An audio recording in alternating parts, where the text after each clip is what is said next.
rescue. Never saw the signs, in the end I got schooled. But I don't ever hold grudges. God's the only one with the right to go and judge us. Try to make it work, try to run with two crutches. Loving needs to hurt when you roll with the punches.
was a kid, waited by the windowsill, snowflakes were falling and sleigh bells were calling. High chocolate in hand, jingle bells jamming. Oh, my heart could skip a bit, hoping Santa's rhyming. Grab your board, Rudolph, let's go. Jingle slide on the slopes, hey. Bring the spirit, make it real, make it true. Ring ding dong, it's that sleigh bell song, ringing all night long. And I know it's Christmas. Ring ding dong, it's that sleigh bell song, ringing all night long. And I know. So where's Santa Claus? I waited for so long. So where's Santa Claus? I wanna hear that song for Christmas to happen, so let it snow. Now I'm getting older, snowflakes getting smaller. Caught between who I am and what I want, I can't pretend. Taller than the tree, don't know if what's wrong is me. I just wanna enjoy this Christmas Eve. Santa, believe me, I wanna come easy, but can't you just hear me out? This Christmas I want a car, a phone, a ticket, a mic, I'll take it. Maybe I just asked too much, no need to get out of town. It's a sleigh bell song, ringing all night long. And I know it's Christmas. Ring ding dong, it's that sleigh bell song, ringing all night long. And I know. So where's Santa Claus? I waited for so long. So where is Santa Claus? I wanna hear that song for Christmas to happen, so let it snow. So where is Santa Claus? Come on, Santa Claus.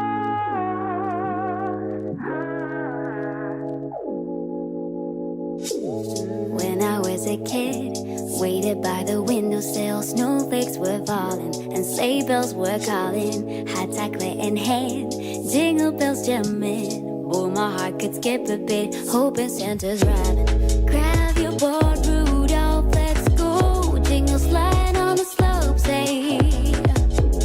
Bring the spirit, make it real, make it true.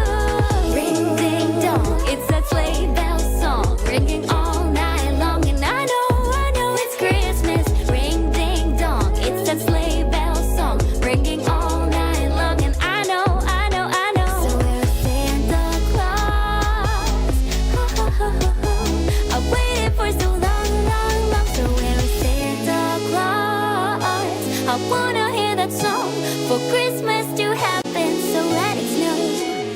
Now I'm getting older, snowflakes getting smaller.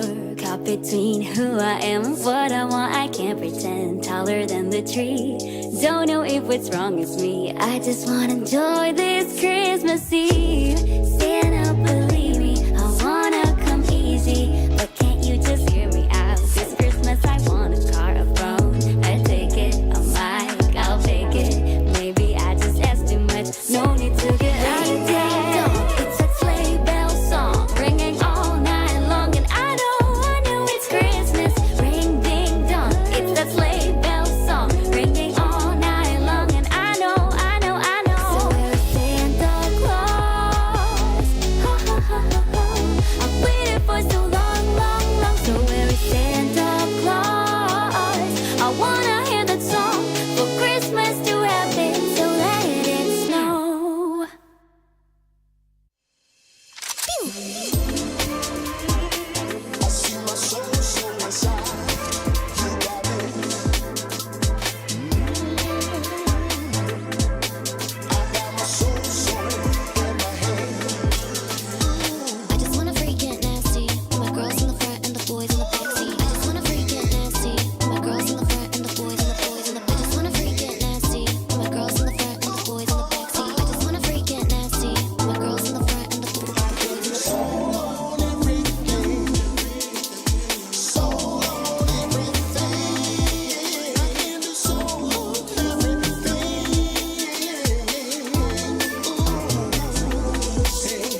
fly at a touch to the view. Spend a lot of time trying to make a lie true. Staring through your eyes trying to find the real you. But the you I thought I knew, I would give the world, it'd just be us two. Everything got swirled and got twisted and skewed. Never saw the signs, in the end I got screwed. But I don't ever hold grudges. God's the only one with the right to go and judge us. Try to make it work, try to run with two crutches. Love at least don't hurt when you roll with the punches.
true zest.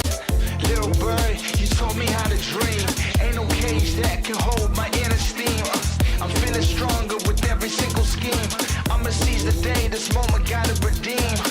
Through your song I found a rhythm of life. Feeling alive, got no room for strife. Little bird, you're the one that set me right. Guided by your wings, I'm ready to take flight.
When I was a kid, waited by the windowsill, snowflakes were falling and sleigh bells were calling. Hot chocolate in hand, jingle bells jamming. Oh, my heart could skip a bit, hoping Santa's riding. Grab your board, Rudolph, let's go. Jingle slide on the slopes, hey. Bring the spirit, make it real, make it true. Ring ding dong, it's that sleigh bell song, ringing all night long. And I know it's Christmas. Ring ding dong, it's that sleigh bell song, ringing all night long. And I know. So we're Santa Claus. I waited for so long. So we're Santa Claus. I wanna hear that song for Christmas to happen, so let it snow. Now I'm getting older, snowflakes getting smaller. Caught between who I am and what I want, I can't pretend. Taller than the tree, don't know if what's wrong is me. I just wanna enjoy this Christmas Eve. Santa, believe me, I wanna come easy, but can't you just hear me out? This Christmas I want a car, a phone, a ticket, a mic, I'll take it. Maybe I just asked too much, no need to get ring ding dong, it's that sleigh bell song, ringing all night long. And I know it's Christmas. Ring ding dong, it's that sleigh bell song, ringing all night long. And I know. So we're Santa Claus.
a kid. Waited by the windowsill, snowflakes were falling, and sleigh bells were calling. High chocolate in hand, jingle bells jamming. Oh, my heart could skip a bit, hoping Santa's rhyming. Grab your board, Rudolph, let's go. Jingle slide on the slopes, hey. Bring the spirit, make it real, make it true. Ring ding dong, it's that sleigh bell song, ringing all night long, and I know it's Christmas. Ring ding dong, it's that sleigh bell song, ringing all night long, and I know. So we're Santa Claus. Ho, ho, ho, ho, ho. I waited for so long. So we're Santa Claus. I wanna hear that song for Christmas to happen, so let it snow. Now I'm getting older, snowflakes getting smaller, caught between who I am.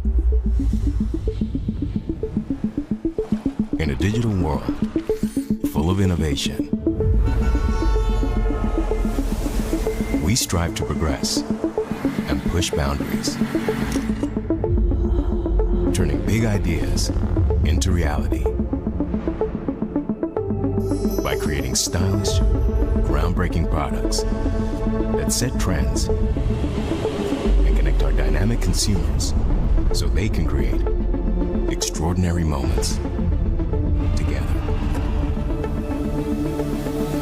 Techno, stop at nothing. Since 2013, we have accelerated our investment, driving innovations across our business with a simple mission of becoming the world's most admired technology brand. By developing cutting-edge technologies to create modern, stylish products and services for progressive individuals. This pursuit has driven Techno to become a global brand with operations in over 70 countries spanning 5 continents. Our journey began with smartphones, and fundamental to this was launching products with market-leading camera capabilities paired with unique designs. We've taken camera technology to the next level, launching our in-house imagining lab, TIVAS. Using thousands of sample images from over 100 countries, we have established the industry's largest database of skin tones. Combining this with our advanced hardware and software innovations, our smartphones capture beautiful, accurate pictures in the most demanding conditions, so our consumers can express themselves in unique ways.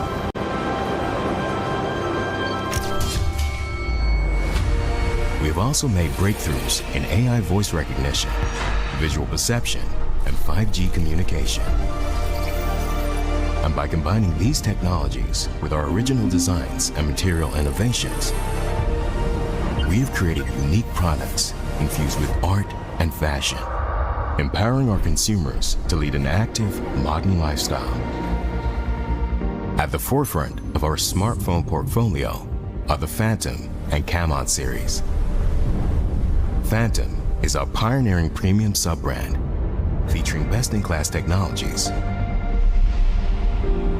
whilst the Camon combines a professional camera experience with an artistic modern design. Finally, we have the Spark and Pova series, tailored towards dynamic Gen Z consumers and gaming fanatics. At Techno, we are also building a digital ecosystem, including smart personal, smart business, smart home, and smart accessories, so our consumers can stay connected both at work and at home. To fulfill our mission of becoming the world's most admired technology brand, we have built an ecosystem of over 400 commercial partners, and we are supported by a network of 160,000 plus retailers, making Techno products accessible to everyone. At Techno, we are also committed to giving back to society, working with a range of organizations to provide more opportunities for higher education and empowering local communities to build better homes. But we don't stop here. By establishing local manufacturing centers, we are creating new jobs and improving the welfare for many of the world's emerging regions. And now, more than ever, we are committed to protecting our planet, ensuring our entire business is working towards a sustainable future. Building a stylish, innovative tech brand is a relentless pursuit. But at Techno, we always have one eye on the future. As we enter our next chapter, we continue to stretch our imaginations as we progress and consider new possibilities for our future. There are virtually no limits to what's possible. Techno. Stop at nothing.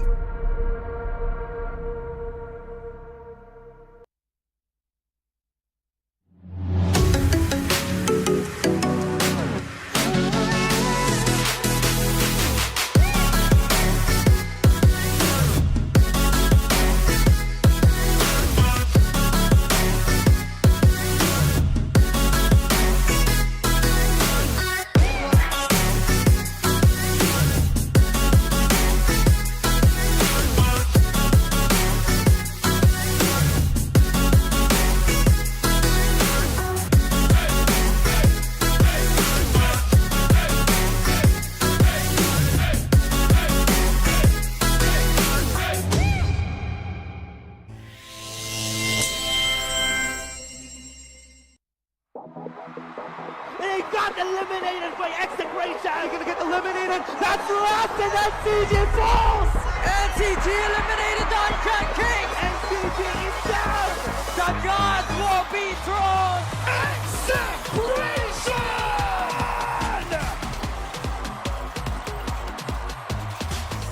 Today, we crown a champion. A grueling first few weeks of the Open qualifiers from hundreds of teams boiled down to just 4 groups during the knockout stage. They want to play for that placement. They are the disadvantage, but Major connects. And NCG, your mobile tournament champion. Let's give it up for SR Knockout. Round 2. Travel barriers will help him. He's trying to escape the wrath of the fire. A lot of things going for him. Artillery, Firefly. Right here, Kiko's gonna go in. He falls in with the good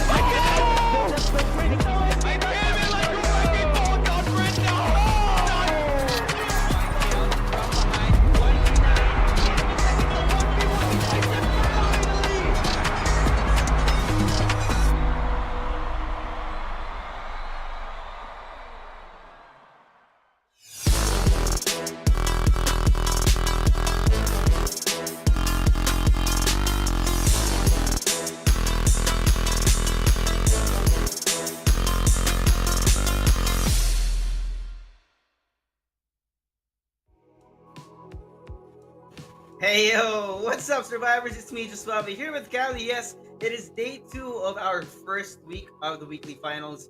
FPC Season 3 is now very well underway. We got the first 60 teams showing up yesterday, and now we're down to the top 15 for this week. So for these guys, it's going to be a really stacked lobby. Yes, we had some great contenders yesterday, some new rising stars as well, in the names of actually quite a few roster changes as well. So much happened yesterday, and now it's going to be coming in today, where we might have another redefined meta.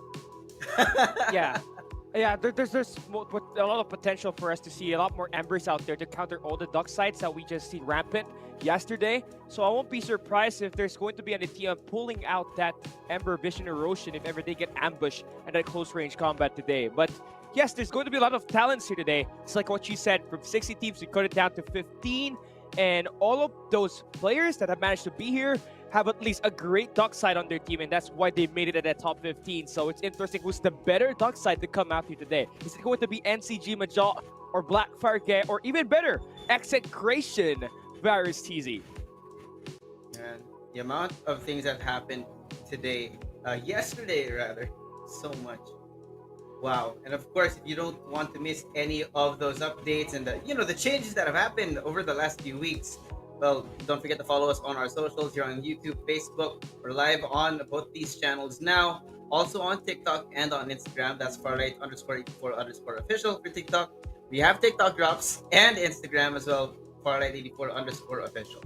You also have a Discord server down there in our description at our YouTube page and wherever we are live for you guys to be able to submit your requests at our community scene. But speaking of our sponsors now here, of course, this tournament will not be possible with our official partner for FPC Season 3, Techno. Upgrade your role with Techno today and experience the future now. Techno now offers powerful smartphones packed with innovative features, cutting-edge tech, and without breaking the bank as well. So look no further, just make sure you check over Techno and their official pages to see more of their equipments.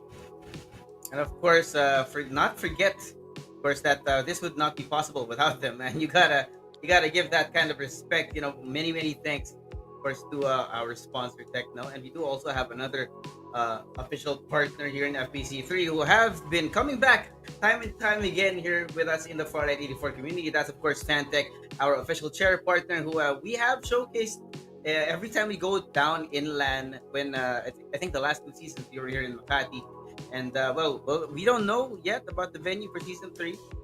Expect lots of new surprises. And that does happen because there will always be a Fantech booth where you can test out their peripherals and the chairs in particular, which are, well, they're really stylish, really comfortable as well. Yeah, there's ultimate support, right? And the style is always going to be catered to our gamers who plays tons of hours playing their mobile phones, and you really love to see it. Fantech and Techno providing us an opportunity to bring this team's gameplays at the top tier as much as possible. And without further ado, man, we are already going to be just a couple of minutes away from having the 15 best teams from Mobile Division fighting here today. And I want to see if ever we're going to see the usual suspects, just like what we had last season where there's only 4 teams competing, because right now we've seen so much rising potential, and I can't wait for it to start already. But before that, let's take a look at our tournament format explainer and see where we are exactly at this current stage. Of course, right now, as we said, we're still at the Open Qualifier, which does start off on the weekly games that happen every Monday and Wednesday. We're here at Stage 1. Got 2 and 3 coming on later, but of course, we're going to focus on the present. Weekly finals happening every weekend, starting yesterday and today as week number 1. But in order to get to your weekly finals, you need to play in those daily matches that happen from Monday all the way until Wednesday. Grind up those points to make sure that you're going to be able to qualify in the top 60 teams to make it to your weekly finals. It's a total of 6 games that you're going to have to play from Monday until Wednesday, 2 time slots to earn points and make your way to the weekly semis and finals. And yeah, we got 60 teams yesterday. We cut it down to 15, and we compiled that for the next 4 or 5 weeks that we're going to be having here. And the top 60 teams that have compiled so many FPC points will directly get invited to our knockout stage happening on the 30th and the 31st of March. And we got Group A and B playing Saturday, and Sunday will be Group C and D. And the top 30 teams coming in from the knockout stage gets to play at the mobile finals. And when you make it to the mobile finals, this is what everyone is asking for. You make it all the way to the land. Day 1, we have 2 groups that are going to be battling it out to decide who's going to make it all the way to the grand finals, which is going to be one best of 5 series to fight for that prize pool of 37,500 USD. Yeah, that's a lot of money. So what are you waiting for? Register your team now. You just need a clan, and you just need 4 members to compete in Farlight 84 Philippines. Just make sure your server is from the Philippines to be able to play and earn those points to be casted in Saturday and Sundays at our first 5 weeks of action. Of course, our sponsors, Techno and Fantech, will make this game possible for us to feature these best players playing the game. And this is what we're going to be looking at today. Of course, like we said, we're starting off with the top 15 of the mobile division to decide who is going to be first in rank to collect those FPC points here for week 1. And of course, we didn't see any PC action yesterday. We're going to be having that happen today. So we're having 3 best of 3 series, starting off with the mobile division, then the 2 groups from the PC. Of course, we're in FPC 3 right now, where we have only 1 map in the rotation, Sunderland. Yeah, Sunderland Realms, the new map, tons of zip lines and verticalities, and the teams here needs to play per those placement points. The number 1 spot gets 25, second gets 20, third gets 17, and the lower that you rank, the better it is, right? So if you place 15th up until 14, you don't get a lot of this FPC points. So you really have to take care of your lives out there. Build those armors kind of early, then just go for the gunfights at the 9-minute mark to be able to have more chance of just pulling a lot of these eliminations with your team having the better survivability. Yeah, we keep talking about that, of course. You want to get those FPC points up to make it all the way to the finals, get a piece of that prize pool worth 37,500 USD. Yes, we keep saying this. Yes, it is in USD, not in peso, guys. So you need to convert that with the quick maths in your head. Yeah, 37,500. That is times 56 at the current stock. So that's a lot of money, more than 2 this million. Guy bringing out the math. Yeah, just bringing the quick math, but I'm not going to be specific with that, right? You guys just do the math at your home. Yeah, you still, guys do it yourself. Yeah, still a lot of money to fight for here. Game changing, maybe upgrade your, your gaming chair, your gaming phone to be able to outlast this competition. Of course, they're not just fighting for their prize pool, they're also fighting to become the Season 3 champions here. We saw Execration take Season 1, the Crown Kings and CGs take Season 2. Are we going to see a repeat from our past champions, or are we going to see a new competitor rise to the occasion and take home the trophy in 2 months from now? That's going to be a question. We still got a lot of weeks ahead. Yeah, you gotta take a quick step back, right? Of course, before we move on, we do have a lot of things to worry about before getting there, which is, of course, today's weekly finals, right? The first stage, we're only at stage 1, but there's so many weeks to follow here. The mobile weekly finals, we're going to be deciding who in the mobile division get their FPC points up top here in the first week, because this is going to be a grind. Remember, the way that it works, you have to collect your points over the course of 5 weeks to make your way, collect enough circuit points to get all the way to the end.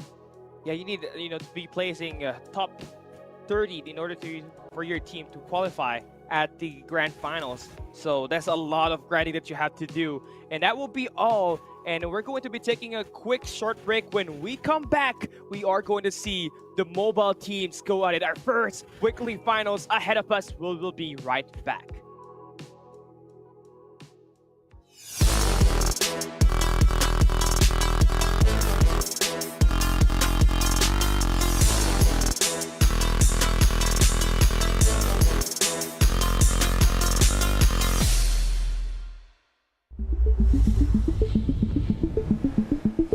In a digital world full of innovation,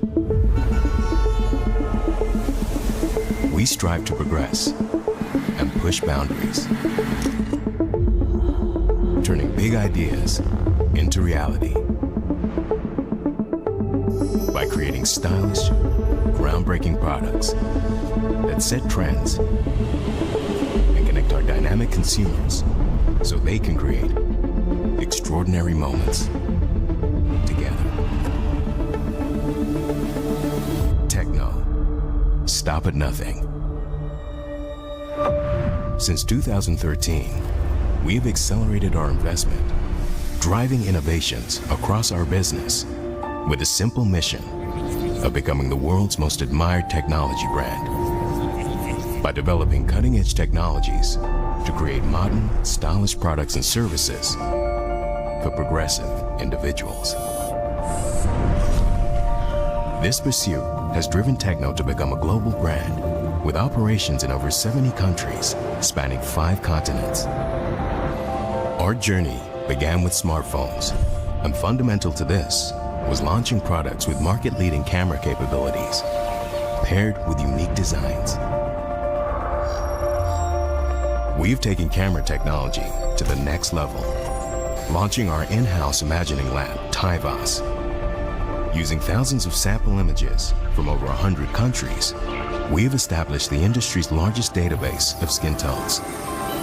Combining this with our advanced hardware and software innovations, our smartphones capture beautiful, accurate pictures in the most demanding conditions, so our consumers can express themselves in unique ways.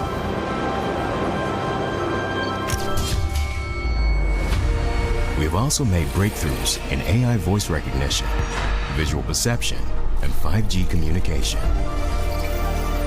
And by combining these technologies with our original designs and material innovations, we have created unique products infused with art and fashion, empowering our consumers to lead an active, modern lifestyle.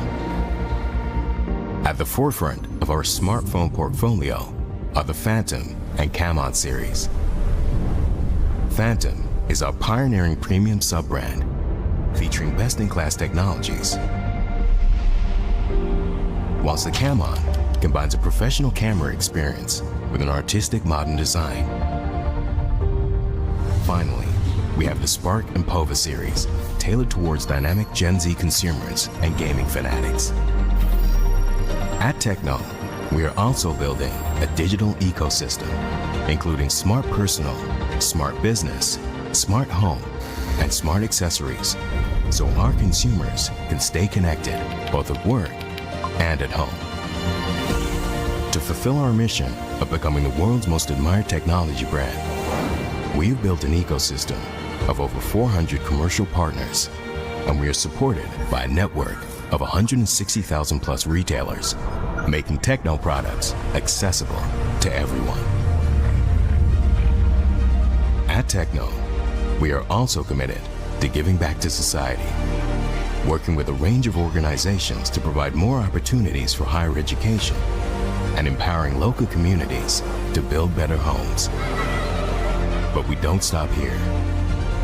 By establishing local manufacturing centers, we are creating new jobs and improving the welfare for many of the world's emerging regions. And now, more than ever, we are committed to protecting our planet, ensuring our entire business is working towards a sustainable future. Building a stylish, innovative tech brand is a relentless pursuit. But at Techno, we always have one eye on the future. As we enter our next chapter, we continue to stretch our imaginations as we progress and consider new possibilities for our future. There are virtually no limits to what's possible. Techno, stop at nothing.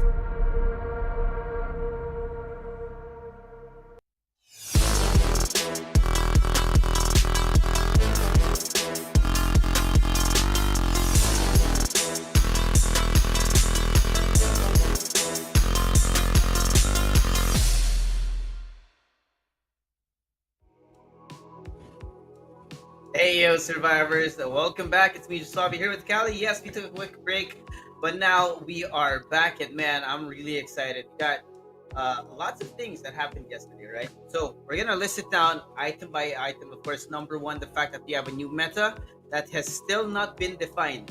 The only thing that's always they're gonna be there, we have a Mayshel, a Duck side, and sometimes a Young. Yeah. Now the question is, who or what plays around with that, right? What's your fourth player gonna be? Where do we see the true power of the new patch?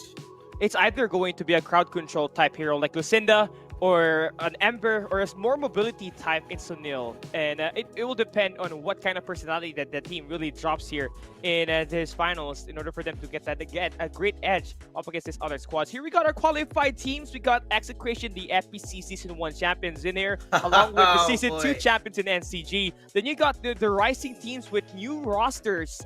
Oasis and Blackfire trying to change things up. So you don't want to be messing around here if you're this top two teams. No, definitely not gonna be messing around. I mean, also on the back of this, right? We have lots of roster changes. Oasis no longer that same lineup. So I think some of those former Oasis players are now on Blackwater, and of course we have Onslaught, who have been showing lots of promise yesterday. One Sarah, Team Darling as well, and AXGMN. Powerhouse has also been very consistent, albeit a little bit lacking, right? They might not have been the top of the lobby, but they were able to perform well enough to make themselves to cement themselves a spot in the top 15 for this week. It's the finals, right? I mean, of course, for Powerhouse, they did not have a lot of great show up when they're playing with their gunfights. So they tried to change things up a little bit and just play passive and play replacements, and that's how they got there. Even outlasting a team like Stream Raider 717 on the lobby that they played yesterday, who were scoring tons of kills, but could not get at least a top 3 placements. And you hear that sound? I think we are ready to Suave. Our first map of the day is along the way. Sonder Realms, map 1. 15 best teams going at it. High tier action that we got coming in for today. This is going to be the first ever weekly finals for this season. And this is where we decide who gets that head start after the first week. Remember, we only have 5 weeks of the open qualifiers. So every week counts. And looking at our drop points right here, I think we're seeing NCG still going to be using their usual split drop, albeit a little bit different, but they are still going to be holding most of Nova Bazaar. You know, the one difference that we're seeing compared to yesterday is the fact that there's a lot more orgs in this area than it was last time. Yeah, so much competition after you head out in the Nova Bazaar. That's LF Orgex up north. Then you also got Powerhouse down south and Blackfire as well. So that's not going to be easy gunfights for NCG. But speaking of easy loot now, looking at your top left screen, Execration dropping by the transport port once again. That's one of the most overpowered drops in this game, and they are having free real estate. No one there to contest them. And what's great about this is that there's always guaranteed AK-77s and BSS at that area on the map. And then come in, 5 minutes later, sponsor bot kicks in, and there's 6 different locations at the transport port area that could have that sponsor box along their way. So they're going to be coming in pretty hot once that 9-minute mark enters today. Yeah, now they're really gonna have to take their time though. Knowing Execration and the way that they play, right? They want to get that loot up before committing to a full-on gunfight. Meanwhile, of course, I think we saw Crimson on the screen earlier lose their respawn bots. So this is their second attempt at a fight, wherein Blackwater is just just pummeling them right now. So unfortunate for them. So if I'm not mistaken, if I did not misread our kill feed earlier, this means that we've already lost our first squad. No, not yet. Once Crimson is totally hyped here. Yeah, that's true. Look at that. They're remember, Kurama already waiting for a revive. That's great because I will not be knocked down yet here, so they get that revive. But so far, we're really scrappy. They're going against the former Burger King squad, and Kaz was able to confirm that with the man grab. So at least a lifeline for Crimson Esports here. Yeah, but now they're going to be doubling down on this fight. Kesto already down. Again, Crimson don't have the respawn pods anymore, so there's only one rather, with Brian, the only person standing up against a whole squad of Blackwater who are still very much alive. Now it's going to be Sunil versus your dark side as they try to slowly move around. It's going to be a game of cat and mouse right now, knowing that Fate does have a level 3 shield, and Hybrid is here, brings out the rolling impact at that corner, but movement's not going to be enough. He has been revealed, and it's going to be a 2v1. That's to the hills right now. Oh no, just so unfair for Fate. He's already level 2. They'll make it level 3 as he gets that loot. But he's already got an AK-77 in hand, so just pair that dockside rolling impact and that AK-77 up close, the damage that you just feel is a lot, especially at this early game. And Blackwater able to survive that onslaught, but we're not going to see any elimination just yet. We still got I from Crimson Esports alive, but they only got one member here. And if he gets eliminated, they will be the first one to go out early today. And we talked about earlier, right? They didn't even get that much frags either. Knowing that, we were still talking about the drop rate when the first time that Crimson got eliminated, respawn was already used. As soon as we take a look, well, they're almost wiped. There's only one guy left, so he's gonna have to rat it out unless he can actually get the revives on. Knowing the behavior though of Blackwater, I don't think they're gonna leave that area all too soon. Yeah, they're gonna wait. They want that sponsor box to find first before they make that move. And here comes Sato, former Execration player, able to get the easiest gunfight of his life, man. Doesn't even break his sweat, although he did get 3 of his armors shattered there. Still not gonna make a difference. He's still got that mobility to back him up. That will make it the first kill for Team Darling, who loves to play for this sponsor box, by the way. Yeah, the way the Team Darling has to play is very smart. Really an indication of full experience from this team, knowing that yeah, right now they are a free agent team. They really want to show that they have what it takes to make it all the way to the finals and deserve national sponsorship. But Fade now going to be on the very front. He's got on the crush and the full speed charge. Kills already coming in their way. Reaper has been found out. Fade this duck side as early as now already with 4 kills on the board for Team Blackwater. Yeah, NCG and Execration, they're fighting for that sponsor box, by the way, and it seems like Execration fall under the hands of NCG on the kill feed. Jericho and team was able to take down 3 members from Execration, and they're going to be at the revival flight.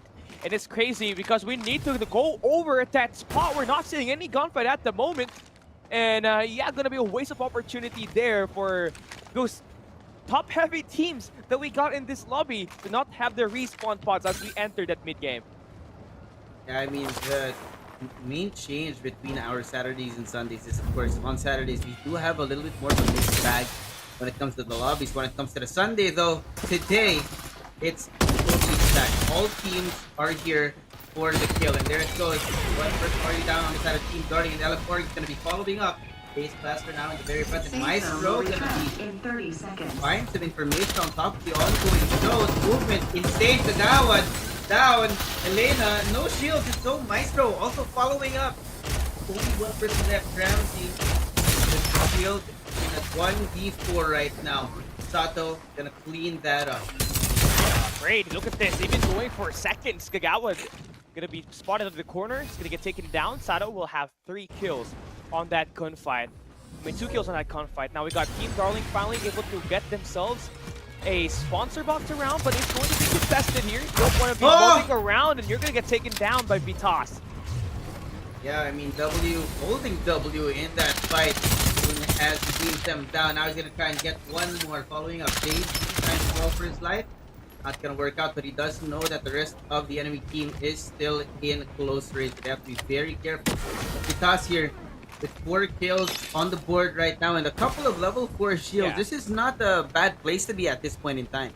The gunfight that they just won here is very huge as well, because now they just enter inside of the sponsor box and they can just prioritize upgrading their player XPs. And once that opens up, there's always a high chance that an AK-77 will be available for a team of Vitas.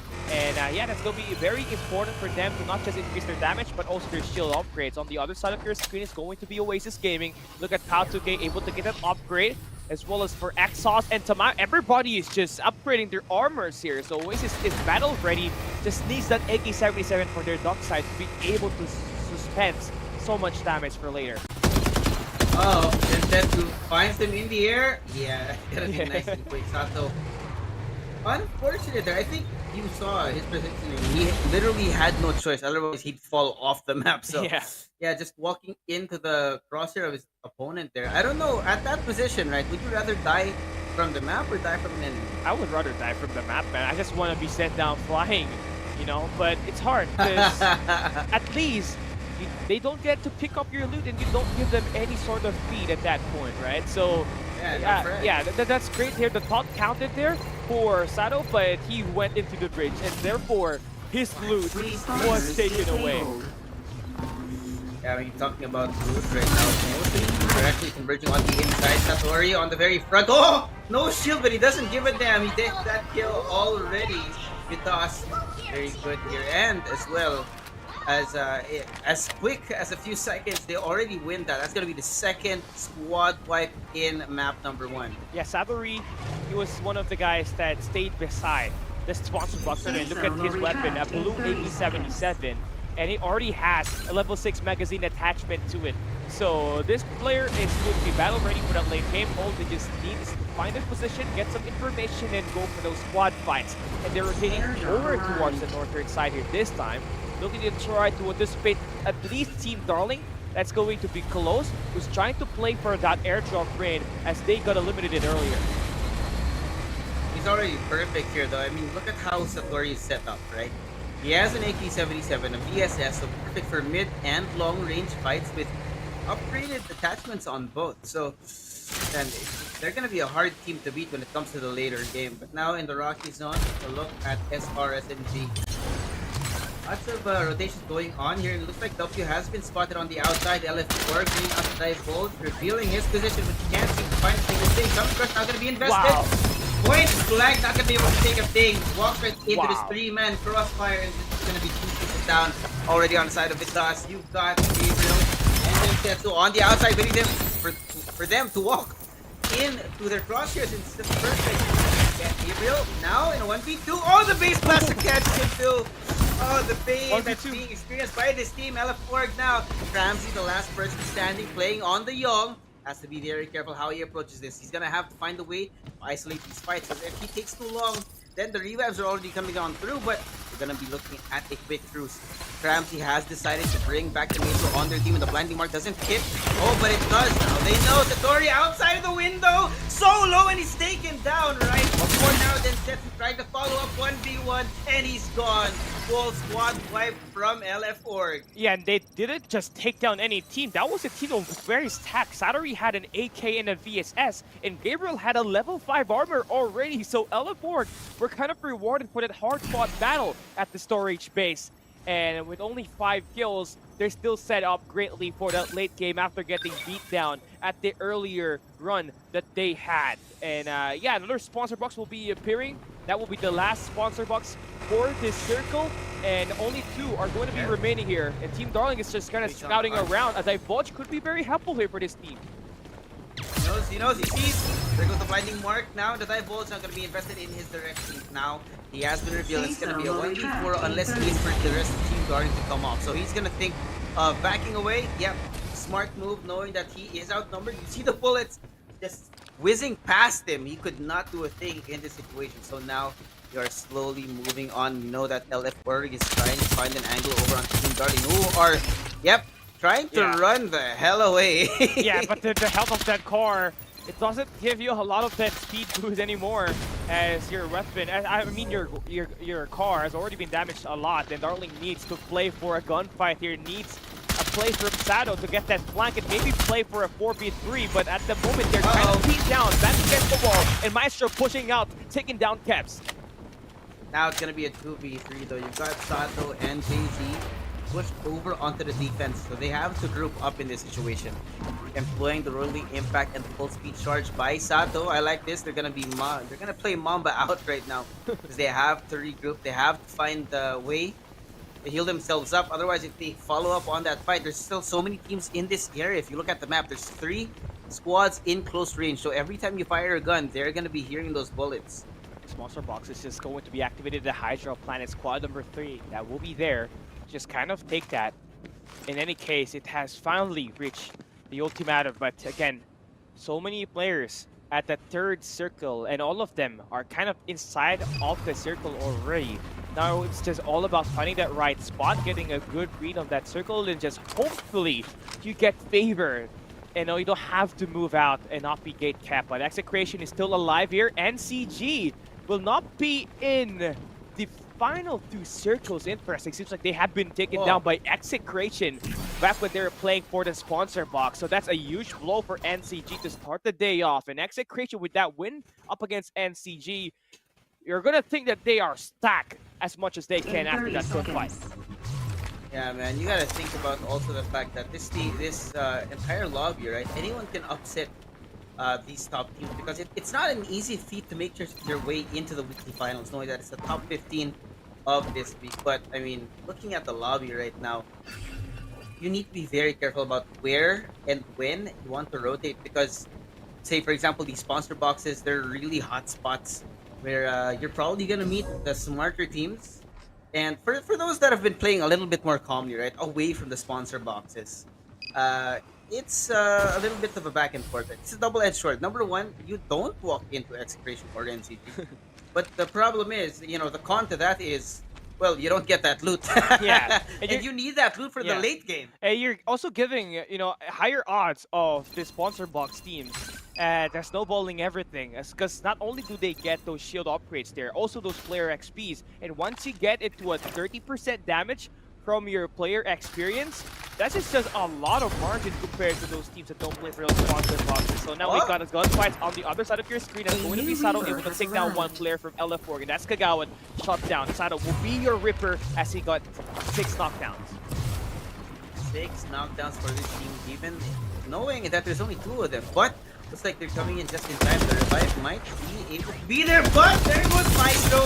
He gets spotted out, brings out the Summit Crush, sprays him down, and South could not do a thing. Because, man, you are not going to be expecting him coming in right from behind you. Now there's only one person left on this team. LF worries. In 30 seconds. I mean, how many times do we see LF4 get lucky with their gunfights, right? They took down a team that had level 5 armors and level 4 armors and amazing weapons as well. Now they took down Team Darling with as tact and as experience as the Execration and Oasis squad. Now Execration is on rotation, and I like this play for Powerhouse, just adding deliberate bluff attacks to risen away from this initial position, and that's going to be working. Now we got the final circle defined, and Powerhouse is going to be included inside of that. Super airdrop going to be favored around Execration though, so you don't want the Dockside and Virus, who score back-to-back MVPs yesterday at Group A, taking that level 6 armor and just tank all the damage later on once they close that distance down. Oh man, this is going to be a mess. Oh We're no. approaching the last one, and now there's only 9 squads left. Already the fights are breaking out. Ongoing show. Wow. The long range fight coming in from Virus. Easy with the VSS. Insane. He takes down 2, and he's playing like it's a shooting gallery in here, man. Yeah. It's like we're back at land. Look at that. So many shots coming in, and 8 kills on the wood for Expiration.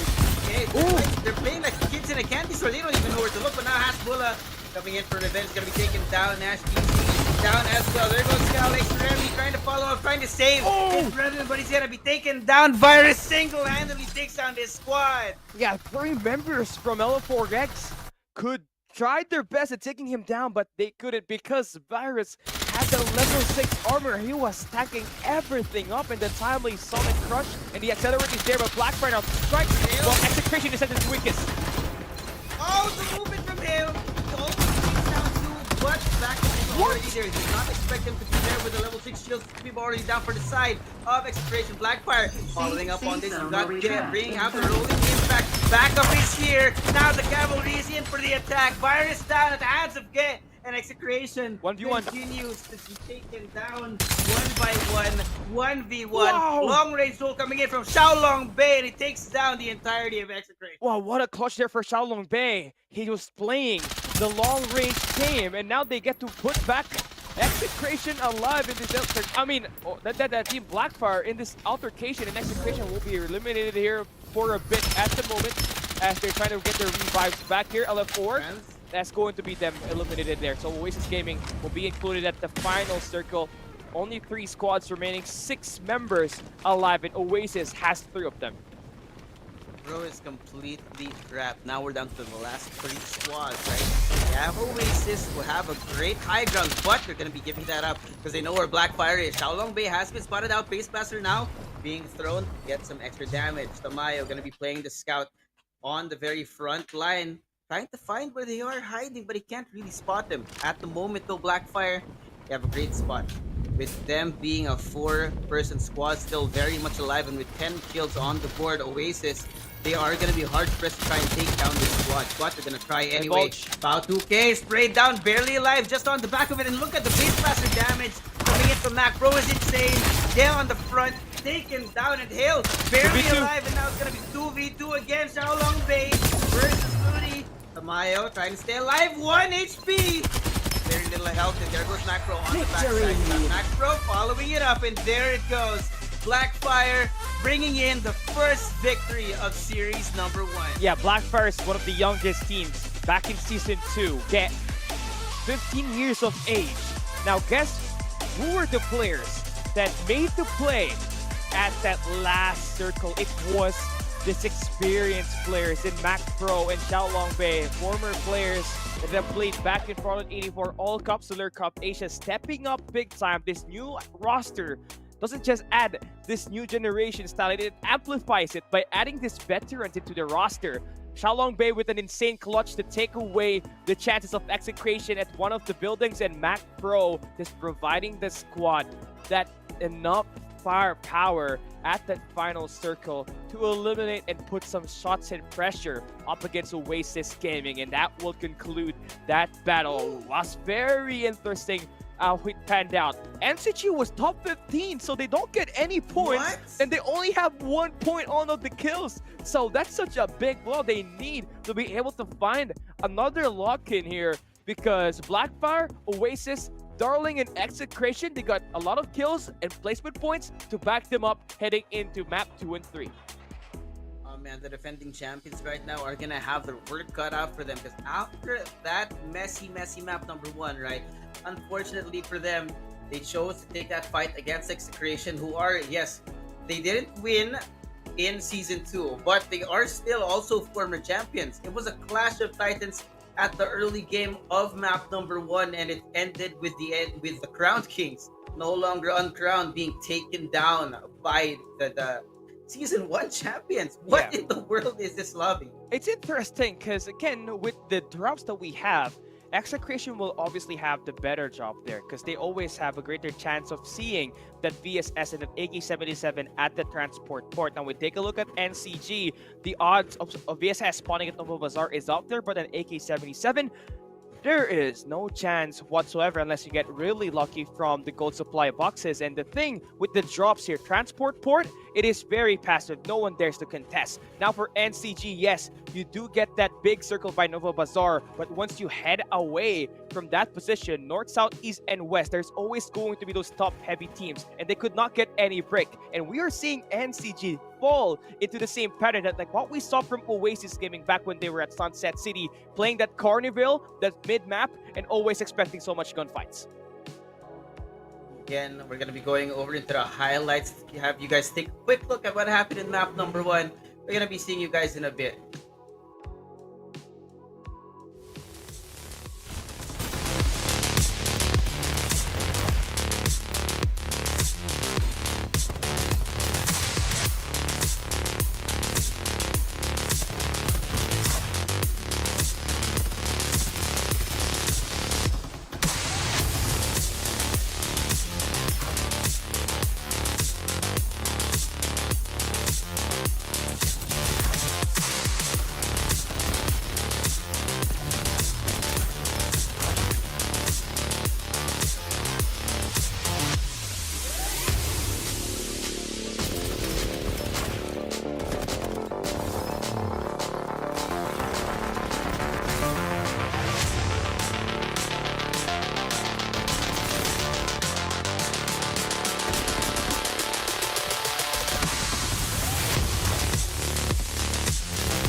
For map number 1, gonna be a young Xiaolong Bei with 8 kills and 1,041 total damage. Remember, Cal, we talked about how Xiaolong Bei, in a little bit of a revenge arc, right, doing some damage to his former teammates on Oasis as well.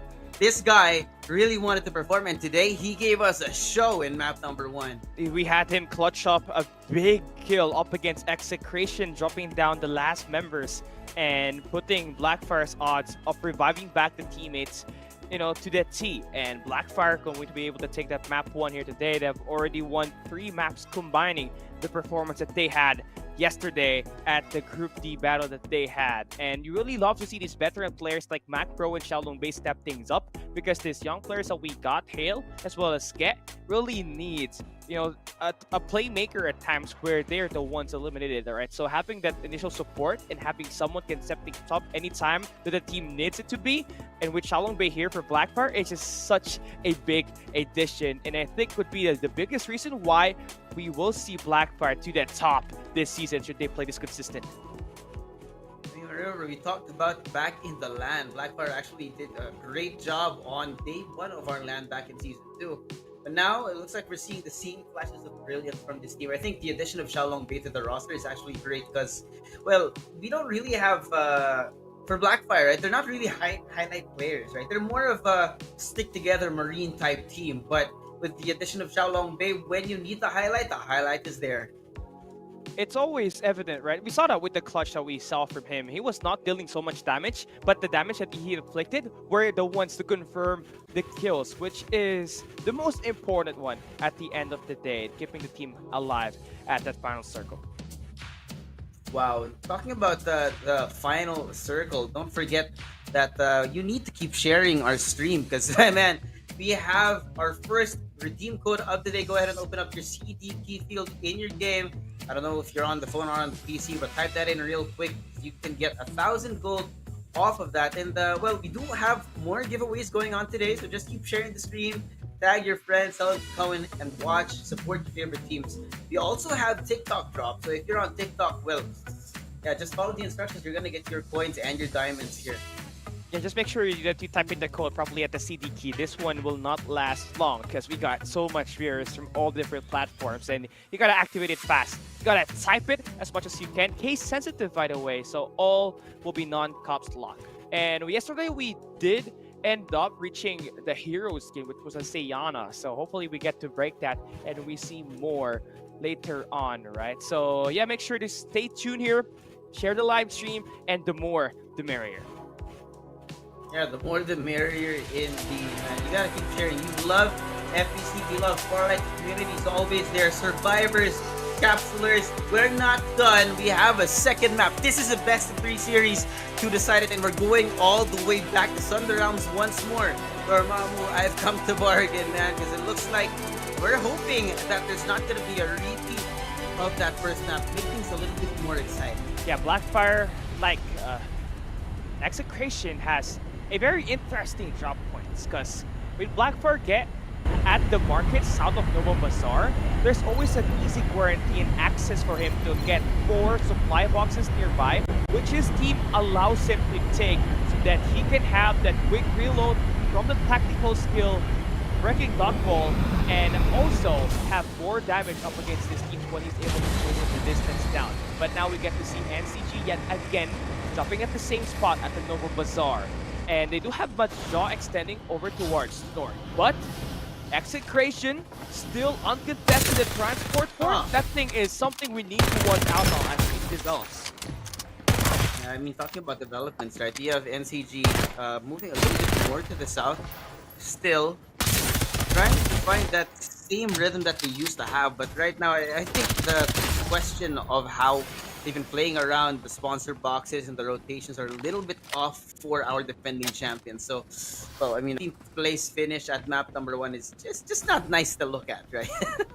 Yeah, uncharacteristic for the Season 2 champions. We did not see Execration do that back in Season 2, back when they were trying to defend that title. So NCG needs to wake up from a deep slumber because it ain't Season 2 anymore. They need to be able to step things up and win those gunfights. It's just unfortunate because the Season 1 and Season 2 champions were fighting for the same exact drop. But, you know, if you are these top teams, you gotta know better and just plan out the strategies ahead to not be able to get those kind of encounters early. Well, Kagawa is going to be forced to use that ongoing show here as well as the base blaster. You're seeing this damage coming in from Densetsu, who seems to have not been spotted out just because of the movement coming in from LF1. But Maestro employing the full speed charge, trying to stay alive, get away from the source of the danger. Not going to be able to escape just because of the divulge, man. The scans on a Young are so important for especially these kinds of fights, right? When it's a 1vx situation, it makes it much easier for you to make sure that you don't get isolated in those gunfights 1v1v1. Yeah, Kagawa now trying to make this play with the main shell base back to his drop, but Vitas will be able to get their revenge up against LF4. Remember, they were the ones competing earlier at map 1, and it was LF4 who won that battle and eliminated Vitas and have them with a very low placement. So it's nice to feel that you want that gunfight, but now you gotta keep it consistent and just continue upgrading your shots. Now Oasis will be by the win value, and they got some shots cornered in, and they gotta remove themselves from this position. They're gonna have to be on the defensive right now because they're not really armed for these kinds of fights, knowing that they're up against LF4, Hasbola, and company, right? These guys, pure firepower. You need to make sure that you are fully armed when you're up against this team. You can see that's why Oasis actually turned tail and run the other way. Meanwhile, though, we've got Kagawa right, the entirety of LF4 Gex. He's alone, by the way, so it looks like they want to hunt him down, but now MTG not gonna fight against Vitas. You got Majo on the very front, not gonna be expected. Dropped right out of there. He goes to hologram guide, and W is gonna be taken down as well as Zenzetsu. It's so quick. I don't even know what happened. MTG just wipes them on the floor. Yeah. They want revenge for map number 1. Yeah, they gotta do at least a 20-point kill game today just to make up for that 15 placement and also take the number 1 spot. Now they're going in as the bounty hunters, getting all this early elimination history for the only guy that scored a kill at that map number 1. So finally, Madmar is able to put himself into a position where he's going to be able to lock in 1 kill. So that should be able to give this team some sort of momentum and, you know, a big bounce back after struggling at map number 1. NCG getting a little antsy. They want to make up for that lost time, that lost score from map number 1, and you can see actually in the level of aggression that they've been showing here in this map so far, right? They're willing to let Jericho fall down if it means they get more frags. Yeah. Right now, though, with having 3 kills early in the game and quite a lot of loot, I might add, right? This is the first 3 minutes of the game. They already have level 4 armors, which is not bad, but they need to keep looking. They need to keep moving at this sustained pace to make sure that they don't lag behind when it comes to the later game. Yeah, I couldn't agree more. They need to have level 4 armor as soon as this next circle closes. But we got some gunfights at the Pioneer Center. Oasis gaming up against AXG. Duty's now going to be down to Maya, forced out to use that rolling impact. Out to K, not knowing where to look, brings out the ongoing show. And he finds this who has no choice but to run away. Barely alive right now. Oasis, 2 people left. 1 person, the last person standing is going to be Tamayo. The entirety of Oasis is down. We have Shua up in the front. Onslaught want to continue this fight in Oasis. Trying to run for it, trying to stay alive. It's not going to be enough. Shua and the rest of AXG take down Oasis. And that's such a huge gunfight. And 1 more down below. Tamayo left in the open. The team up is there. And Shua connects the shot. Now Oasis really want to retreat past. Because AXG just took away that loot, man. Level 4 armors already for them. And now we got more gunfights. LF4, the third-party crashers are here, and they want some of that piece of that chicken. Yeah, they want to get that fire right now. You have the Dive also finally marked out, going to be brought out. Dash Cheesy with the usage of his hologram guide is going to be able to move forward. Haskola, the charge over on AXG. Wop's now going to be down. It's going to be a full wipe. It looks like they have not been able to find the last person. Daizu still playing around the same ongoing show as what he was playing on earlier. He is going to be pushed over onto the defense and then Haskula trying to hunt him down. New ongoing show being brought out. The concerts are not over, but Daizu is finally gone. Calyx cleans it up from a distance. This is the personality that LF4 always presents. Every season, the third party, they always find the right timing and always find these players at the worst spot possible. Not when we saw AXG taking down Oasis Gaming. They utilized all of their utilities, and with LF4 crashing the party at the right time, they could not bring any of those skills any longer, and they just had to win with their gunfight, which was impossible. Now we've got SR uprising up here, taking the kill onto some of the players inside Rocky Zone. Now they're going to be trying to take this territory for themselves. I like the movement coming after this guy. Base Blaster to provide extra damage from the side. They could not find a single thing up against Uprising, but now Cinco pushed into a corner in a 1v3. Blackwater have them surrounded. He can't find a way out. You move left, you got 1.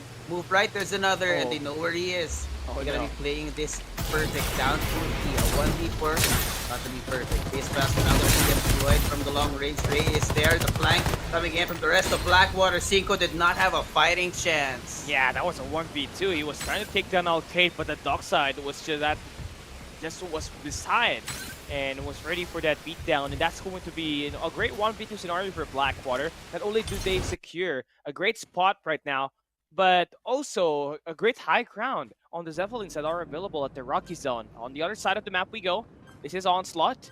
Has been caught into a bit of a pickle up against Powerhouse and LF4. Trying to make that move up against one of these squads. A third party will commence. Dude, our map is split in half. We've got half upstairs, half down towards the south. over towards the South Institution, everyone, it's gonna be a cold war. No shots fired unless absolutely necessary for these teams, knowing that they still have quite a lot of time before our danger zone shrinks again. So we're gonna wait. As soon as someone's Safe caught zone out will in the open, retract in 30 they're gonna be seconds. finding 5, 6, 7 shots running through the air towards their heads. This is all about waiting for that circle to close and just make that move in for those 3 squads down at the south. Sure. I mean, this is a bad spot for him. Airdrops. Has the time. This is a duck ball party. I don't know. Rolling it back, full speed charge, and it misses. What? Jess is gonna eject It's that. his turn. Okay, yeah. It's his turn now. Bro, have you ever?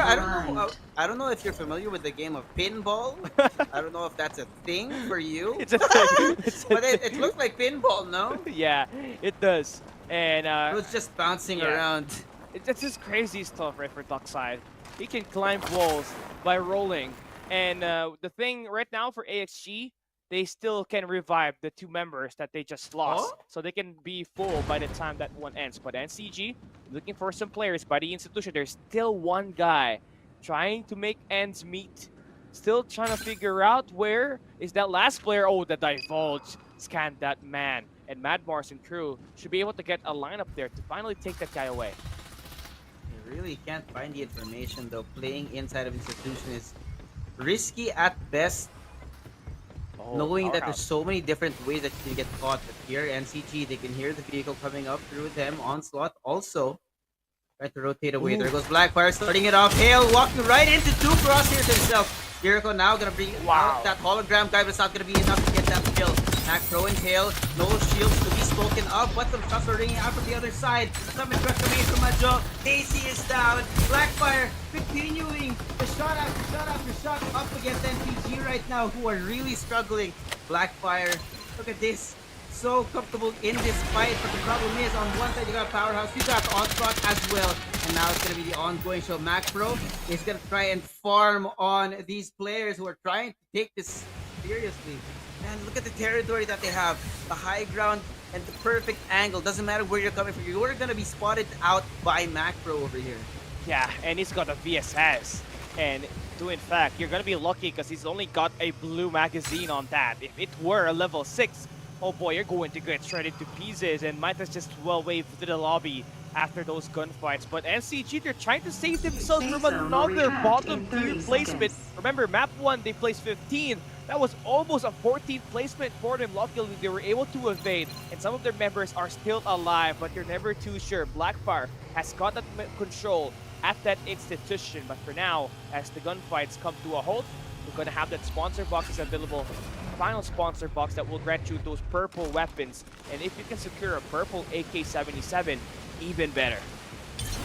Something's looking a little messy on the side of MCG. I mean, you saw the Blackfire barely getting hurt. No one, yeah, they would go maybe as far as losing their shields, but the kills really didn't land for Blackfire there.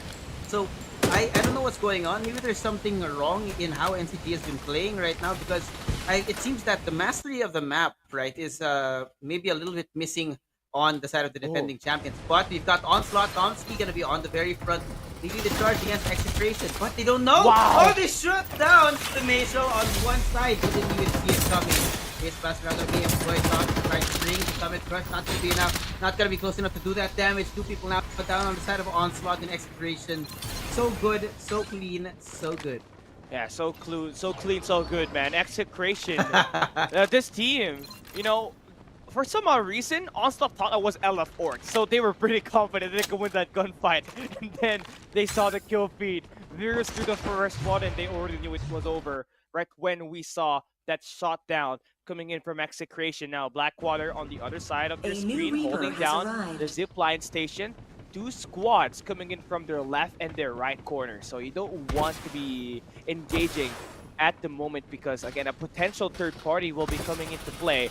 And now looking at our circle and see these other members alive. I feel like NCG is out already. We don't see squad number 4 out there. So perhaps a 13th, 14th, or 15th placement for NCG to end map number 2. 30 seconds. Very unfortunate, right? It seems that the defending champions have not really taken stock of the full rotations that you can do rather here on Thunder Realms. And the Blackfire, are really shining. When we saw that altercation between NCG, Blackfire, and Onslaught over in Institution earlier, nobody fell at all. But now we've got another fight coming on. Crimson with a high ground, shooting down AXG like it's nothing. Now one person down, Base Blaster followed up as well. Shua and the rest of AXG tried to find a way to fight back, but they really can't do it. Knowing that sound cues from the Base Blaster give you information as well. There's so much value that comes with having a Matial on your team, and now the Divulge has been brought out. Blackwater on one side, you turn away from Crimson, Blackwater is there. Fake and the rest of this squad now gonna be out here. Divulge revealing their positions. They actually trying to stay alive here, but the movement not gonna be enough here. Fade everyone on the side of Blackwater, not receiving any damage, but they have been spotted out. Crimson on one side, AXG on the other. Pinch. Shua now gonna pause and we walk the last person standing inside of his hover car.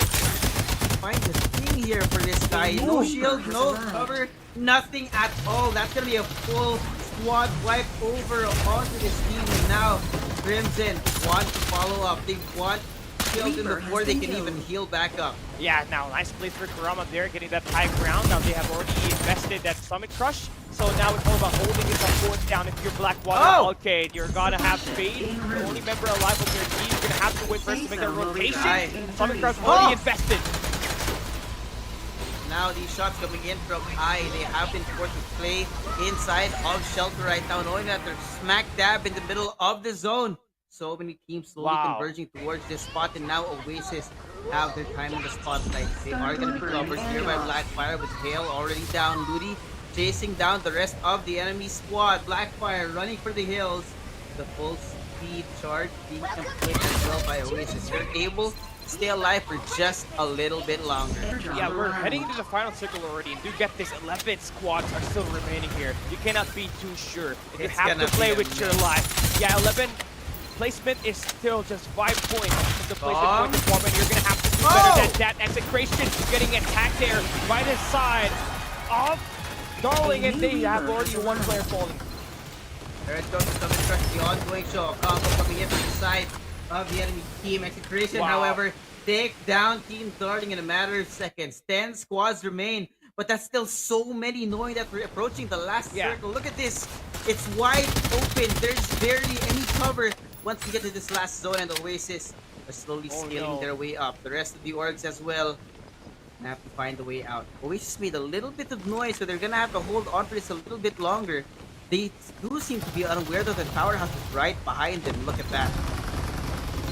So much artillery there from the Toronto, but Blackfire trying to fight for their life. The map 1 winner. Only having Max Pro as the last guy standing. That's not going to be a great spot for them. Perhaps you might just be able to see a new winner here with Max Pro eliminated. 6 squads remaining, 70 survivors, and Execration is looking great and poised to win this map number 2. Yeah, having 5 teams left here. Execration now have the high ground. They have been spotted out by the Divos, but it doesn't really matter if you can't get that angle on them. Now, where the Exhaust and the rest of Oasis are, they have been spotted out. They're going to be playing on the defensive here. Execration playing as kings of the castle, besieged by all these teams coming in from all the side.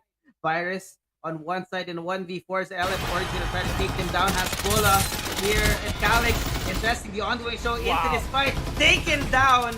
Now, that's going to be the main showdown for the side of LF Oregon. Execration going to be following it up real quick with a couple of kills. Calix, the rest of the squad now taken down from a distance. Hasbulla trying to stay alive, trying to get away, but it's not going to be enough. There's going to be no escape. Another team comes in, a new challenger enters the battle, and rockets coming in from the sky as well. What do you even do in this situation?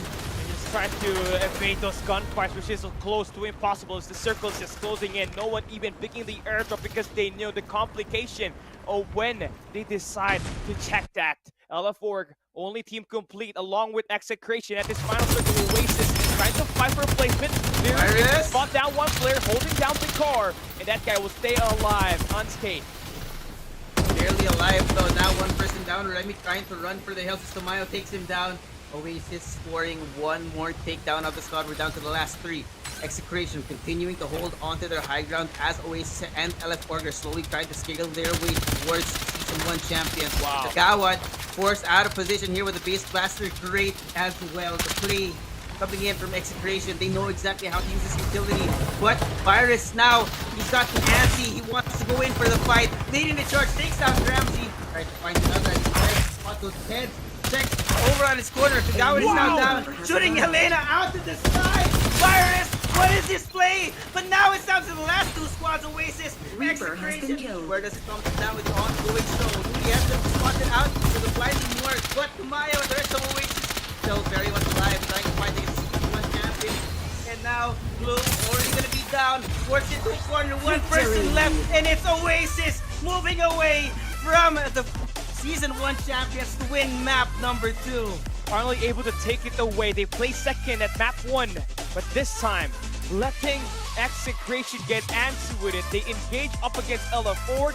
Virus was able to take 3 players from that squad, but Tamayo was able to pounce onto Virus, the playmaker for Execration. And once he got taken down, it was an immediate 3v3 situation, and Oasis Gaming finally able to secure it. And we have not yet seen the Season 1 and the Season 2 champions of Farlight 84 Philippine Championship taking the #1 spot at the Week 1 finals. Everything has been denied completely. Right now, it really is anyone's game. There is no clear winner. We had Blackfire win in map number 1, not even close to winning this second map. And now Oasis, who have, yes, they have been in the upper echelon of teams, but they haven't really seen consistency out of them. So Week 1 really playing out be very interesting, don't you think? Yeah, it's definitely right. I mean, the balance and the skills between the Season 1 and Season 2 champions have leveled down completely with Oasis Gaming and Blackfire and their freshly re-rostered team. But also do highlight Ella Forg in their Kagawa God mode, and the crew, Maestro, have managed to play for safety and managed to secure a top 3 placement at the end of the day to secure 17 points off of that placement. But the main topic of this post-game breakdown, despite of the amazing performance from a squad like Oasis, who scored 11 kills here by playing it safe and becoming the 3rd party at the final circle, it was such a deliberate attempt because this team is very stacked, also experienced. They knew the patterns and the tendencies of Execration at that final circle, and then they read it like a book to finally end all things. Yeah, it got real messy, I think Execration, they did have the high ground in that last situation. They were forced out, however, by our danger zone. And look at this. NCG going 13th. 13th. The defending champions so low in week number 1. They're going to have a lot of work to do if they want to make their way into the LAN as well. But for the rest of the teams, though, looking at these performances, especially Execration, look at this. 9 kills on Virus. So even if they are behind in terms of placement points, I think their frags will be making up for the disparity between Oasis and Execration. Yeah, that's definitely something that Execration will have up against these other squads. They've been able to secure consistent eliminations for map 1 and map number 2, and all they just need left is another top 3 appearance to secure the #1 spot at the end of the day. But it doesn't remove the fact that we got Blackfire and Oasis Gaming stepping up their performance, and this re-rostered team is reaching a new reach and new limits, and the potential is being tapped most definitely here at the weekly finals for week 1. But again, interesting that NCG can barely make it to the top 5. Remember, this was the squad that took 5 top 3 placements back in Season 2 Grand Finals, and here they are scoring top 15 at map 1 and top 13 at map 2 to give them a 14.5 placement point, which is insane, Suave. Yeah, definitely insane. But of course, we're going to have to take a quick break. Take a look at the highlights, ladies and gents. Survivors will be right back.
course, the MVP for map number 2 with an insane performance. We're looking at Ludi with a total of 1,248 damage and 4 kills. But that's I mean, it might look like a low number of kills, but the performance at Ludi was insane. I think playing on the Sunil, especially, right? We're looking for that fourth link in our meta hero picks, and I think Sunil with the trampoline, right, is really effective, especially when comboed with the duck size rolling impact.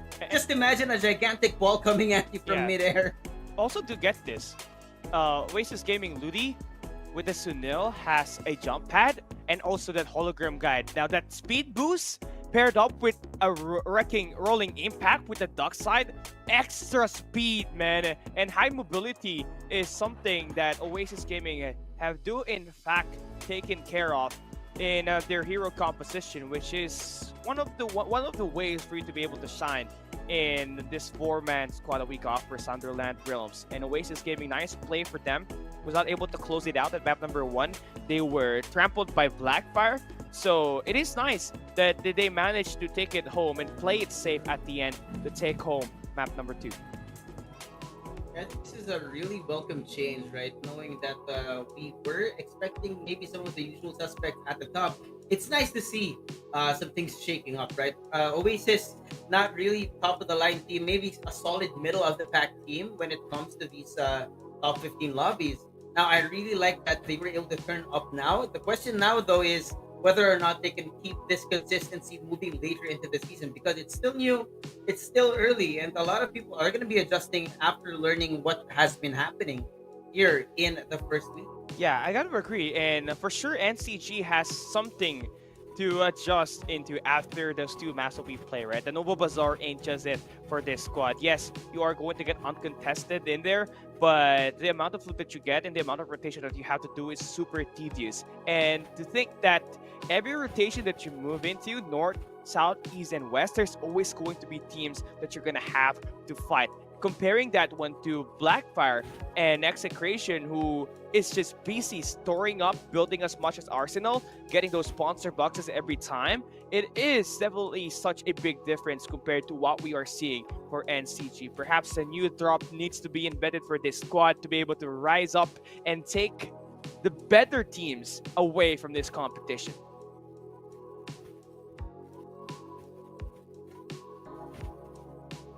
And and it's going to be most of that stuff happening, right? We're gonna try to take it over, as we have been, well, we have seen all of these squads just try to play it through, right, Suave?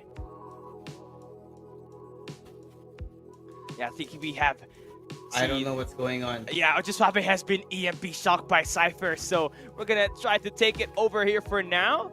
It has been, quite a day for us, right? Super surprising to see some of the squads is trying to figure out all of the attacks in this competition. We expected Execration as well as NCG to be the ones at the top, but Oasis Gaming and Blackfire have proven to become one of the better teams in adjusting to the new map, which is totally super different to back when we have played in Sunset City. And although it's still going to be week 1, these teams have been participating in scrimmages and have been, going up against each other, matching that pacing and inventing new sets of strategies. And this is going to be tons of gunfights that we just need to watch as we head into map number 3. Do we finally see a team like Execration take away a victory? Remember, map number 1, they placed top 3. Map number 2, they placed 2nd. They're getting closer at closing that game up and finally get that victory, but it is definitely far from over, guys, because this map number 3, it is going to be a toss-up. Some teams like LF Org has managed to put themselves into a spot where they get a top 3 placement, which is unheard of. Kagawad and Maestro, this Wombo combo duo from this LF Org squad, have proven to become very interesting as we move into this game. And you hear that music? It's time for more action, ladies and gentlemen, as we feature the final game at Thunder Realms for the mobile division. Do we see Execration put the cherry on top and secure that top 1 placement and finally get themselves that push? But before all that, let's take a look at our code. That is going to be for our 800 view milestone. That's going to be a diamond.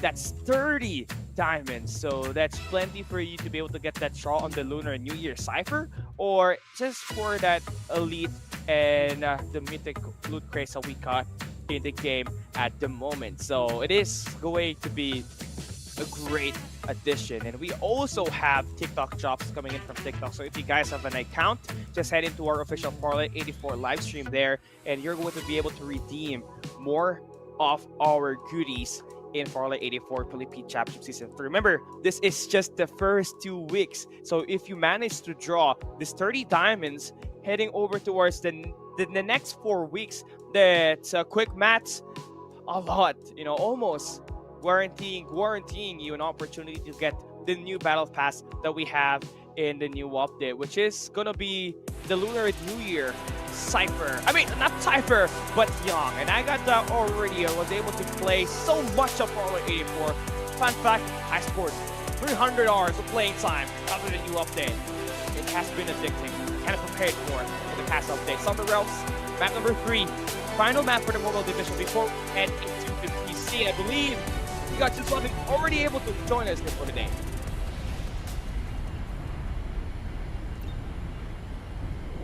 Seems like that's not the case. So we're gonna take it over. Ladies and gentlemen, it's a Galley Street takeover. Taking a look at our flight pad, it's going from the northbound, heading to southbound, and it is kind of pretty distributed. So every team will be able to get into their drop as fast as they can. Now NCG is going to be the main talking point here. Map 1 15th place, map 2 13th.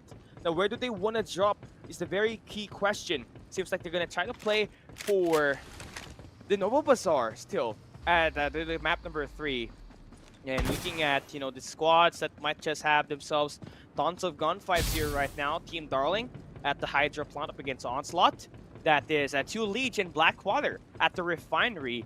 And yeah, this is going to be very devastating for these 2 squads competing at that same drop, because again, respawn pods, you need it as much as you can just for a safety net, just in case you get taken down at the first 3.5 minutes of the battles that we have here for today. But Blackwater has been winning most of their gunfights. It has been defending the refinery territory for a long time consistently, and it's always been Fade and Hybrid that is doing most of that damage. So they have managed to remove down 2 Leech off of the Gundam legs, and now they are going to try to rotate and search for more players on rotation.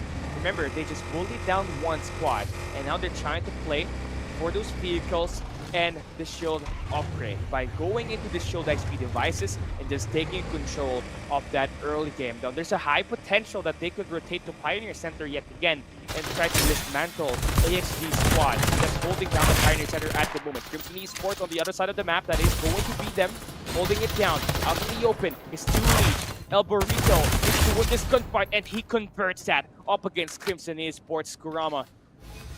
Now 2 of the members are waiting for that revive. And Suave still man. So far, it's still going to be Crimson Esports able to stay alive. And the new thing about this update is that you get to retain your weapons. Again, for Crimson Esports, one member had a double Mad Rabbit, which is one of the best weapons up close at the moment, to in fact mention that. It's going to be key for you to be able to have, at least a consistent damage up close when you don't have an AK-77 or a Porcupine in hand. Now, they are way over the top left side of the minimap, and they need to find a vehicle to traverse this land, because it's all about the sponsor box right after this next few minutes from passing. And Execration is the team that they will be able to meet should they rotate down south. Now, you are begging the question, do you want to stay here? Is, going to be a very big key for them. Now, let's see if we got just while they're already in. Okay, we got just while they already packed, ladies and gentlemen. So, we got him away from that EMP shock. It has rescinded down, and here we go. It's good to have you back again, man. And I missed you already, and I know you missed me. too. Onslaught Yeah. already down here. Is that the first squad wipe for this map? It is. It is. It's so unfortunate. Oh, that's unfortunate. It is unfortunate. We usually see these teams come back with a respawn pod for a second attempt at winning, but this time they got taken down so quick. But another fight now gonna be raking out. Got Hale on the very front, able to take down one SR Uprising. We're trying to hide behind this boulder, but there goes Hale on the very front. Summit Crush, traded blows on both sides, but Jess is gonna be the one to fall. The rest of Uprising, despite the fact they were able to escape from behind this boulder, they have to run for the hill. Blackfire is still very powerful, very healthy, and very confident in this fight. Look at this. Powerhouse want to join the fray. Cloudy on the front side, Shaolong Bay taken down.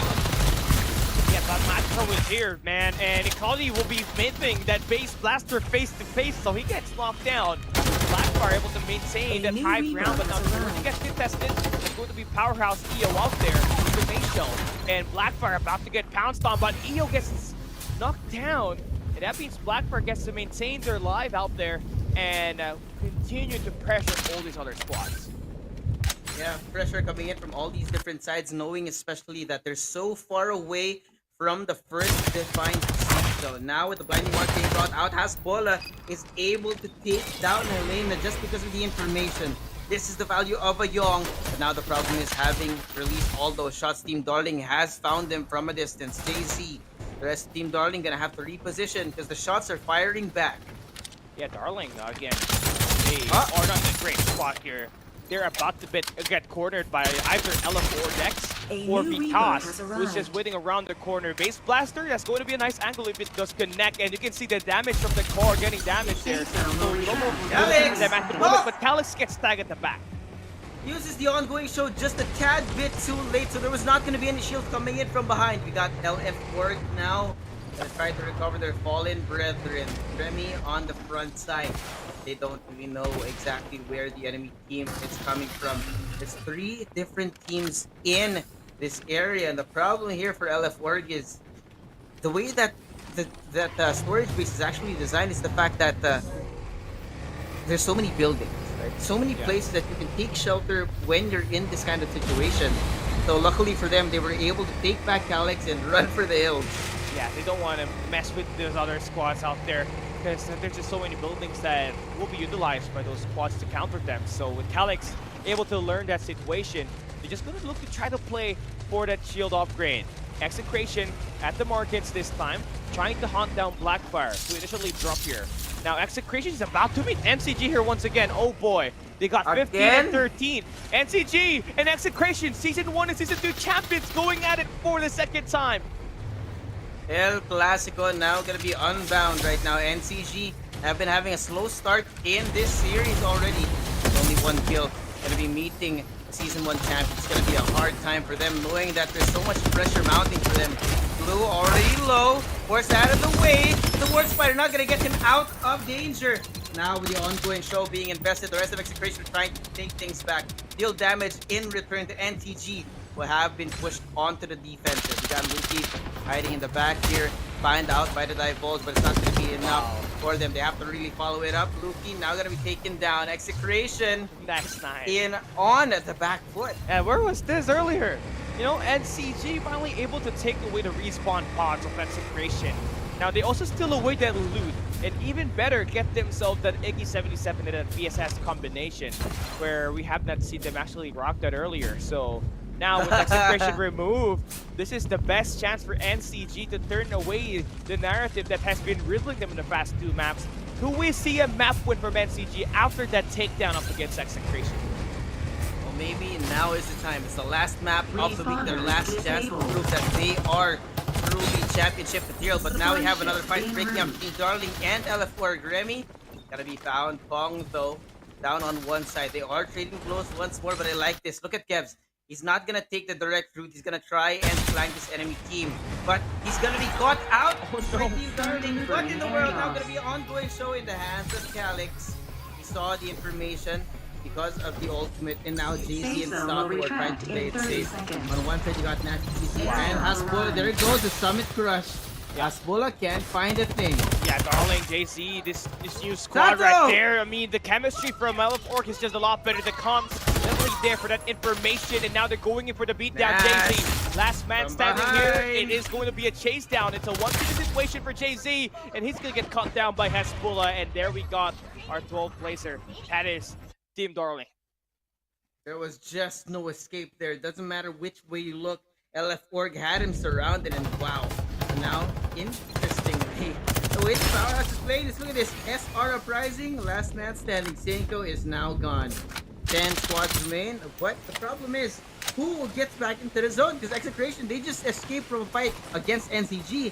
Now Oasis, the map 2 winners, are trying to fight them from another angle. They just could not get any break, right? Everybody's just throwing their hands in Execration ever since map number 1. And you gotta give them some slack off, right? Because this team, although may have been taken down by NCG, in fact they're just performing a lot better than the season 2 champions. Map 3, definitely they're still aiming for that the champion, that victory to end the week off, but it's not going to be given to them easily. They have to fight tooth to nail to be able to nail this one down and score that number 1 spot and take home at least a victory at the end of the day. NCG, looking at your screen, finally makes it to the top 10. Nice shot for Jericho. Do we see the top 1 spot be taken down by NCG though? It is between not just the season 1 and season 2 champs anymore, also down with Oasis and Blackfire still alive at the current game. Now it's a question of whether or not NCG have had their old groove back, right? Maybe it's a little thing about the first finals jitters for them, but they are doing pretty well so far. 5 kills on the board for NCG. Problem is though, if they can get the correct rotations out, knowing that they can't really find much information here. Execration, the Oasis, moving it off between each other. The Divulge is raided. And I don't think either of these teams wants to fight head-on just yet. We're gonna have a little bit more of some peacetime for our lobby. Yeah, they got to wait for the circle to get defined even further. Safe zone will retract in 30 Now, seconds. it is a wise decision for Oasis to not pick that gunfight, because there's going to be teams nearby that will just dip in and go for that third party. And another team is going to be LF Org and Squad 15 down there at the south. So it is just wise for Oasis Gaming to stay at their initial position because they have themselves a great spot on the map. Look at the map, look at the map.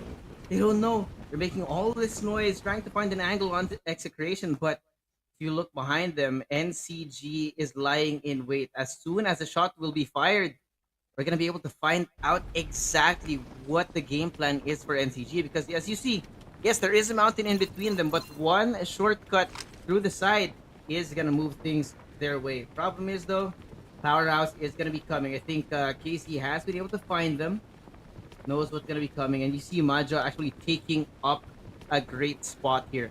If Powerhouse was able to find KC from that long range and they start a fight, we're going to have a flank angle coming in from Majo. Yeah, and Oasis Gaming still just utilizing this lane that they got. Now, the NCG's intent of taking down Powerhouse was not have that height advantage, right? And Majot now pounces. Oh! Bring out the Summit Crush and NCG forcing Jericho out of the way. He has to be very, very careful now. The rest of NCG, of course, very good on the follow-up. Base Blaster now going to be invested. Cloudy forced out of cover. Catch the run, but he's not going to be enough. The VSS is perfect in the hands of KC. The NCG still standing proud as the champions from 5 kills all the way up to 9. Yeah, KC scored 11 kills in the map win that they got back in Group C. He was that key playmaker. If he plays great, the team's odds of winning definitely increases. And with Maja able to supply that support and that long range engage, NCG is currently in a great spot to be able to take home this victory. But it's not going to be easy though, because Execration is going to be the team that they have to face up next should they want to contest that circle. And as well as Oasis Gaming, who's just lying by playing for that third party. Well, hello, Blackfire in a little bit of a pickle. Oh right? no! You see that they're kind of funneled in. Yeah, Blackwater on one side, but it looks like they're gonna be taking this fight though. Hail now bringing the hologram guide and the Summit Crush. Summit Crush rolling impact coming in for Blackfire, but look at this ongoing show. Perfect coming in from Trey. It's not gonna be enough though because of the movement coming in from Blackfire. Here with one person down. Hail alive. Okay, able to shoot them down. Look at this Blackwater. The plays coming in for both teams. Another ongoing show invested. Mac Pro taking the high ground, playing in like Obi-Wan Kenobi, but Hybrid, there's no high ground for me. It doesn't matter. I will push you out. There goes a full magazine, ripping Blackfire to shreds. Yeah, just like in the elements, right? Water cancels out the fire. Blackwater able to take down Blackfire, but NCG is waiting at the corner, playing for the gatekeeper here this time. And it's the shot from KC working. Gets himself a knockdown up against Spade, confirms that kill. It is going to be a 4v3. One singular spray coming in from KC with the VSS. Confirms one kill on Blackwater, but the RG tried to find a better angle, tried to get out of here. Because there's no way out. You have to go all the way around in this danger zone. It hurts so much at this point that there's really no way for them to take their time in this rotation. NCG forced them away from danger, but at the same time, the question is, will they find a way to flank it out and make their way into the safe zone? It's hard because you don't have any vehicle, and you are going to have to rely on the top side, accelerate, and rolling impact to be able to give you that boost and walking into the Pioneer Center. Execration does not have it easy at this current map. Only have one kill. That's from Virus. Now they want to take down Oasis. They want to force an isolation. But Tamayo is in deep trouble, but he's trying to bait these players at this initial spot that they got. Oh! And they do take him down. It's follow from the Rocket, but the rest of the Oasis is here. Coming in from behind. Blinding Mark, that's going to be working out because Exhaust could not connect. Now the rest of the creation taking them down one by one. The isolation on Oasis. Map 2 winners have fallen, but now NCG in another fight. Yeah, they have lost. They have Okay. lost their top side already. You didn't see that. Yeah. It was a brilliant part there for them, but they decided to turn the fray as well, and Daisu with a sonic crush. Not gonna stop anytime soon. It's gonna be a three-way fight, and now NCG can take it away just because of the timing. AXG comes in, swooping in like vultures, taking out the corpses from NCG. Picking now for their remains as they try to isolate the fight. Jericho, can you see that? The blinding mark barely misses him. Now he hasn't been spotted. It's now the entire squad. Oh no. Against NCG has been taken down. The amount of damage being dealt here. Blackwater on the outside. We're down to the last 5 squads, and there's so little space on the map. Yeah. They can even smell each other's body odor at this point. Yeah, Blackwater now about to rinse off NCG here. Remove that stench. It's a 3v2 situation, and they're joining the fray. And here we go, a 2v2 situation. We see NCG stand their ground and defend the fortress. Oh no, they can't find the way inside of the building right now, and Blackwater's receiving damage from the outside, but Jericho, not gonna be able to do it. Blackwater falling down one by one, Rookie from a distance. And it's Casey, the last man standing on NCG. The Season 2 champions take them down. And you still have to revive your teammates here. And it's great because Dockside is at the rooftops. You're gonna have some cover, and you can still have your rematch up against the Season 1 champions in Execration, who's holding down the Wind Valley, but Virus takes down KC, knocks him down, and LF is wandering around. Timing's perfect. Look at this, you got Execration here on the defensive as squad numbers is slowly scaling up to them. NCG just need to wait for the right timing to revive their fallen squad, because look at this. Execration so well equipped right now for the victory, trying to take these shots. It looks like there has been a full conversation between these two teams that, you know what, let's go NCG first. Yeah. Let's take them away. You know, they stole our trophy last season, so why not just force them even more? That is going around for them. Just taking this round with. See? Taking that cover. I like this. Dive being brought out. Jericho has been spotted. That's not the best place to be when you're playing in Wind Valley, man. You're number 1 separated from your teammate, and number 2 you're in the low ground. There goes KC down, and now it's going to be Jericho. Pabi, the last person standing on the Uncrowned Kings. The Crowned Kings of Season 2. Desperately trying to stay alive here in this 1v4v3. Yeah. It is going to be insane because Execration, they placed 3rd at map 1, 2nd at map 2. And they want to get that victory to end the day off. Where's the other team? Where's the other team? Underneath. We're seeing Execration versus NCG. Everyone else is just waiting. LF Org doesn't want to commit to this fight. Look at this. Everyone on the defensive. Looks like they're going to be forcing Execration to come down and try and hunt for their food. But I think they're only expecting Jericho here. LF Org is waiting with arms wide open. As soon as Execration commits to this fight, it's going to be over. But there goes the blinding mark. Nash, Circle. PC, and the rest of LF Org waiting for it. Circle. Turning into a Mr. Bean spot, and Execration now gonna be falling all the way down. There goes the ongoing show and the rolling impact. Find the information as Execration try to take these fights. LF4 dropping down one by one.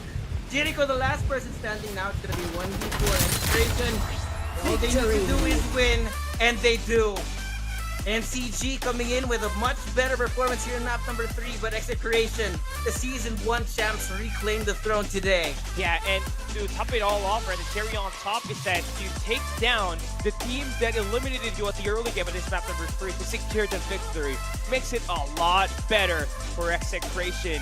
They really had a rough time trying to secure the first 2 maps, but this time, even though they lost that early gunfight up against NCG, they still managed to play it slow, play for placement, and they just had the kills to go through right just after that. And that is going to be Execration, your Season 1 champs, on a redemption season. Virus has just been amazing yesterday and today. He's really been the playmaker for this team. Just not the plays, the highlights as well. The amount of damage, the amount of distraction coming out from just one player on this team, Execration. They've really come back, and it looks like they are still gunning to take that throne away from our Kings. It's this is definitely a redemption season, and we have to highlight it now. It has to be a story that needs to be built up starting this week, right? Execration and the redemption season up against this other squad, so we got alive in this competition. And it's also great because, Execration does not just have this win, but also got a lot of kill points at map 1 and map number 2, which could totally put their odds of taking the number 1 spot this week a lot even better. Yeah, I mean, I'm not surprised knowing that Execration, the way that they've been playing ever since Season 1 of FPC, the extremely aggressive playstyle, getting them frag points and the survivability points as well. But the beauty of this, of course, is the fact that even with just 13 kills, even with a fully stacked lobby like that, Execration walk away with a win in this 3rd map of the series. I'm curious to see who's the MVP though. Yo, it's the new player Yato.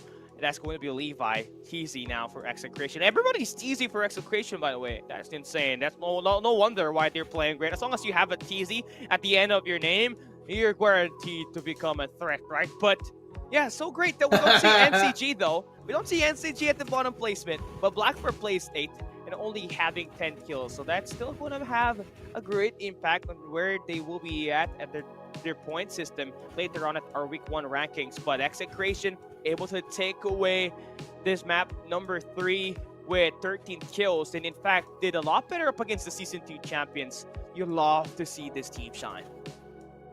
Yeah, nothing more welcome than an actual rivalry, right? We got NCG and Execration. Yes, they're actually really good friends in real life, but it looks like in the survey, it doesn't matter, man. If we're friends, I don't care. I need to win. Yeah, you can't really catch this team some slack off, right? But Execration, everything that was thrown to them, they managed to swing back. And that was the story for this team, map 1 until map 3, right? Everybody was just trying to gun them down. Every team tried, but all of them failed. And yeah, it seems like they're the ones on the run to take that number 1 spot at the end of the day. But still a great, massive highlight for Blackfire and Oasis Gaming in taking map 1 and map number 2 respectively. These teams definitely know how to get that job done and become the next superstar for Farlight 84. But before we head into our next break, we're going to be taking a look at these highlights, and this will be a good one.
And of course, the MVP from this winning team, Levi TZ, with 5 kills, 1,462 damage on the main shell. Honestly, Callie, why are we not surprised? Why am I not surprised? Most so, if not Dockside yesterday, mostly were Mayshell MVPs yesterday, and Levi able to pull it through here. Those high grounds, you know, this mobile division really loves to play those high grounds. And as well as the base blaster, if any team is hiding around the building, going in for a revive for their teammates, they always try to throw it as much as they can to be able to put that pressure and let them panic and, you know, create some errors. And that has showed dividend. Execration always gets that nice timing up against these other squads, and Levi was able to pull it through and help this team win at that final circle where they are able to take down LF Org and NCG. I mean, the way that Thunderrealms is built, right? It might not have as many random buildings out there, but the verticality on this map, right? Just because of the landscape itself, this is why the Mayshell is so important. Because when you have a great angle, we keep saying this, for those of you who are not very good on the Mayshell, maybe it's time to pick it up, because you get these perfect spots. If you find the perfect high ground, then you can take down an entire squad single-handedly. And we've seen it not just in the map winners, but in a lot more of the teams that have been showing up the last few days. Yeah, and we saw Mac Pro end up with 10 kills yesterday, and now we got Levi able to pull it up. Although not a lot in terms of getting the skills, but the damage that he provided was a lot. And, you know, I think that is going to be the main meta here for the mobile division, right? It's great that Mayshell is finally back at the lobby. I mean, at the meta, because this player, we saw it get a lot of these eliminations once it was recently out, right? And then people started to figure out what kind of gameplay that happens, and then it's finally back at this new season, so it's great. Now we take a look at our rankings and see who takes that #1 spot. Of course, Execration takes it with 99 points on the weekly score. 99 points here, followed closely by Oasis with 83. Blackfire, who have had a pretty good, consistent lobby right here as well. SCWPH followed here, LF4 as well. Blackwater, who have been very good in the in one map, though they need a little bit more consistency to make their way into the top spots. Yeah, right? And it's not too bad. They're in fact 1 place higher than our defending champion. So that's saying something. Knowing that the FPC points, right, they really do count more and more towards the end. Knowing that 1,500 for Execration, it's better than having only 40 or 85 like the other teams in the lobby. Yeah, and LF Org, you know, this just needs to look for more kills here at this time, right? They already figured out how to play for that placements. They scored top 3 at map #2. I'm talking about STWPH, because there's 2 LF Org 6 code that we got in game, right? And LF Org X is KMax. And yeah, they're doing great. Now, NCG, if not for the top 15 and the top 13 placement that they got on the first 2 maps, they could have had a top 5 at least at week 1's final ranking. But they can do a lot better. We got 4 more weeks of action for the mobile division. And of course, for these other squads that played today, tons of adjustments are going to be made heading into next week. Yeah, we could probably admit on maybe some first series jitters or not being totally used to the map. Because knowing how these teams play, right, there is VOD reviews that are very important in the process of a pro team like this. And knowing that they don't have any data on the other teams here, that's all of the expected winners in these maps didn't really do much, especially here today. But, well, we do have another week happening next week. But we do have one interview coming in. We're going to be meeting Blue from Execration, ladies and gents. We're going to throw you over to the Tagalog side for this interview. See ya. Actually, sila palang lahat. Hello! Hi guys. Ayun, hello. Rinig ba? Hello Patry po. naman ng Opo, mic yun. opo. Ah, mahina lang yung boses. Hello. Sumigaw! Sorry. Ayan. Okay na. Ayan. Hala, Ano ba katanungan mo, Bim? Tanungin mo na sila. nanigas sila sa screen ko. Hindi sila gumagalaw. Gumagalaw sila sa screen mo? Hindi rin eh. Nakangiti. Ang ganda ng ngiti ni Blue eh. Oo, okay. Ang ganda ng... Hello. Ayan, okay na. Ayan, okay na. Ayan. Sila Blue. Una sa lahat, gusto ko malaman sino ba si Levi TZ? Si Hato po. Bagong player talaga siya. Ay, hindi po. Siya po yung Hindi, galing sa galing yata sa ibang team. TDIF. Build diff po. Last Si season. Yato. Yato? Opo, si Yato. Yato. Okay. So, BDIF Mobile pala. So, nagkaroon nga ng pagbabago. Okay, wala lang. Natuwa lang ako kasi nga naman sobrang consistent ng performance ng isang Mitchell. At parang ngayon lang din kayo naglagay ng Mitchell sa lineup nyo. Tama ba ako? Opo, kailangan na po kasi dahil ano po yung terrain sa sa Sunderlands. Advantage po talaga Ayun. yun. So, Mhm. ayun. So, ano yung mga, so isa yun sa mga adjustments nyo. So, dahil nga napunta tayo din sa Thunder Realms, parang hindi kasing bilis ng playstyle nyo sa Sunset City. So, ano yung mga adjustments mga ginawa nyo para nga makapag-top 1 ulit dito? Kasi kakaiba yung mapa, medyo sobrang lawak eh. Siguro po everyday practice tapos yung mappings po namin, inaayos po namin kada araw. Yung mismo pag-rotate. Sino ba ang gumagawa ng calls? Lahat ba kayo or isa lang yung nagbibigay ng shot call? Hindi, lahat naman po nagtutulungan. Pero yung main decision po sa akin. Si Blue. Ay, si Kapitan Blue pala to. Si Blue lang. Diba? Blue lang. Blue lang, pero medyo may shade yun. Shoutout naman dun sa nagtatagong nasa likod mo si Virus kasi kitang-kita na kamay na lang siya ngayon. What? Sobrang laki ni Virus. Ayan. Ayan, si pakita yung mga si What's teammates. ata to? Why ka naman, coach? Ayun, at silipin namin na onte yung camera. Ayun, Ayan, kami na silipin. last na, shoutout nyo dun sa mga followers nyo, dun sa mga sumusuporta sa inyo since FPC Season 1. This is your time. Ay, shoutout po sa mga boss namin. Boss B, Mamita, Ate Chili, Mami G, Boss Jamil, Boss Yulo. Tapos sa mga supporters po namin dyan. Tapos yung sa akin yung buff ko, si Nisha ba? Ay! Titigan ko. TikTok nga dyan, tinitigan ko. Dali. Ay, hindi po. Ayan,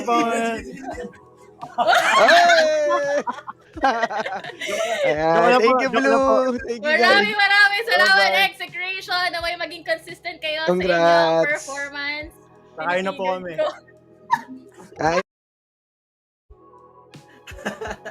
Well, I don't know if you guys understood that. Of course, this is the Philippines, so they probably did.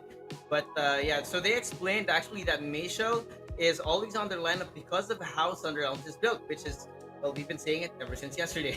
Yeah. That the high ground, really, the way that the terrain in Sunderlands is already great. Adding a Mayshell to the mix really gives you an all-powerful combination of heroes when you're on Sunderlands. And there's a lot of pressure that you can build up with that Mayshell, and you also got that dock side just roaming around at the ground that provides you so much of those informations, and as well as those players exposing their location after spotting dock side. Right? They also mentioned that their new player Levi TZ is Yato from Build Different Mobile, who is a great addition from this squad. They did remove Sato, but still had a same player that played for them before in order for them to get all of these eliminations. But after all that, that's of course the last series of the week. We're gonna find out who are the top 15 teams. But of course, it's pretty easy knowing that this is a top 15 that played earlier, and these are the weekly total points. So knowing or taking into account the points that were earned yesterday, NCG coming in from 7th place made their way all the way up to 4th with 1,000 total weekly FPC points. Top 1, of course, still going to be Exploration, followed closely by Oasis and Blackfire. All the other teams, though, it's honestly anyone's call at this point. I wouldn't be surprised if we see some new teams jump up towards the top of the scoreboard when we move into week number 2. There's always going to be teams grinding for that daily matches that we got every Monday and those Wednesdays. Those are key because you have 2 matches at nighttime in the Philippine region. So you really have to focus your attention once you try to play for those points, because at the end of the open qualifiers, there's always going to be those top 30 teams that will be invited for top 60 teams that will be invited to the knockout stage. So as much as you want to get all of these attacks at the weekends, you gotta play those daily matches as well to be able to score more points and get your team at the top spot. Yeah, I mean, you gotta start from the bottom before making it to the top, because everyone's on that grind. FPC points are cumulative over our 5-week open qualifier, so every day counts, especially if you want to make it into the knockouts, and even all the way up until the LAN. So for those who have not made it into the top 15 this week, there's still so many chances. We got 4 more weeks in our open qualifier stage. And in a bit after our break, we're going to be moving on to the PC division, which we have not seen yet. So I'm really excited. Will we see the same meta? Will we see the same play style? Because there's always usually a difference between these 2 divisions, PC and mobile. Yeah, the weapons are going to be the main topic point here. VSS is hard to control in the PC division. So are they still going to maintain that defender and that, that Uzi in the play? Because that will be, very interesting because we got announced esports not here anymore. So where there's going to be a new champion for the PC division. And when we come back, it's going to be the PC division's first look at Thunder Realms. We'll be right back.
Victory!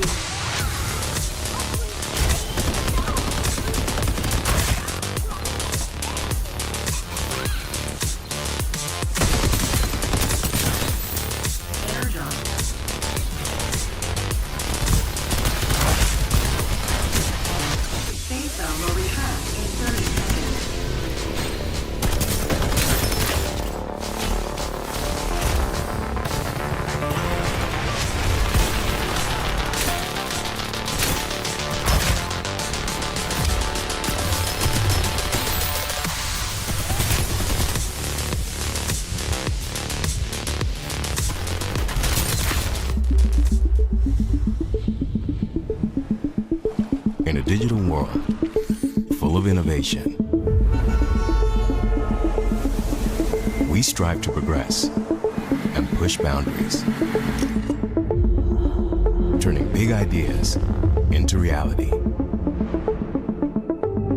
By creating stylish, groundbreaking products that set trends and connect our dynamic consumers so they can create extraordinary moments together. Techno. Stop at nothing.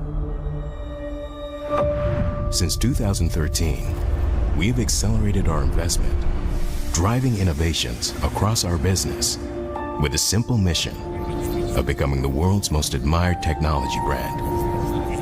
By developing cutting-edge technologies to create modern, stylish products and services for progressive individuals.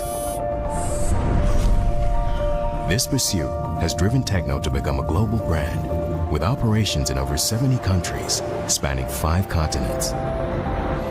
Our journey began with smartphones, and fundamental to this was launching products with market-leading camera capabilities paired with unique designs. We've taken camera technology to the next level, launching our in-house imagining lab, TIVAS.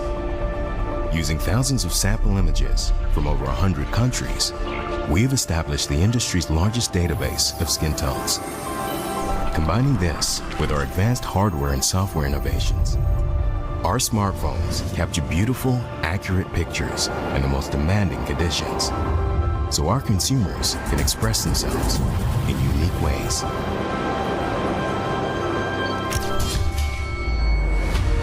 We have also made breakthroughs in AI voice recognition, visual perception, and 5G communication. And by combining these technologies with our original designs and material innovations, we have created unique products infused with art and fashion, empowering our consumers to lead an active, modern lifestyle. At the forefront of our smartphone portfolio are the Phantom and Camon series. Phantom is our pioneering premium sub-brand, featuring best-in-class technologies, whilst the Camon combines a professional camera experience with an artistic modern design. Finally, we have the Spark and Pova series, tailored towards dynamic Gen Z consumers and gaming fanatics. At Techno, we are also building a digital ecosystem, including smart personal, smart business, smart home, and smart accessories, so our consumers can stay connected both at work and at home. To fulfill our mission of becoming the world's most admired technology brand, we have built an ecosystem of over 400 commercial partners, and we are supported by a network of 160,000 plus retailers, making Techno products accessible to everyone. At Techno, we are also committed to giving back to society, working with a range of organizations to provide more opportunities for higher education and empowering local communities to build better homes. But we don't stop here. By establishing local manufacturing centers, we are creating new jobs and improving the welfare for many of the world's emerging regions. And now, more than ever, we are committed to protecting our planet, ensuring our entire business is working towards a sustainable future. Building a stylish, innovative tech brand is a relentless pursuit. But at Techno, we always have one eye on the future. As we enter our next chapter, we continue to stretch our imaginations as we progress and consider new possibilities for our future. There are virtually no limits to what's possible. Techno. Stop at nothing.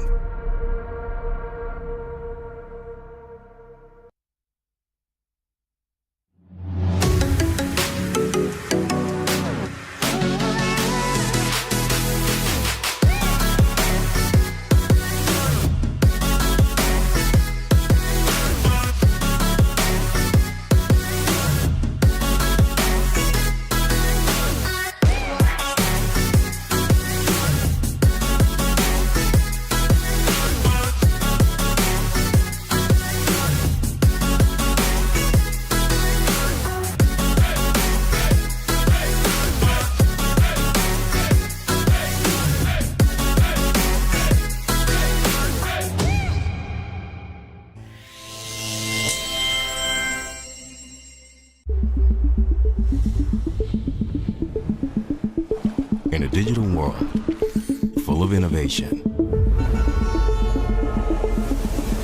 we strive to progress and push boundaries, turning big ideas into reality by creating stylish, groundbreaking products that set trends and connect our dynamic consumers so they can create extraordinary moments together.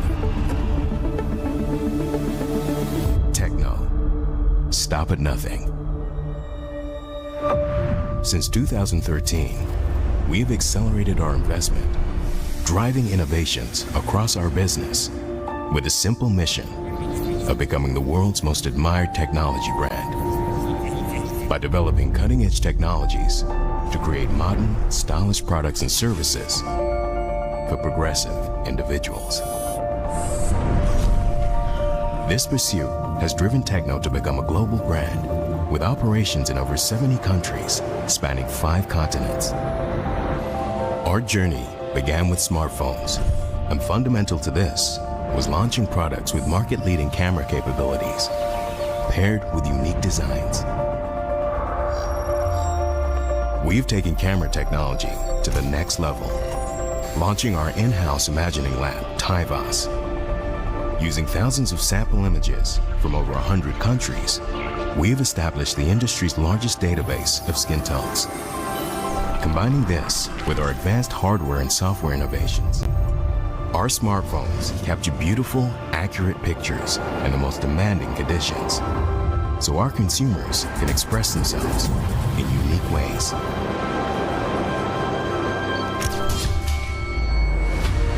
We have also made breakthroughs in AI voice recognition, visual perception, and 5G communication. And by combining these technologies with our original designs and material innovations, we have created unique products infused with art and fashion, empowering our consumers to lead an active, modern lifestyle.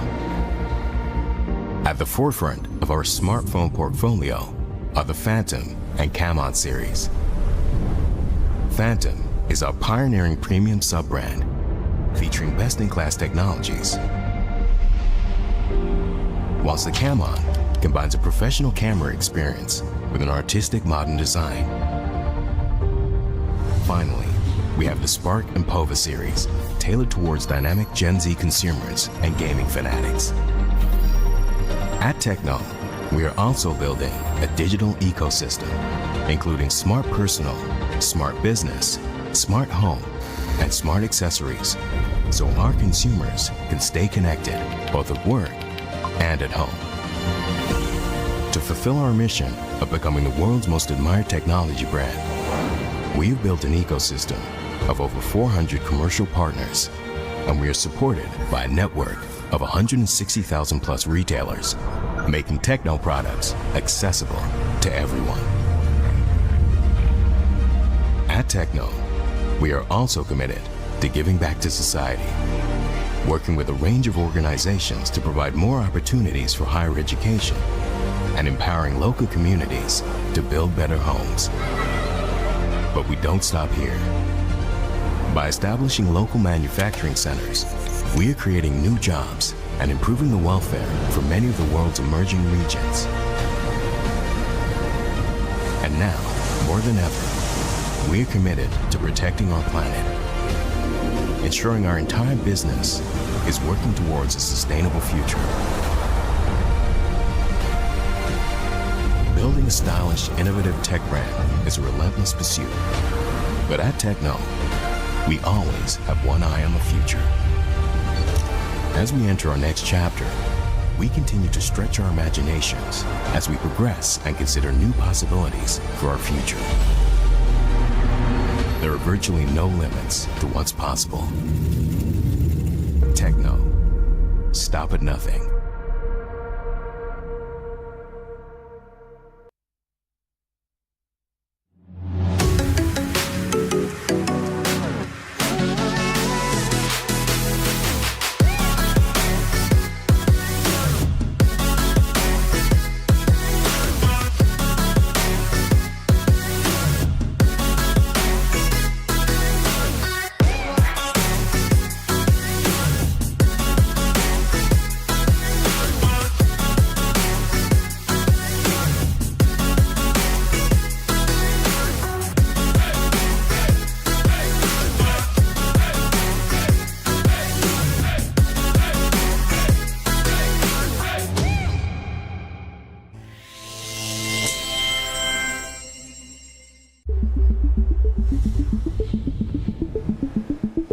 In a digital world full of innovation, we strive to progress and push boundaries, turning big ideas into reality by creating stylish, groundbreaking products that set trends and connect our dynamic consumers so they can create extraordinary moments together. Techno, stop at nothing. Since 2013, we have accelerated our investment, driving innovations across our business with a simple mission of becoming the world's most admired technology brand. By developing cutting-edge technologies to create modern, stylish products and services for progressive individuals. This pursuit has driven Techno to become a global brand with operations in over 70 countries spanning 5 continents. Our journey began with smartphones, and fundamental to this was launching products with market-leading camera capabilities paired with unique designs. We've taken camera technology to the next level, launching our in-house imagining lab, TIVAS. Using thousands of sample images from over 100 countries, we have established the industry's largest database of skin tones. Combining this with our advanced hardware and software innovations, our smartphones capture beautiful, accurate pictures in the most demanding conditions, so our consumers can express themselves in unique ways.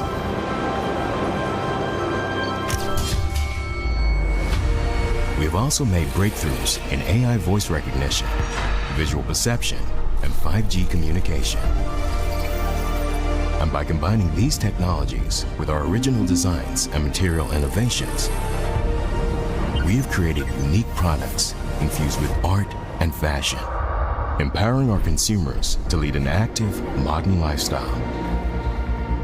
At the forefront of our smartphone portfolio are the Phantom and Camon series. Phantom is our pioneering premium sub-brand, featuring best-in-class technologies, whilst the Camon combines a professional camera experience with an artistic modern design. Finally, we have the Spark and Pova series, tailored towards dynamic Gen Z consumers and gaming fanatics. At Techno, we are also building a digital ecosystem, including smart personal, smart business, smart home, and smart accessories, so our consumers can stay connected both at work and at home. To fulfill our mission of becoming the world's most admired technology brand, we've built an ecosystem of over 400 commercial partners, and we are supported by a network of 160,000 plus retailers, making Techno products accessible to everyone. At Techno, we are also committed to giving back to society, working with a range of organizations to provide more opportunities for higher education and empowering local communities to build better homes. But we don't stop here. By establishing local manufacturing centers, we are creating new jobs and improving the welfare for many of the world's emerging regions. And now, more than ever, we are committed to protecting our planet, ensuring our entire business is working towards a sustainable future. Building a stylish, innovative tech brand is a relentless pursuit. But at Techno, we always have one eye on the future. As we enter our next chapter, we continue to stretch our imaginations as we progress and consider new possibilities for our future. There are virtually no limits to what's possible. Techno, stop at nothing.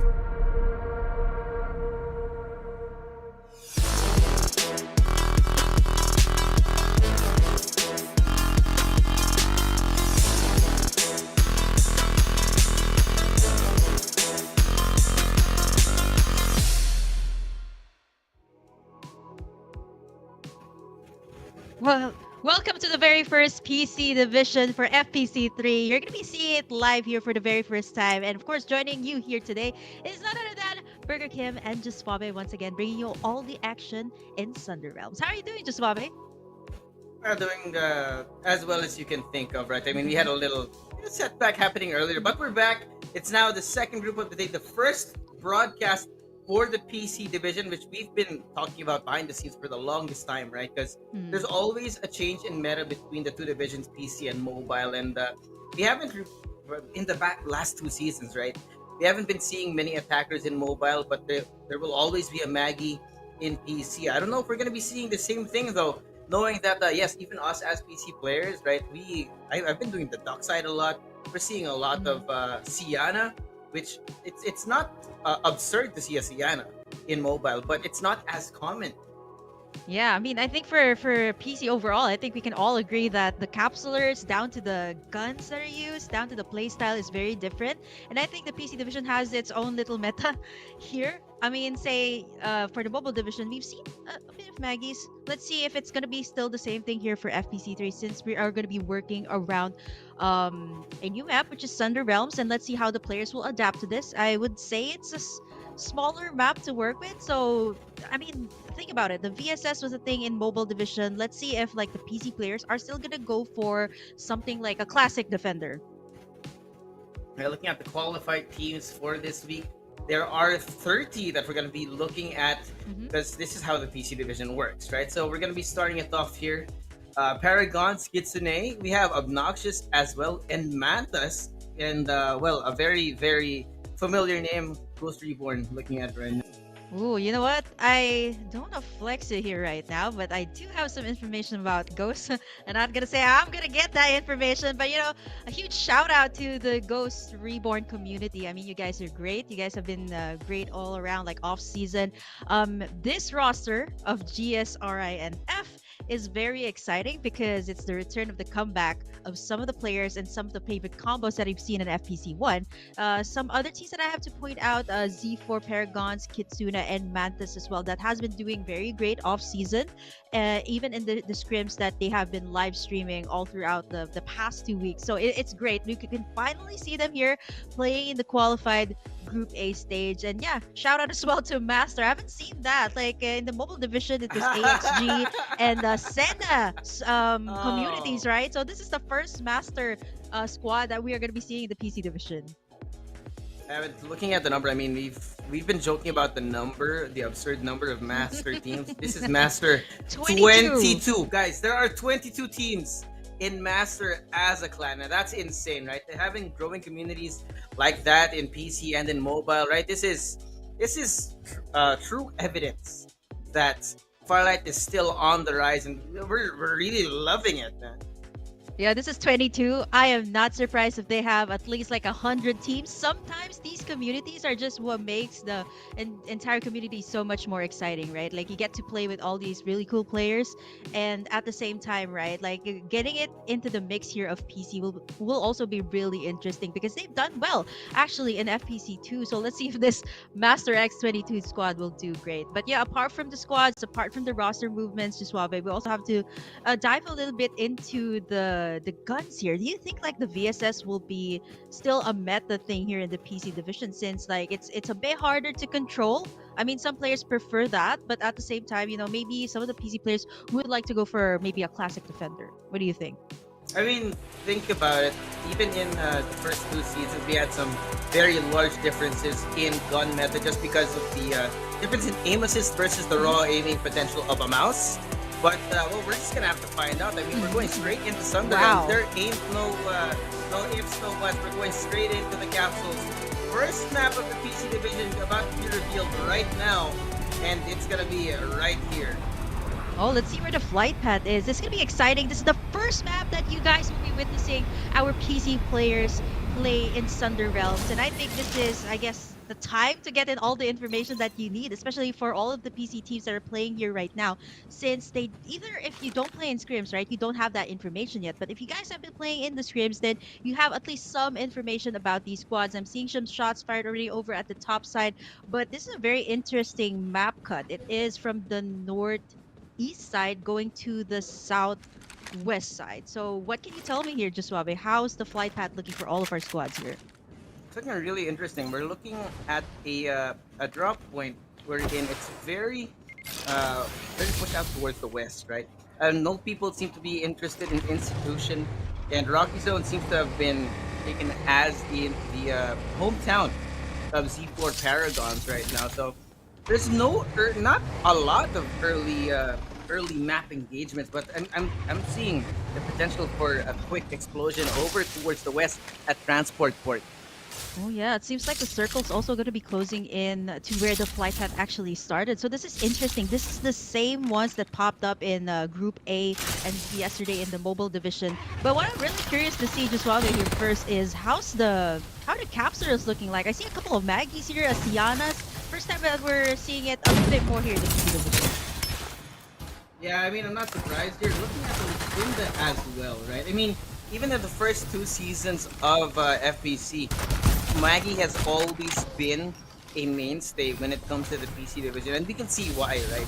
When you master movement on a keyboard and mouse, just like these players, you are not gonna be afraid to use that Maggie because you have an easy way out. Especially now, you have the changes in movement skills or tactical skills for players. Yeah, and I think the mobility thing, right? Like it's huge factor here in this game, and having the duck side and Maggie is really good, especially in the PC division. A lot of early gunfights too. I noticed yesterday in the mobile division, and it seems like it is also the same case here for the PC division. It's getting quite tight here in the transport port. A lot of ultimate have been invested. Wow, that's the first time I'm seeing it. Absolute gravity to pull everybody in, but this is just the beginning, as that's going to be squad number 4 just doing the cleanup work. Kitsune, one falls there as the duck side here is trying to get someone in, but whoa, another duck side versus duck side, rolling his way out, unable to get anyone in, but the pressure is on here as Kitsune is able to take down DBXF. Yeah, the incendiary here. I think I really like how this game plan for this team actually played out, right? We got the absolute gravity to corral them into a corner. You got the incendiary as well, and just the full crowd control provided by their choice of heroes here. This is gonna be probably one of the teams that prefer playing inside of buildings, right? Because we've been seeing here in Thunder Realms at the very least differing play styles where some teams want to stay in the open versus some who want to play inside of the buildings because of how powerful these crowd control skills were. Right now we're seeing Mantas going up against a heal. This is Seiyosho from Built Different. I think all of the teams are willing to fight outside the zone. One's already down from Mantas. Now a heal. They're looking to take down more here for their squad. One frag for them, and they're able to get one up. But you know what? The duck side has been down already, so this is a big thing for Mantas to go in for the push. Although, you know what? The Mad Raps are working so well here. Everything's so dark. Yolo able to pick up one. Full clip is down. He's supposed to use that respawn pod out, but this is really dangerous for Ayil and Mantas here. They're camping out here so long. Mantas, they don't know! Oh no. Oh, there goes Serendipity from the outside. Yep, he's still in it for a chase. Yep, Ayil is looking to do all of the cleanup work. Everybody from Mantas is really low. They're healing up care of the poison smoke there, but Seiyosho out for blood, but he's not gonna go for more. Yep, seems like everybody's very relaxed here. After those fights, right, you usually see some of these teams double down on it, but it looks like these teams, at least on the PC division, maybe it's the same case of first map jitters, wherein fight happens, you want to back off, make sure that you're still alive, because you don't want to be playing catch up in the later maps of the series. So far, Ayil has been doing so well, right? Like the pressure was on them earlier up against Mantas, but they're able to pull through. And to think that all of these squads, what's up with them playing inside the zone? This has been very evident also in the mobile division. What's the reasoning behind this, Juswabe? I'm just so curious. Are they looking to take in all of the rewards, like maybe get some shield upgrades, or are they just looking to take down their respawn pods? Because look at that, 1, 2, 3, 4 squads are outside the circle. I think this behavior also comes with the fact that the sponsor box is very important, right? Because if you're not going to be able to position yourself to take that sponsor box, then you want to get as much loot as you can. But now Absolute Gravity is going to be invested in the Warp Spiders on the outside. Masters 22. Just like that. Then another fight. Yeah, they just invested that ultimate. I think location's gonna be known that they just popped in that Absolute Gravity, but no movements just yet. They have to move out though. 2 frags for them. They might get caught between a pincer move between 8 and number 2. Wow, one already down. Care of that VSS. And just like we were saying, it is still a thing here. I do see some squads picking up the defenders though. So I guess it really depends on your type of playstyle. If you're more comfortable with that gun, you just go for it. But the VSS is still top choice here. I would say best all-around gun so far in Thunder Realms. Yeah, I mean, the VSS being easy to find, knowing exactly where it spawns. And if you get it early in the game, that makes things so much easier, especially where Thunder Realms is set up, right? The verticality on this map, if you have a good vantage point, then you can do so much damage from a distance. And with the VSS that's fully armed with all the attachments you could ask for, it's one mag and the person's already dead. That's how powerful the VSS is right now.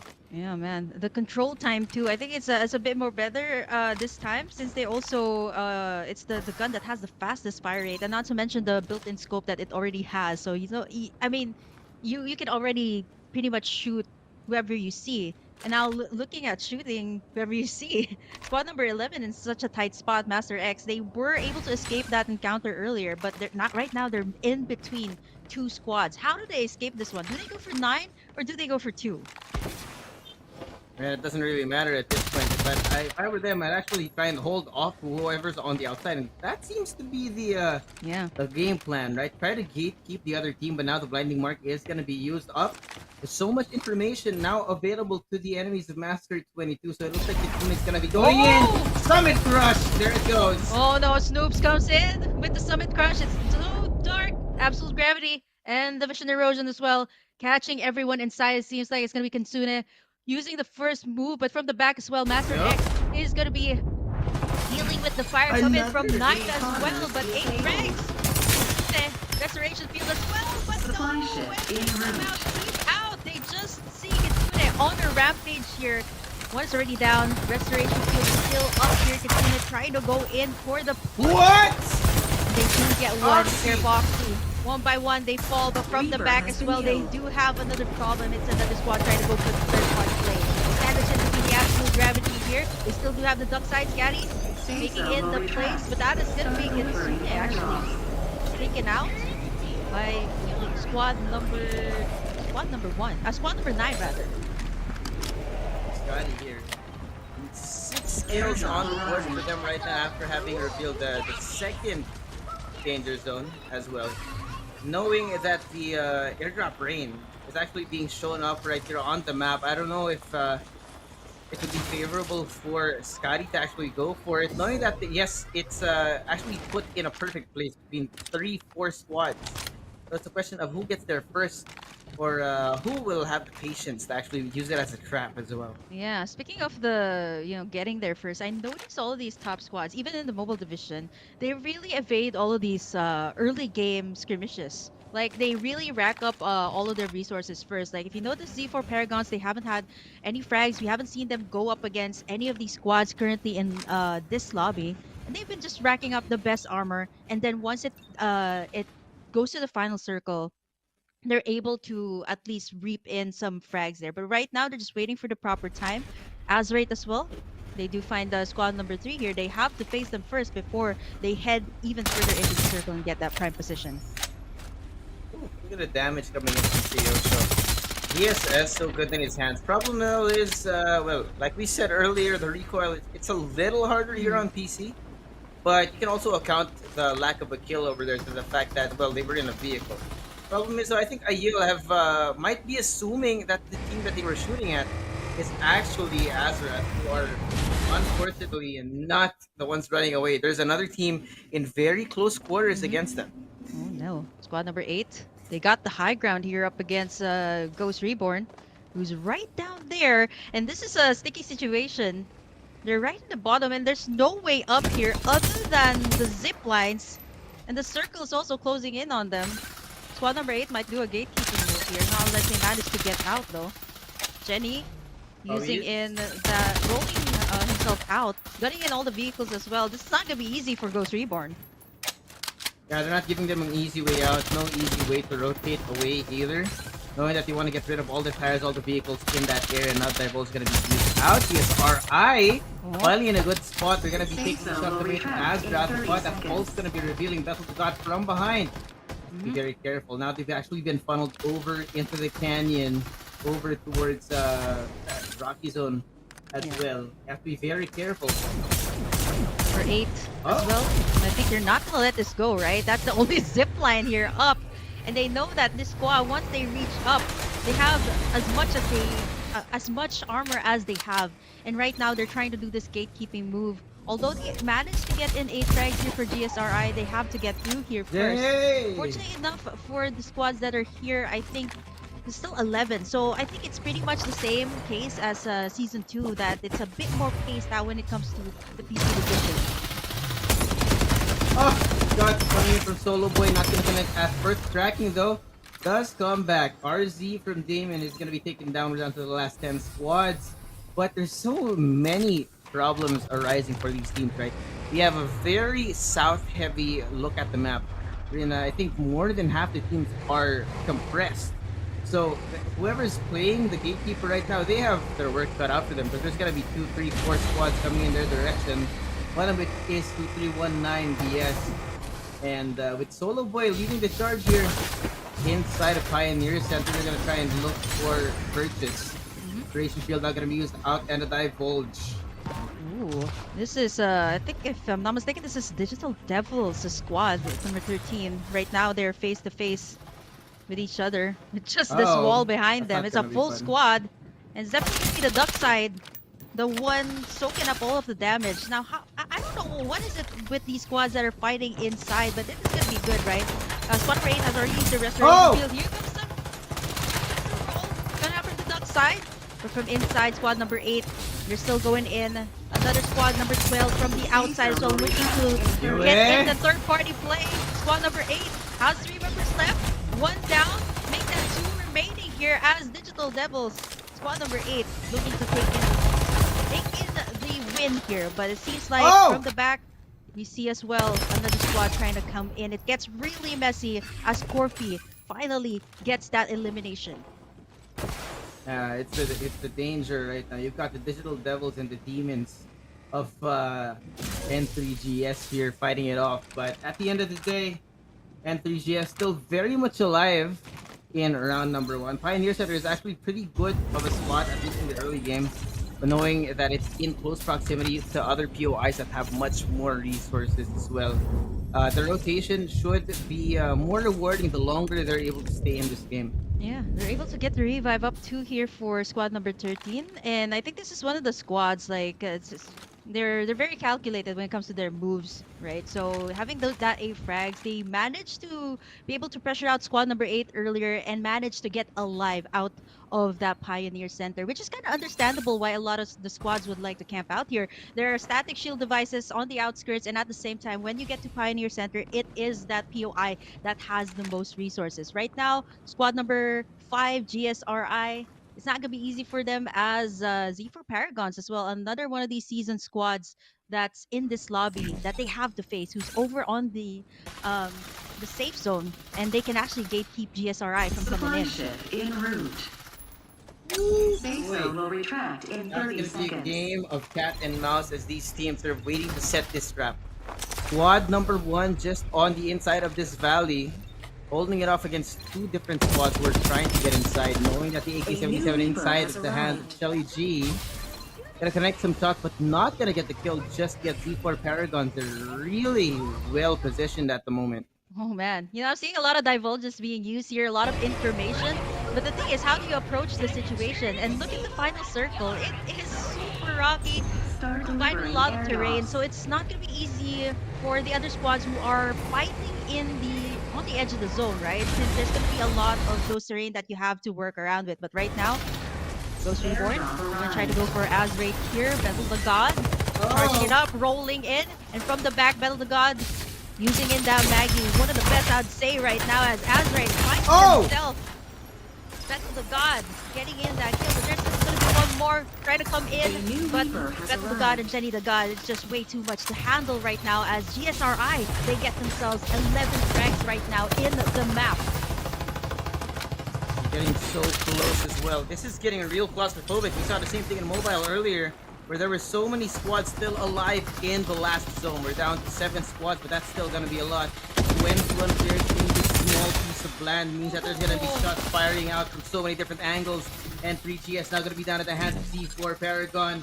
Everyone's desperate to get themselves into shelter, get themselves healthy. Because it doesn't matter where you look, there will always be crosshairs strained on your face. Have to be very intelligent.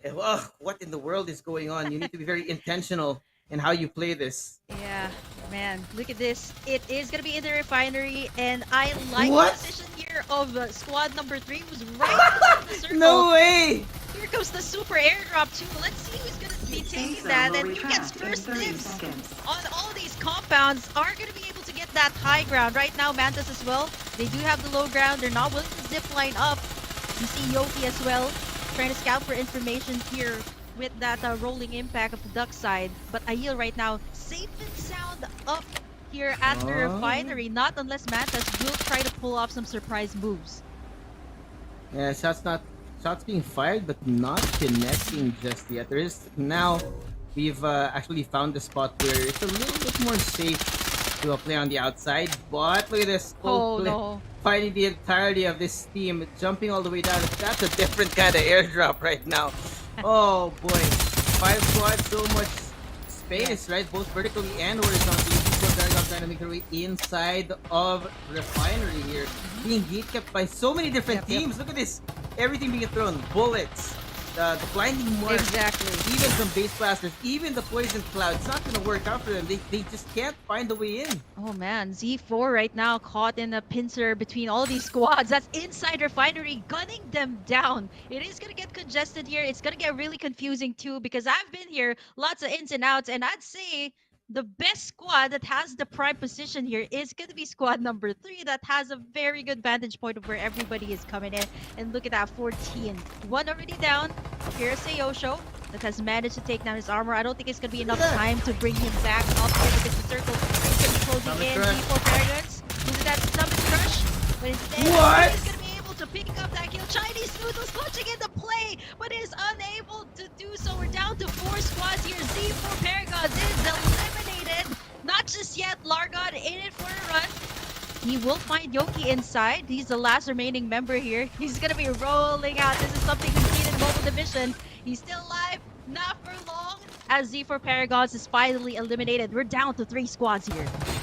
3 squads and Yoki so low. Now gonna be down to the last 2. We got GSRI up against Aiel, Bethel the God, and the other gods in this area.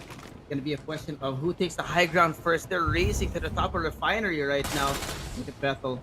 Have to check every possible corner. And now they're gonna be dropping in from the air. Death flying in from above. We're down to the last 6 players, even with the restoration field here. Oh man, it is gonna be a smallest circle, but shoot! Let's go! Reborn takes in this map number 1.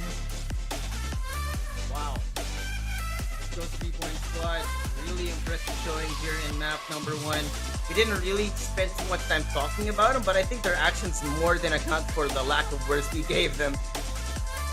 Man, I think it was also pretty, I wouldn't say anticlimactic. I'd just say that the area itself, right? Like refinery, the circle was closing in on the top side. Aiel had to go down, and by the time they jumped down, GSRI actually had that restoration field, and at the same time, they were able to heal up despite the fact that there was a vision erosion there in the final circle. Battle the God shoots that final shot, and GSRI is able to pick up that final kill. 18 frags in total for this squad, and I'd like to say that this is a beautiful comeback for Jenny and Bethel, who we last saw play in FPC 1 actually. Yeah, that's the beauty of the PC division, right? There's not much that when it comes down to it, mastery of or your comfort rather on a mouse and a keyboard also will usually help you out in sticky situations. But looking at the scoreboard right now, it's actually a pretty distributed number of kills across the map, right? You got except for N3GS who are floating above the others, Mantas with 10 kills on their hands, and Aiel here with 7. Most will still be in the hands of Ghost Reborn, and I'm not surprised, right? Knowing that, like you said, we chose to close in for refinery, which is a very confusing terrain, right? Because there's so many floors. There's 3, 4, 5 floors. There was even a moment where Aiel had the full lay of the land, almost like they were emperors of whatever it was in refinery there. Wow, that's why it slowed things down to a halt, and it really did come to the circle literally closing. There was no safe zone in those last seconds. Yeah, I mean, look at the stats here of Ghost Reborn. Yeah, of course, you had to highlight this squad that has taken in the first spot, despite the fact that they were actually one of the last squads that got into the refinery. It's a miracle that they were able to pull this off. The ultimates as well. The timing was the key here for Ghost Reborn. And looking at the assists and kills, it is still Jenny and Betel that has the most kills and the most assists overall in the squad, which we've already seen in FPC 1 that they've had a very good synergy and they're looking to continue it here in Season 3.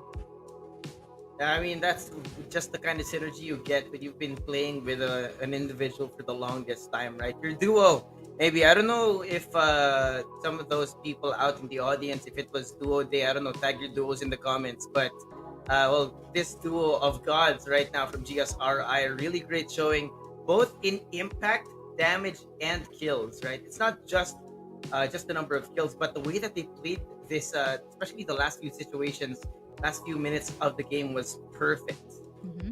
Yeah, it's also so refreshing to see that there's a lot more Lucindas and Maggies here in the PC divisions, knowing that there are times like even in FPC 2 that we've seen like 3 or 4 attackers in one composition. So now it is a little bit more balanced out. You see 2 attackers, a support, and a defense capsuler here, which is pretty much what we have seen in the previous seasons as well. So as compared to the mobile division that prefers to have that mostly like defense and information in their composition. So I really like the diversity as well of the styles here in the PC division. And overall, it was I'd say a lot of surprises in store for us since we are just done with our very first map. We're gonna have 2 more here for Group A, and I can't wait to see what the other teams actually have in store. Yeah, gonna be going over to the highlights, give you guys a quick rundown of what happened in map number 1, just in case you guys missed it. We'll be right back. It's me, Suave, here with Burger Kim. See you in a bit.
Okay, we've seen the rise of the duck sides in the mobile division, and of course, this is a staple in the PC division. It is the Maggie kill.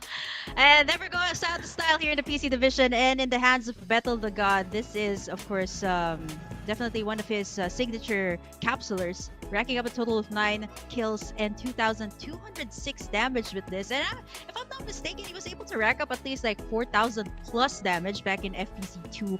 One of the players that has racked the most amount of damage in the previous season. So it's nice to see him come back here with, of course, a classic combination that we've seen, Jenny and Betel the Gods that we've seen, formerly Team Nitrox, and now they're going to be playing for Ghost Reborn, which is really interesting because I heard that Ghost Reborn is actually building up their PC division to be really good as well because they're a little bit more known in the mobile division.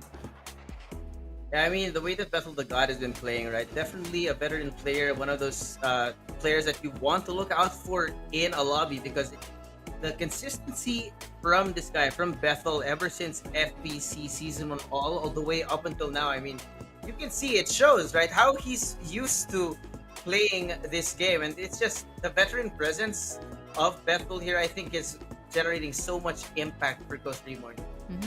And I think this was long coming. I've heard it, off season, saying that Ghost Reborn is trying to build up a really good PC team, and here you have it, the Ghost Reborn taking in the first map, and I think this is quite a statement as well to the other PC players because having them, right, they were one of the top teams also, like Betel and Jenny back in season 1. So them coming in here to season 3, getting in the very first map of the PC division here is definitely not an easy feat, knowing that we are also playing in a brand new map for everyone, which is Thunder Realms. Yeah, I mean, you have to adjust to the changes in the gun meta, to the way that some of the heroes have been reworked in Thunder Realms, right? A very varied map where you have so many different heights, right? You have those extremely low places like Wind Valley, and then you have Refinery with towers upon towers upon towers. But, well, there's no thinking time for us or anyone in the lobby right now. Map number 2 is underway. We're going to be going right back to Thunder Realms, ladies and gentlemen. Get back in your capsule, survivors. Here we go. Yeah, you guys want chaos? If you think that first map wasn't chaotic enough, you're gonna get more here for the second map, Thunder Realms. And I love how that the Thunder Realms introduction, I think the first time we've seen this was in the Mobile Land Finals. So I love how they added that little addition here, which kind of makes it all the more hype here for all of our players. And that is a very interesting flight path that actually started all the way up north. So still in the middle, but I'd say that the squads that would love to drop in the bottom side, one of them is squad number 13, and Mantas actually drops over at the lab. It's going to take them some time to reach their destination. But looking at the victors here for map number 1, Ghost Reborn, actually already dropping in a split drop over on the bottom side, hydro plant, and the storage base. And this is interesting, right? Because they essentially have an entire quarter of the map all to themselves. So that's going to be so much loot. Question though is, what kind of quality of loot are you going to be getting here in Hydro Plant and Storage Base, knowing that everyone else is compressed across the map? Meaning, as soon as Ghost Reborn find another team who just happens to find some better loot than them, it's going to be a dangerous position to be in. Oh, look at the center of the map. I don't know if everyone's gonna land at the Nova Bazaar, but it's getting really tight there because I see like 3 or 4 squads, and sometimes I think, some of these squads like do some adjustments mid-game, but it's very evident. I really like the adjustments that they've made here in the early game. All of these squads are pretty much willing to be a little bit more aggressive in the start, right? As compared to the previous maps that we had in Sunset City and Laptop, it was a little bit more slow paced. Like you want to really reserve that respawn pod, but now I think all of the squads are just willing to go for it in the early game. I mean, it's so important to get your early game loot, right? Because after the early game, after your initial drops, sponsor boxes come out at some point in the early game, right after the first 2 circles. And once that happens, if you don't already have your loot up and you want to get a sponsor box, you're gonna be very, very hard pressed to be able to hold down the fort once you even spotted where the sponsor box is here in Thunder Realms. So it's really funny too that I always see that divulge being used very early on. Like you see 3 or 4 enemies detected within the area. It's just information after information. It is a landlocked area after all. Speaking of the landlock here at the outskirts of the bazaar, it's gonna get really chaotic as Mantas once again.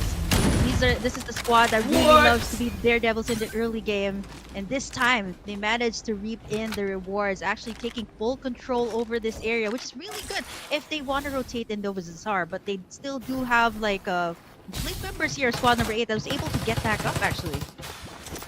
Yeah, 319 now gonna try and flank it out over on knowing that he has a better position. But full speed charge of the movement, so good in the hands of the so intense these moments because the way that it's built around, there's 4 different doors that you have to worry about. You have to worry about who's gonna drop in from the sky. But 2319 end up on top of this fight. Yeah. 8 as well. I think they're gonna try to recontest this area. Not so sure what's here just yet. They don't really have the best armors. Level 2 once you drop down, because Mantas already has 5 right now as well. From the back, you see the Maggie trying to get in. Wins the trade-off on the other side as well. So, recontest from 8 and 6. They're still at it. As I think Mantas should be able to take this one. Wayne able to seal the deal here and able to get Jolo back up as well. Good for them, man. An unfortunate start. They did lose their respawners, but they come back, take the loot back and the player XP as revenge here. So I think that's a great start for Mantis, forcing the other team to double down on that fight wherein they just could not win it in the end. It is always a risk actually to go in for the recontest, right? You don't know if you can actually win it. But nothing in the recontest. 12 and 13 over again on the outskirts of Pioneer Center. Again, we might see a fight for the space here outside the zone. See the rolling impact coming in from the duck side here. Getting that restoration field and that Medi-X actually to keep everyone alive, keep everyone healthy here as squad number 13 is still alive. They're still going at it and everybody's still outside the circle. Whoever comes up on top here between 13 and 12, they will be able to move out and get those shield XP devices as well. And we did talk about the defenders, and here they're at it again as squad number 13 able to get that shot. Still not over because 12, 13, they're still healing up right now. It's not over, definitely. It's still so early in the game that the zone damage is very negligible, and now N3G is going to be good for a couple in their hands. Everyone else, so they've actually rotated away, and now Mantis are joining a two-way fight. It's now going to be a three-way battle inside of this Vision Erosion game. Yeah, wow. Squad number 13. It's super dark as a Mantis waiting on a rampage inside the Vision Erosion as they're able to clean up. Who was the one who actually positioned themselves in here first? They should be able to take this and rack up the kills as well. Look at Wayne. Man, Mantis. This is the type of squad that is, I remember clearly that they mentioned in an interview that they are pretty much willing to go for those fights early on as long as they have those respawn pods, as long as they know they can take it, they can just do it, right? And this is a squad that if they go unpunished early to mid game, they can reap all of the rewards going into the late game. I mean, looking at it right now, it almost seems that they're already rewarded. 10 kills on the board already. But there's still so much space on the map, so you need to be very careful about how you approach Mantis. Because you can see that they know the timing of the rotations. As soon as they see two squads fighting against each other, they join the fray. And in the middle of all the confusion of all the vision erosions and divulges and everything, Mantis just took them all away. Destroyed both squads who were playing inside of this building complex. Yeah, and it seems like Mantis is also doing the right thing here. I talked a little bit about this with Dash, like funneling all of those shields to, of course, the duck side, right? He has the orange armor already. Speaking of the duck side, we see another duck side here. The squad number 9 up against squad number 14 here. Restoration field is up. Oh, we see it! It's not enough to keep everyone alive as squad number 9 will be taking in all of the rewards here as the restoration field has been laid up in time. Squad number 9, Scatty, will be able to take in the victory here, or will be able to take in the win. So many frags across the board, but if you notice that there's only been one team who has actually been eliminated here, though things are getting interesting. We might see a replay of map number 1 where we had maybe 11 teams in that last zone before it closed. So I think the pacing here on the PC division is maybe a lot slower compared to mobile, but once the action gets started, it does not stop either. Yeah, actually, I think this is the point wherein you can take your breath, you can catch your breath actually before the fight actually starts. And you can see actually, I like the diversity here too. It's not everybody using the VSS. Some actually use the defenders. Yeah, Scatty is just relentless. 14 is not able to make it out. I think they do have their respawn pods, so they should be able to get back in.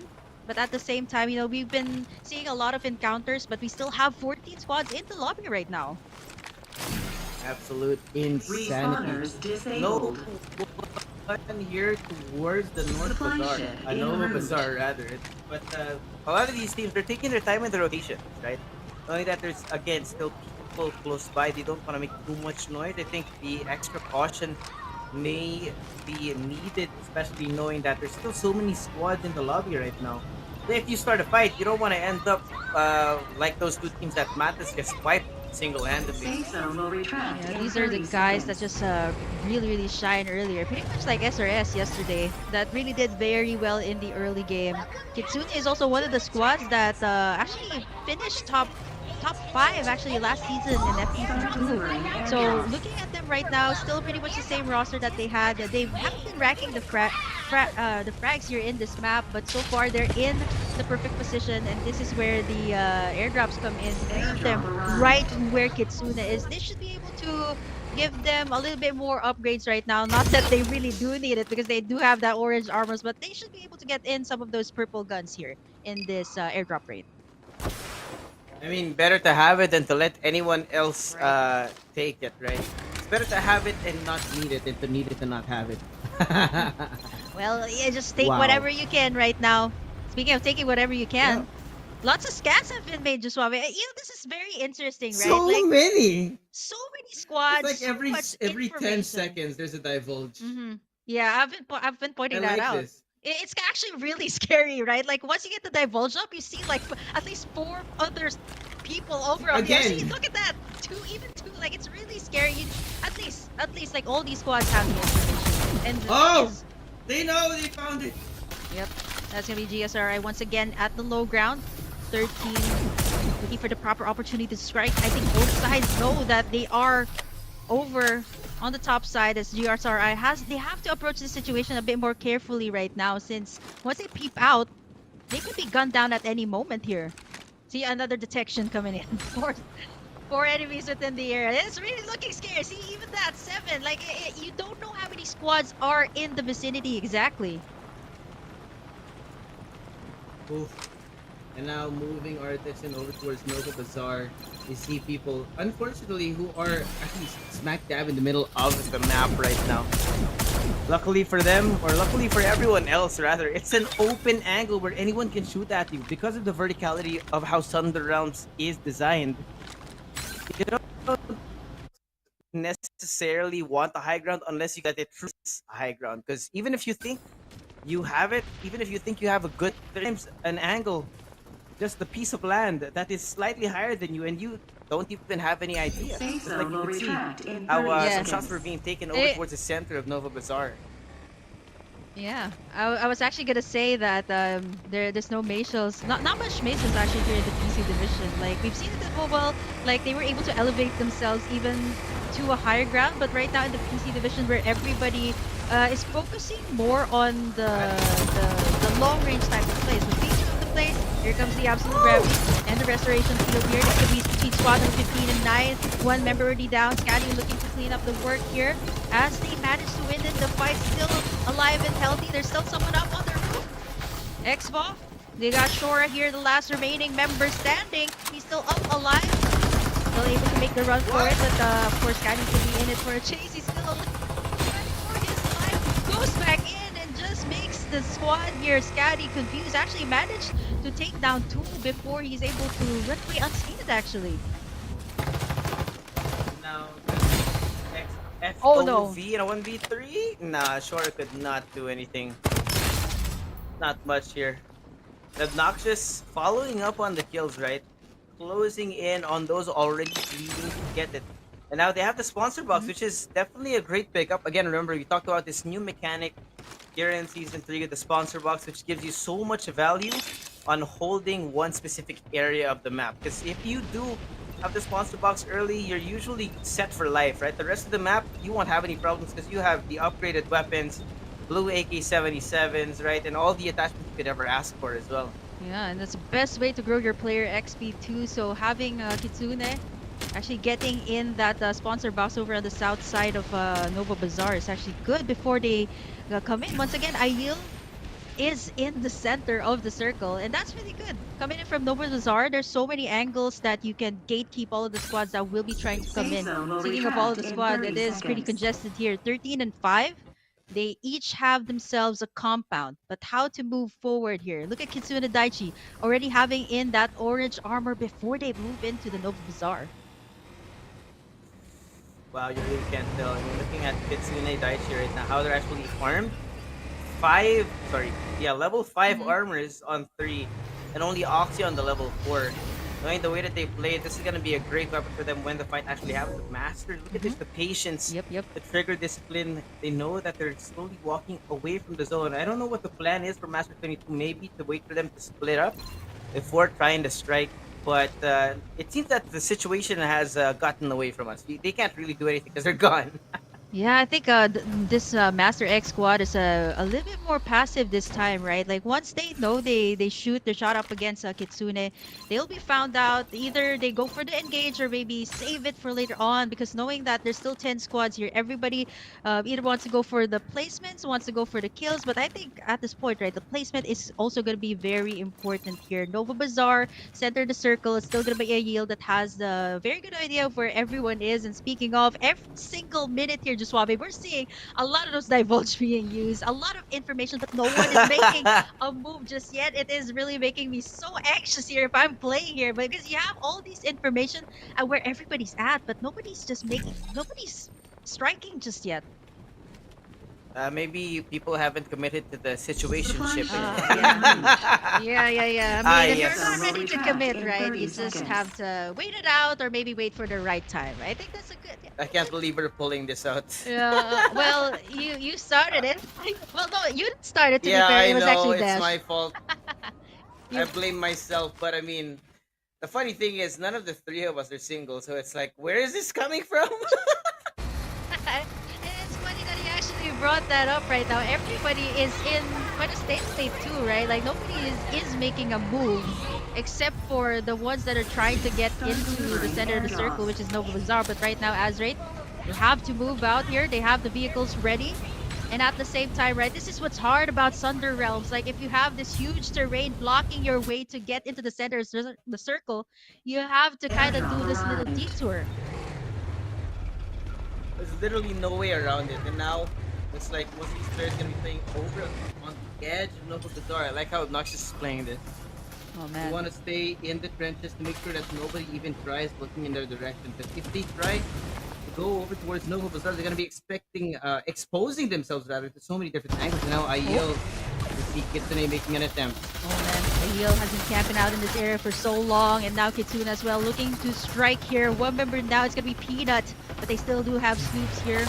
Backing them up, goes in for the summit. The roll actually in. Gives the vision to the entire team. Summit Crush has been laid out, and you're no match for that as Serendipity gets beamed down inside the Vision Erosion. It is not enough time as Kitsune Daichi is looking to reap up all their rewards. They got that sponsor box. They've been looting in all of those armors as well for the perfect moment right now, and they finally get themselves 6 frags. Wait, hold on, make that more because there's still one more. Make that 3 more squads actually inside the Nova Bazaar. Whoever camps out here for so long, they might actually need the time to move over to where the final zone is going to be. Oh! It's not going to be in Nova Bazaar.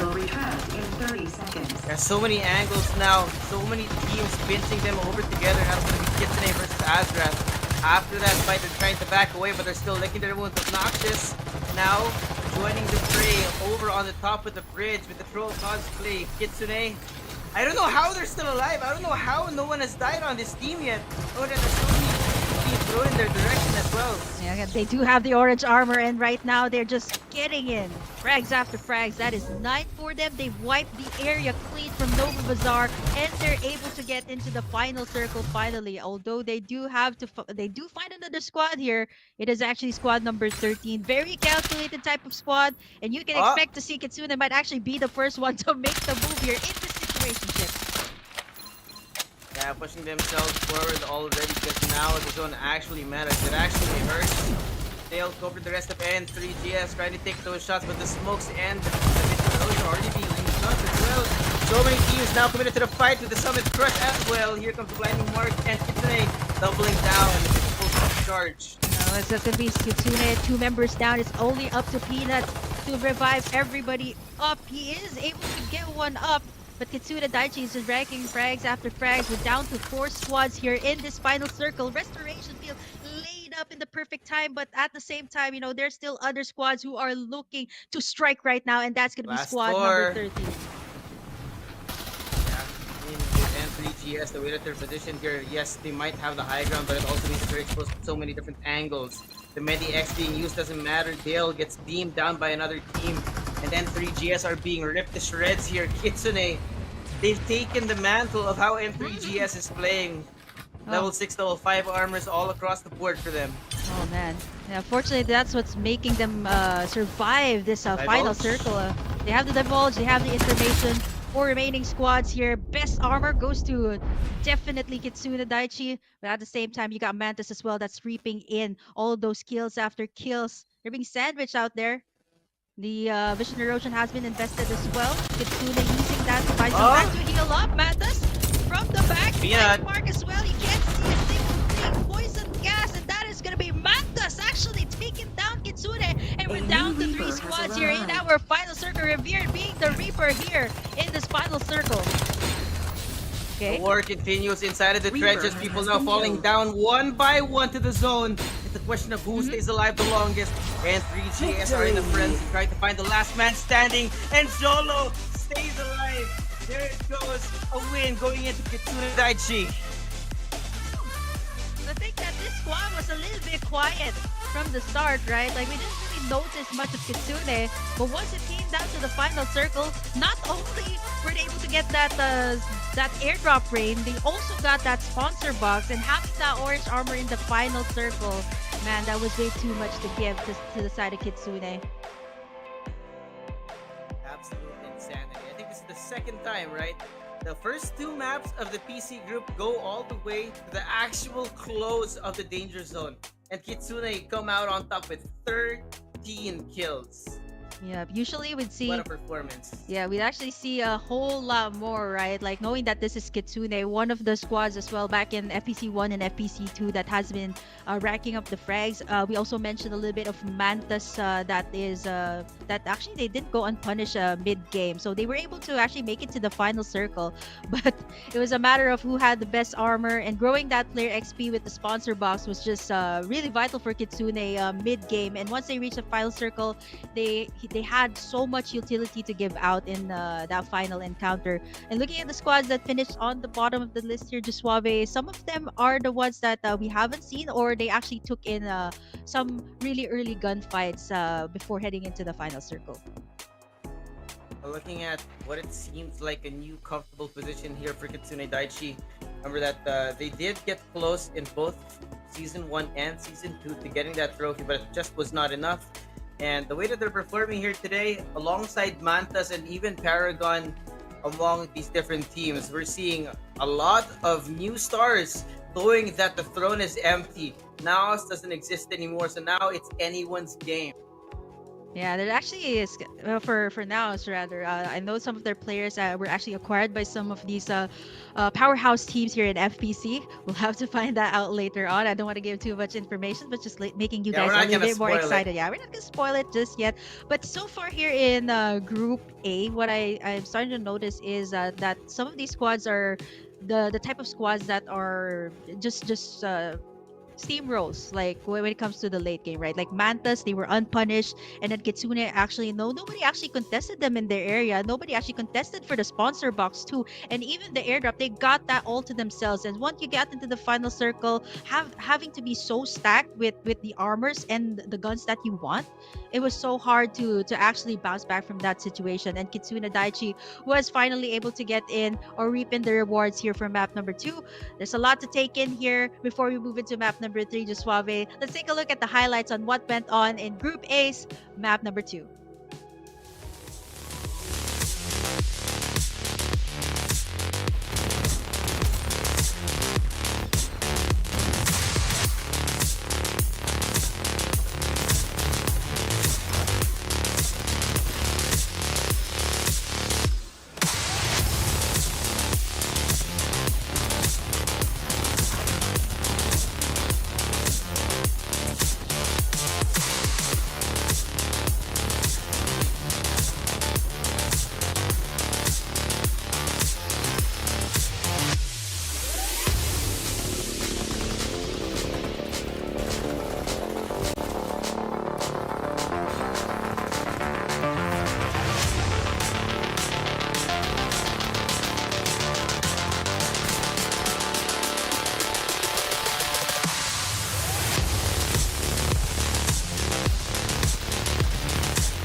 MVP. I'm pretty sure Dash is happy about this one. And Ember once again back in the throne here for the MVP slot, and it goes to Peanut here for I know this is Kitsune, so he racked up the total of 1,122 and a total of 6 kills. But apart from that, I think the vision erosion was a very good mix overall with the duck side. Like, not only does it buy you time, but it also helps you disengage from clashes that you don't want. And we've seen Kitsune actually go through a lot of those encounters before they headed into the final circle, and Peanut having that vision erosion was enough to buy them some time to either reposition or go into a position that they actually want in the final circle or in the safe zone.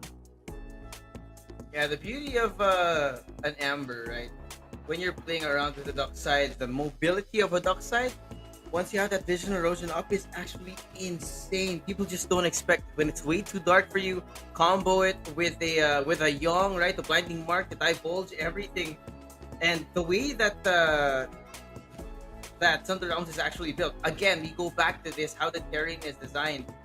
It's absolute chaos. And these teams that have been coming out on top, they are thriving in this chaos. Yeah. Wow, this Group A is actually proving to be a very daredevil type of group. I think it's a bit more a slow pace as compared to what we know in mobile, and I love how we're starting to see a little bit more of the attackers here coming up once again, right? Like in the mobile division, it was mostly the defense capsulers and the supports here, but here it is still pretty much the staple, like either double attacker if you want to go for it, then you got either a Young or Sunil, and then you add up a duck side that is pretty much staple in every single squad's composition. Yeah, the beauty of it, I think, is that there's no real meta. It Yeah. just depends on how you're playing it, right? A lot of these teams, they like playing inside buildings. The other half like playing on the outside, waiting for the right time to strike, right? And I like the differences in how these teams are actually expressing themselves in terms of play style, how they're pacing things very differently. And even in PC, right? When we talked about how in mobile, everything was a little bit slower, here in PC, it doesn't matter. As soon as the fights start, it does not stop. Yeah, I mean, I think for the players here, the difference is once they commit, they just go for it, right? Like, but if they're not sure, like what we've seen in the Master X squad earlier, like they weren't willing to commit to that. Not the situationship, but the situation rather. They just didn't go for it. Like, we can also see the diversity of the playstyles of the squads, right? Some are willing to go for it. Like, say, squads like Manta, squads like Kitsune, and even Ghost Reborn, they're willing to go for the engages. But as for some of the squads that are a bit more calculated, one of them is Digital Devils, and the other one is Master X. They are a little bit more calculated once, they throw out what they want to happen. I mean, there's just so many different playstyles again, right? So now the question is, right, I don't think that a playstyle really locks in your performance for that map, because there's so many different variables to worry about, right? Number one, do you get the sponsor box? You end up finding the enemy team. But we got another surprise coming in down here. Ladies and gents, go ahead and open up your CD key, because now you survivors are going to be able to get one more skin thanks to the 1,000 viewers that we have racked up all across the board. And if you guys want more skins, more giveaways here, gold or diamonds may it be, go ahead and share it to your friends, your family, right? It's Sunday, family day, and there's no better way to spend time with your family than actually watching us here in the Farlight Philippine Championship Season 3. So go ahead, share those streams on TikTok, Facebook, right, YouTube, and even on we also have our socials on Instagram that you can follow for more updates. And that's again the beauty of this community, right? We work together to give each other more stuff. Yeah, I love how yesterday was we got some gold, we got some diamonds, and today we got a few of those skins coming through. So if you want to get in some of those skins, you heard Juswabe, make sure to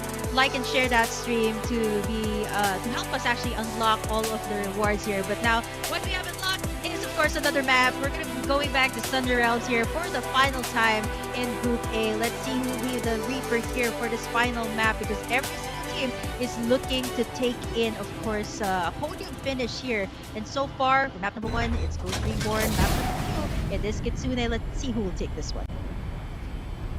Last map here is now going to be the proving ground of who is going to be making it on the top. And remember, sometimes it's not even about making it to the top. Sometimes it's about having consistency in your game. So now for these teams, they have to play the best that they can in this map. Otherwise, well, I mean, the longer it goes on, right? The later it is in the series, each map matters even more. Yeah.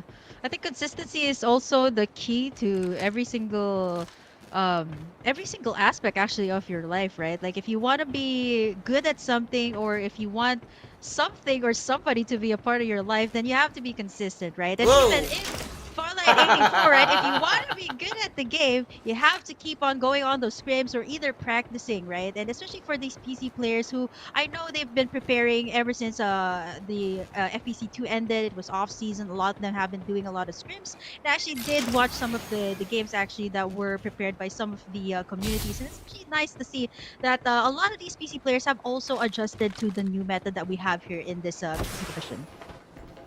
I mean, they have to, right? It's almost a totally new game when it comes to Mhm. here in season three. Yeah, so many reworks on the heroes and a completely new map, right? So you essentially need to relearn everything.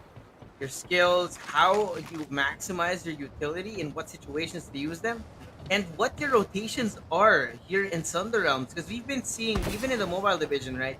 A lot of these teams choosing to turn left when they could have gone right and ending up in a really bad spot. So, I mean, we even saw NCG struggle in the last series from the mobile side. So there's so much to take in, and that also means that because it's a blank slate, it's really anyone's game. Right, and it's what better way to actually start off season 3, and of course the official hashtag is still gonna be the Creator Saga.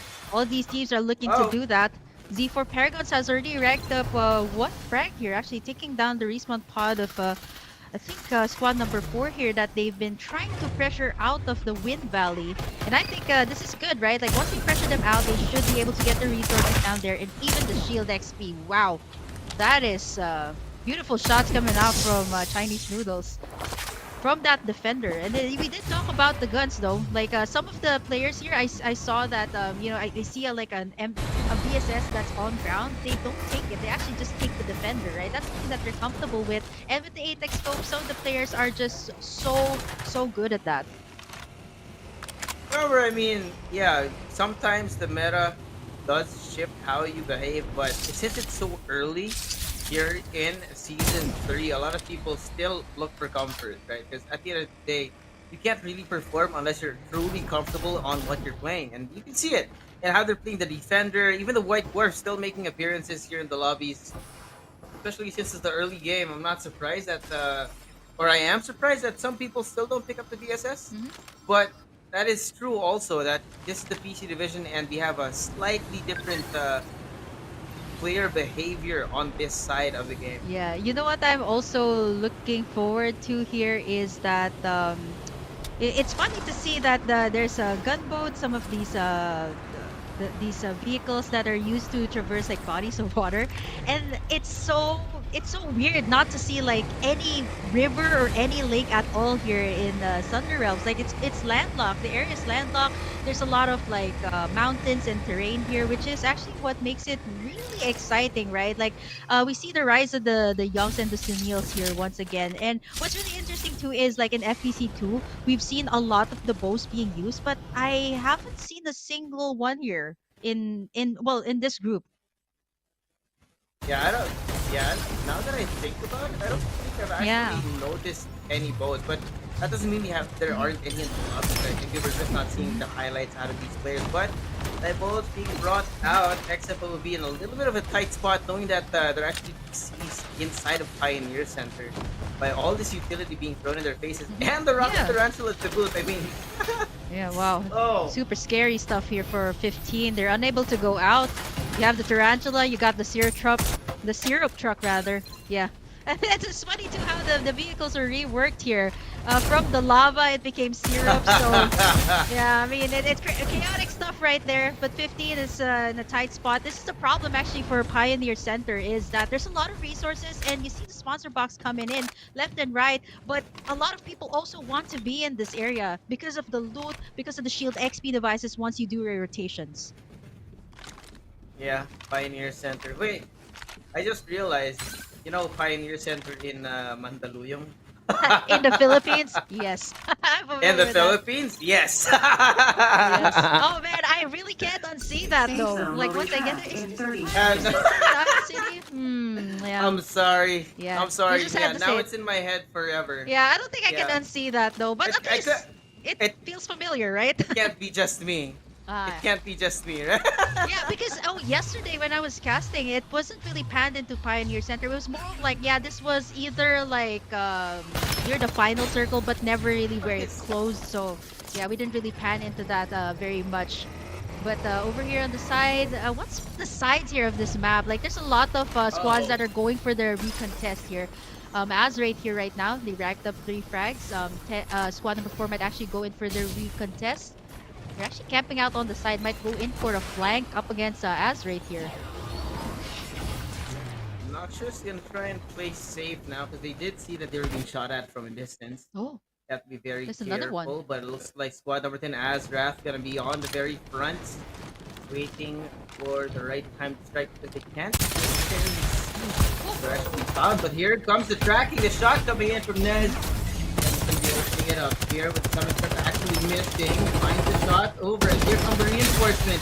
Yeah, man, this is gonna get chaotic here. Azraid is prepared to take that. They got the Medi-X there to keep everyone alive as Azraid racking up the frags here, 6 in total so far, and they have a secure hold of this storage base, and this is really good. Not only do they reap the rewards, they are also able to take in the shield XP devices before they rotate into the center of the circle. So far, they've been winning in the trades. Here's our map 2 winners, Kitsune over at the hydro plant. Can get really messy here. Lots of highs and lows in this map. Yeah, lots of highs and lows here, and Snoop's now gonna be confirming another kill in the lobby as we continue. That's gonna be the second squad wipe, if I'm not mistaken, and still close by. It seems that there's still not much motivation to rotate away from here, knowing that Kitsune, right? They're very comfortable in this part of the map. Oh, actually, Mantos is also in the vicinity.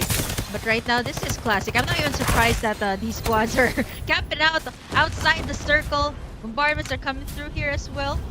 Oh, no, rather, it's a rocket tarantula coming in. That's a lot of damage to take in here. Lay out the restoration field just to heal up here, but it's not going to be easy for squad number 14. Numbers advantage towards the other side. Yep, now with the divulge, another one being invested. Interesting here, Bloom taking those shots over on the Rocket Tarantula, who is not going to be able to answer back just because of the vertical cover on top of them. You can't launch rockets if you can't hit the ground here, but look at this. Slowly impact, and the full speed starts being invested. Starts this by that Psycho, slowly making his way towards Noxa. And he's trying to find the angle. They rotate away. You know where he is, but Bloom so low, no shields, can't get away. The zip line's not fast enough, and he confirms that kill. But now the rocket being shown out from the sky. Psycho is continuing his onslaught. He's continuing his hunt.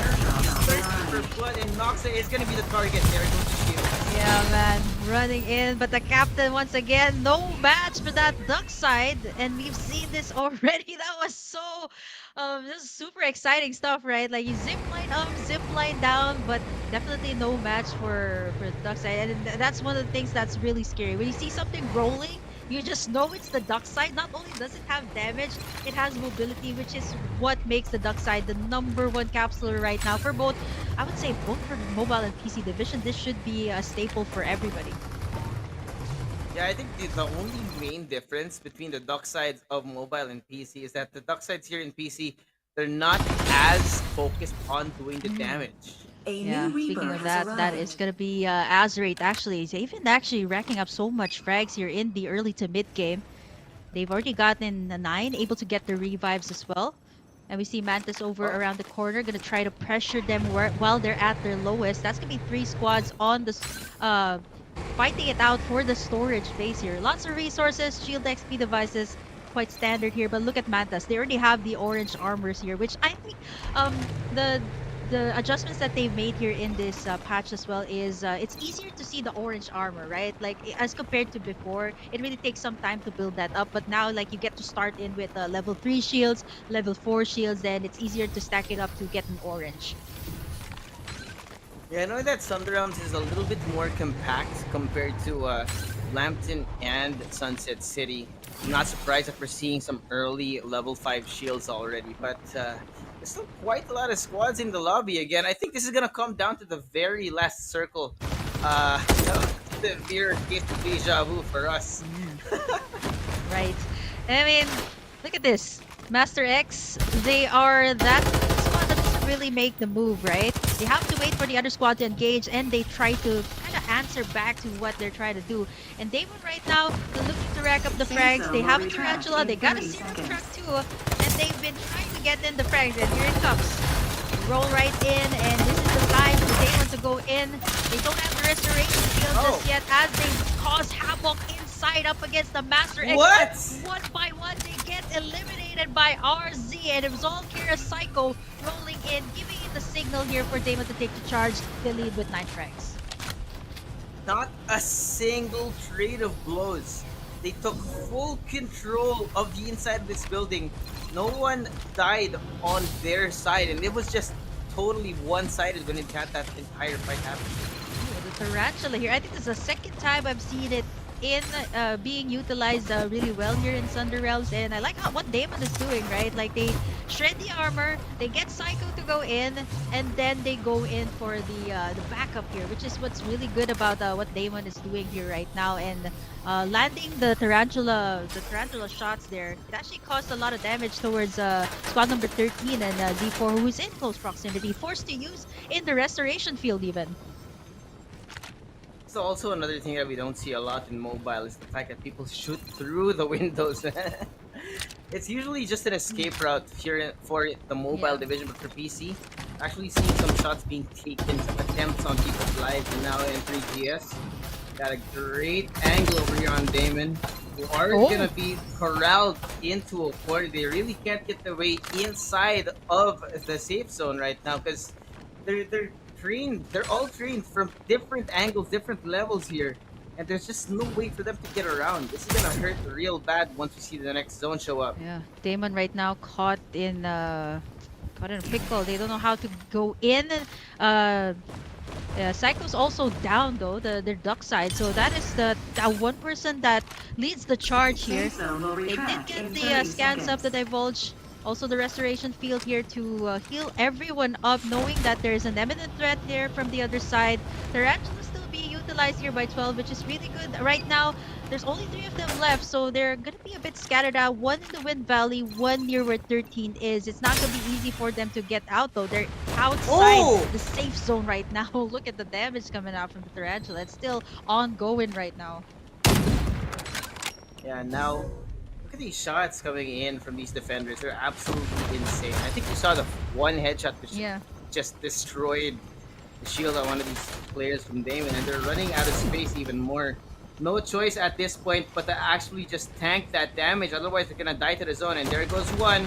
RZ is gonna be gone. The rest of Damon desperate to try and stay alive here. And then 3GS, they're not gonna let go of this angle. They're gonna try and keep them outside, keep them in true form. Yeah, man, this is hard for 12.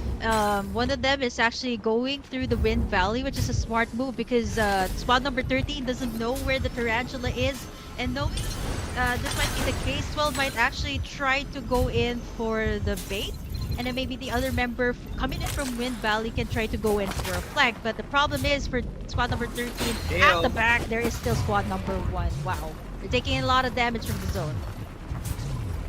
I like this though. This is the usage of the full speed charge actually. For those of you who don't know, it doesn't only speed up the upside, it speeds up the team as well if you want to follow up. So just follow those sonic rings and you should be fine. Wow, I can't believe I'm seeing this. The super airdrop is coming and we still have 10 squads in the lobby. And wow, I like this final area. It's out in the open, not so much terrain, not so much cover here. So it's going to be gunfights after gunfights. And now Kitsune will be able to take down Shang over there. Both frags here for the side of Kitsune Dashi. Our map 2 winners looking to close it out again here in this map. But there's still a lot of these squads that are trying to get into the final zone. It's about to get chaotic. It's about to get crazy here because PC Division, everybody's being a little bit more calculative when it comes to their next move.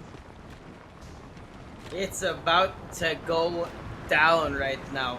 The zone is actively closing. Z4 Paragon is gatekeeping it perfectly. You have two entire squads who can't get away. And now, knowing that they have their crosshairs trained on them, they have to find a way out. Level just being brought out. Also, some gunfights over in the flank.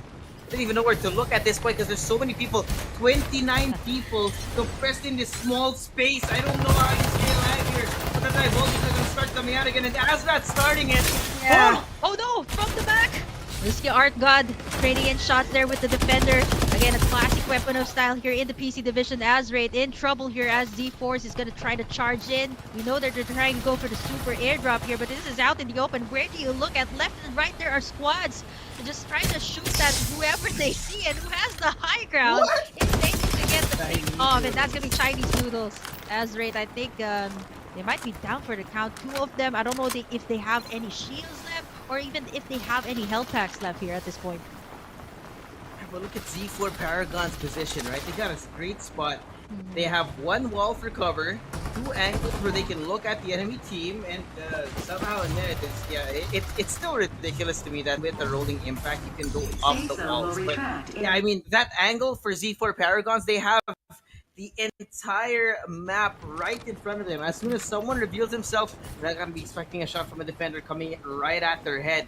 But now, 25 players still alive, and they're waiting. They're lying in wait, waiting to pounce. And there it goes. There goes Art God onto Peanut, confirming the kill in a matter of seconds as well. Wow, this is the longest time I've seen someone hold a mad rabbit, right? Like, this is the weapon to go to once you land at the sunset and left it, but I can't believe we're seeing this. As a combination with the VSS or defenders, God spot for the side of Z4 Paragons. And speaking of that, that's Chinese Noodles picking kills after kills, but over at this side, 15 and 9 with the solid crunch.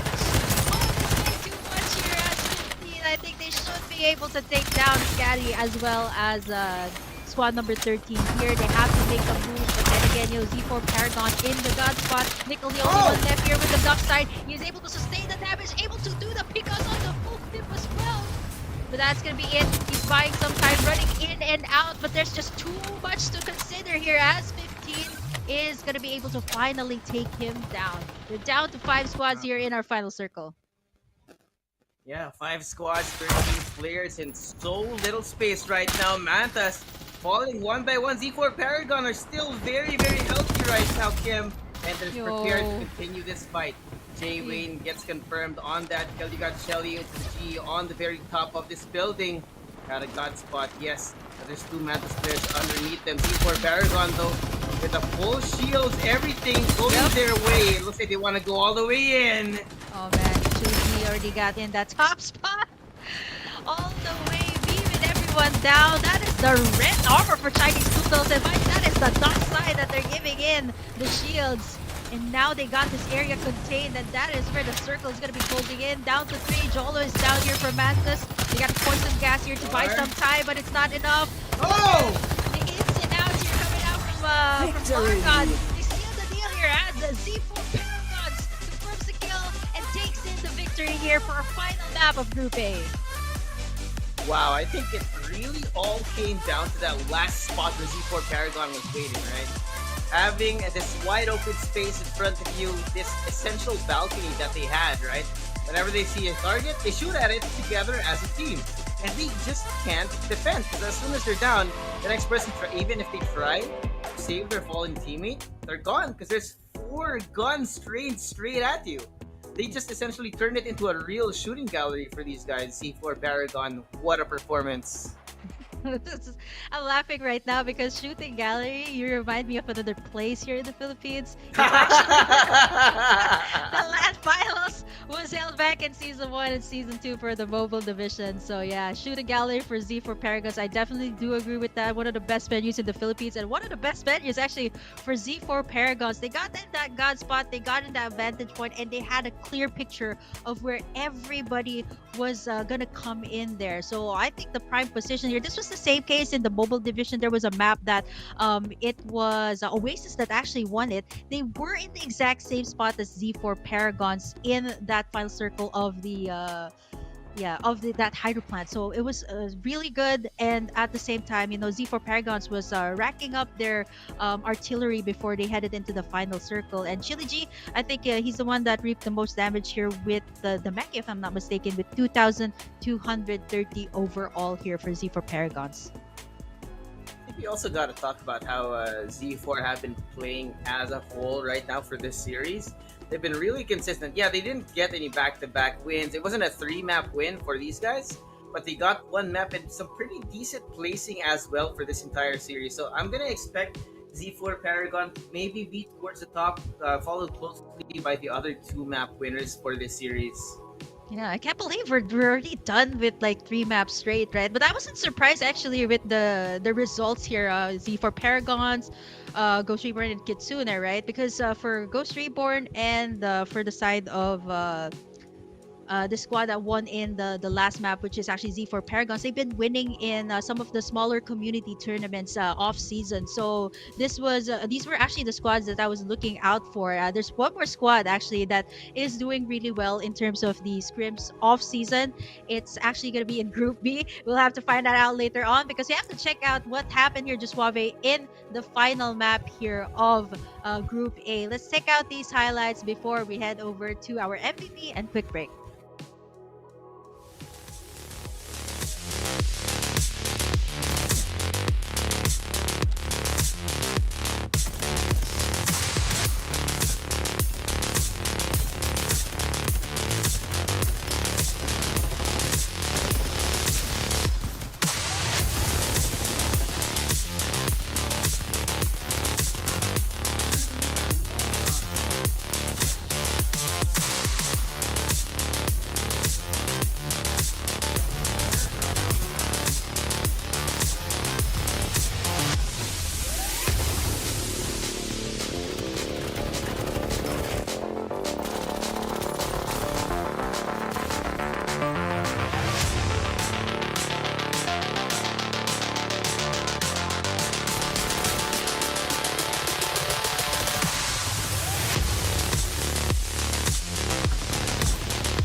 You've seen in the highlights that there were so many good plays coming out from Z4 Paragons, but wow, it is actually going to be Largods. Actually, it's an overall team effort, I would say, from the side of Z4 Paragons on how they were able to win this map. But Largods was able to provide a lot of the scans, care of the divulge from the young. Information is so vital here, and I love to see that. I love seeing actually the fact that the young is being utilized so much more here in Season 3. 1,738 damage and 6 total kills for Largod here of Z4 Paragons. Yeah, I'm not surprised that we're seeing a lot of impact coming in from Youngs on Sunderells, because there's so many levels you need to worry about, right? You can't trust your eyes, because sometimes there's someone right underneath you, sometimes you're looking at one angle but they're above. There's so much possibilities here in Sunderells, and I am here for it. I am loving it. And definitely all of these squads are loving it as well, because they've been adapting so well. We haven't had a back-to-back win just yet here for the PC division, which is what makes it so much more exciting, because a lot of these squads, a lot of these organizations have also been, doing some off-season movements, right? Like getting in some new rosters, and Z4 Paragons is one of them. We've been talking about it off-cam that this is actually one of the popular influencers, actually in another game title, who made his own team, and now he actually merged it with Paragon. So it's a good thing that they were able to create a very, very good team as solid as this one for Z4 Paragons this season 3. Yeah, some great performances, some new orgs actually joining the fray here in Farlight 84 FPC Season 3, and a lot more seasons to come. Definitely hoping for that. I mean, every time we go into a lobby, doesn't matter if it's PC or mobile, we're always seeing some new orgs, new teams joining us. So yeah, you guys shouldn't missed the chance to join as well, because the open qualifiers, this is only week number 1. We have 4 more weeks. So for those of you who feel like you might wanna, you can win, or if you think that you can actually get the notice of some of those other esports orgs, right? Put together a team and go ahead. Yeah, actually, a couple of people have been messaging me over Facebook that how do you guys audition for FPC? It happens every week. But now, speaking of the teams too, how you guys can audition, you might actually be a part of this. Let's take a look at the team rankings here for the PC Group A. And on top, wow, it is actually Mantas. Then you have Z4 Paragons, Ghost Reborn, Kitsune. And of course, the rest of squad number 13 and Ayil, Digital Devils, Ayil, and then Azrate here coming up on 7. This is actually quite surprising. I was expecting like either Z4 or GSRI to actually take the top spot, but this is no surprise because Mantis was actually taking, they didn't win a map, but they were able to rack up a lot of frags in the early to mid game actually for like 2 maps straight. 2-3 maps straight, rather. I think that, again, that Mantis have been very consistent in how they played. All across all 3 seasons so far, so I'm not surprised that they don't necessarily need the map victory to become first place. But of course, this is just Group A. We've got so many other teams to worry about as well. So, and this is now gonna be the first VOD review material for these teams to look at once they're reviewing for next week's open qualifiers as well. Yeah. Wow, beautiful performance from all the squads, and at the same time we got an overall picture on where everybody loves to drop in, what kind of play style that we expect to see in the upcoming weeks. And yes, going back to what I was saying earlier, a lot of people have been messaging me, like I don't know where I'm getting these messages, but thank you. Like if you guys want to audition for a team or for FPC3, all you need to do is like just build your squad, maybe try some auditions if there are still some auditions for some organization, and you guys can still join FPC. I think we have 3 or 4 more weeks of the weekly semis and the weekly finals. 4. Yeah. Maybe they want to be the new Burger King squad. I don't know. Oh, hey, shout out by the way to the Burger King squad. I know they got acquired by Blackwater Elite. The only counter. Congratulations, by the way. It's so nice to see that they did get picked up here. But you know what? I think we have to hear a little bit more from our players here, Suave. And yes, they are the squad that came up on top here of the team ranking. So we have to hear a little bit from Mantas Gaming's Yoki here as we toss it to our Tagalog casters for our exclusive interview with the squad. Ayun. Ay. Oh. Hello sir. Hello po. Magandang hapon po. Hello.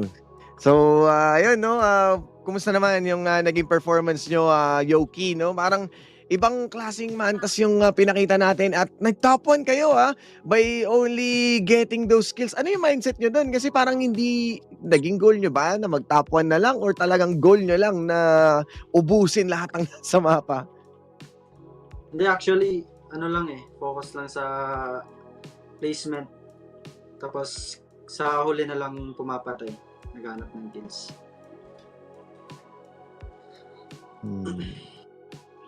Ikaw ba, Kuya Otto? May katanungan ka ba para kay Yoki? Marami. Pero syempre, isa lang muna ang pinaka-importante sa lahat. With the PC division, parang napansin namin, especially dito sa week number 1, same names pa rin. Same, kumbaga, nagkakaroon lang tayo ng pagbabago. Siguro sa pangalan ng mga teams, pero yung mga players, sila't sila pa rin. May nabubuo na bang rivalry? Meron ba kayong minamatahan na, ito, kailangan nating solusyonan to para at least this season, makuha nyo na yung kampiyonato? So, ngayon, okay pa naman kasi wala kaming nakakalaban sa rotation namin. Tsaka ayun. Pero siguro, magkakaroon ako ng rephrase ng question ko. Sino pinamalaking threat para sa inyo ngayon sa Mantas, isang team na nangingibabaw? Siguro yung Z4 Paragons po. Z4 Paragons. Ay. Salamat, Yoki. Ayan, at syempre, Yoki, anong paghahanda ang ginawa niyo sa Thunder Realms? Practice lang po ng practice, scrim everyday. Tsaka sali ng mga tournaments. Actually, so talaga experience. Ayun, yun naman pala. So talagang mainit ang pagpasok ng Zephyr Paragons pero ay nila Yoki naman sorry. Pero anong shoutouts mo sa mga supporters, sa mga tumutulong sa inyo para lumupit sa larong to? Unang-una, shoutout ko yung main team sila, yung Mantas, si Wayne, Riverd, Piu Piu, umabsent. Si Piu Piu yung main 4 sub lang ako. Tapos, nag-exam kasi. Ayun. Yung previous team ko, Xpear, ng season 2. Yung sponsor namin, si Madam Matcha. Tsaka handler namin, Madam Char. Family, tsaka yung jowa ko. Ayun. Sana all talaga. May jowa. Pero yun na nga. Big shoutout sa inyo. Salamat, Yoki. And congratulations once again. Hope to see you na malupit pa sa mga susunod na linggo. Thank you, Yoki. That was Mantas's Yoki. You guys heard from him in an exclusive interview with the Tagalog caster, so we're going to have to do a little bit of translation here. I'm actually surprised. Yoki's a sub for Mantas, so he actually gave a shout out to the main Mantas team. Like, I think a few players weren't able to play because of exams. Of course, you have to prepare for that, but you know how to be better at Thunder Realms. All you guys need to do, be consistent and keep on playing, keep on practicing. And who they're looking forward to go up against is actually Z4 Paragon. So not surprised that that was the answer, because they came up second next to Mantas. Yeah, I think Z4 Paragons have really been building up their roster the last couple of seasons, and it's looking like they're a real contender actually for the title. If they're able to hold this consistency for the entire the season, because remember, we got 4 more weeks, so we might be calling it too early. I don't want to cast curse anyone. Yeah, and you have to know what's coming up next. Of course, it's going to be the Group B of the PC division. A whole lot more action, a whole lot more information that you guys can get from some of your favorite teams that you haven't seen play just yet. They might be here in this group. I love how we keep mentioning the consistency, and that is actually the best way to be better at what you're doing, not only in relationship aspect, but also in game. So keep on doing that, guys. Like, I just have to say that, because that's what's asking me what to do when you're in a situationship. It is the consistency, man. There you go. Clip this out and attach it to the clip that we were talking about yesterday. Clip it and ship it. This is why I think the 3 of us, Dash, including Dash rather, are not single. Yes. So for those of you out there who are or maybe not having a good February, maybe just follow their advice. Yeah, piece of advice for you. That's gonna be it for us today. Gonna be going straight into a break. See you guys later.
digital world full of innovation,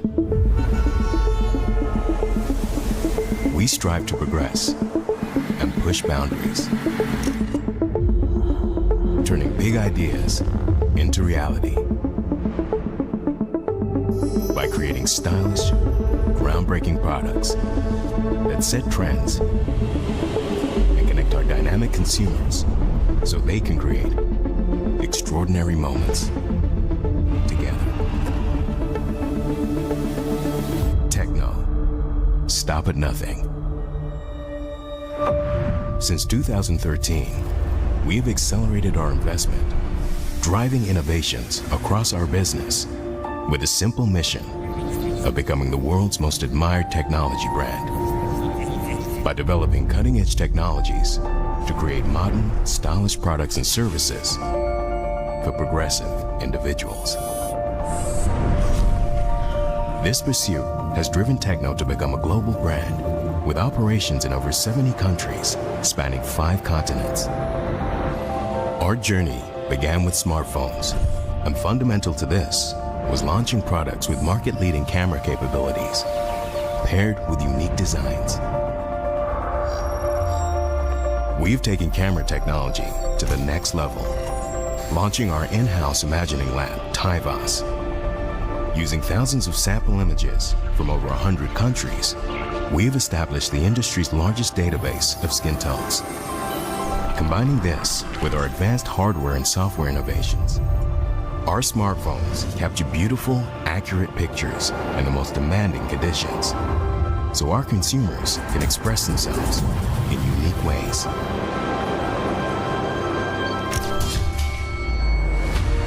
We have also made breakthroughs in AI voice recognition, visual perception, and 5G communication. And by combining these technologies with our original designs and material innovations, we have created unique products infused with art and fashion, empowering our consumers to lead an active, modern lifestyle. At the forefront of our smartphone portfolio are the Phantom and Camon series. Phantom is our pioneering premium sub-brand, featuring best-in-class technologies, whilst the Camon combines a professional camera experience with an artistic modern design. Finally, we have the Spark and Pova series, tailored towards dynamic Gen Z consumers and gaming fanatics. At Techno, we are also building a digital ecosystem, including smart personal, smart business, smart home, and smart accessories, so our consumers can stay connected both at work and at home. To fulfill our mission of becoming the world's most admired technology brand, we've built an ecosystem of over 400 commercial partners, and we are supported by a network of 160,000 plus retailers, making Techno products accessible to everyone. At Techno, we are also committed to giving back to society, working with a range of organizations to provide more opportunities for higher education and empowering local communities to build better homes. But we don't stop here. By establishing local manufacturing centers, we are creating new jobs and improving the welfare for many of the world's emerging regions. And now, more than ever, we are committed to protecting our planet, ensuring our entire business is working towards a sustainable future. Building a stylish, innovative tech brand is a relentless pursuit. But at Techno, we always have one eye on the future. As we enter our next chapter, we continue to stretch our imaginations as we progress and consider new possibilities for our future. There are virtually no limits to what's possible. Techno, stop at nothing.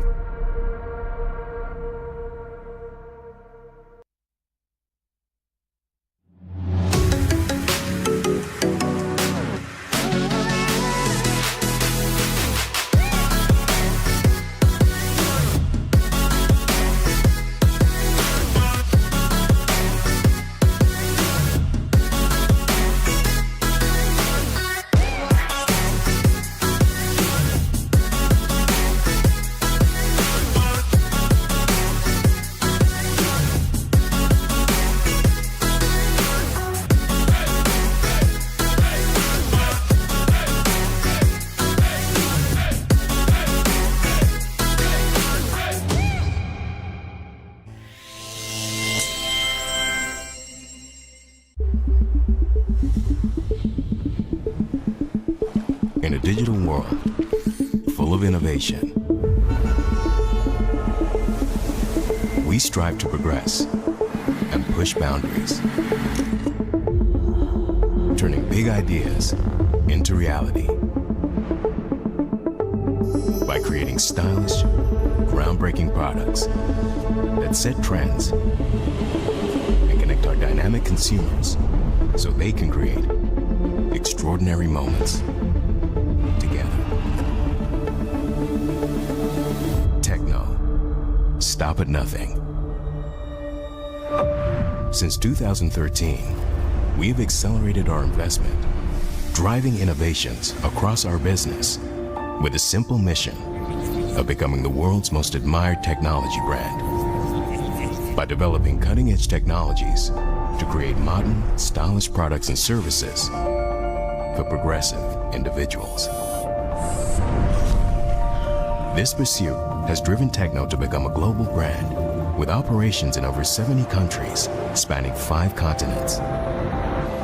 Our journey began with smartphones, and fundamental to this was launching products with market-leading camera capabilities paired with unique designs. We've taken camera technology to the next level, launching our in-house imagining lab, TIVAS. Using thousands of sample images from over 100 countries, we've established the industry's largest database of skin tones. Combining this with our advanced hardware and software innovations, our smartphones capture beautiful, accurate pictures in the most demanding conditions, so our consumers can express themselves in unique ways.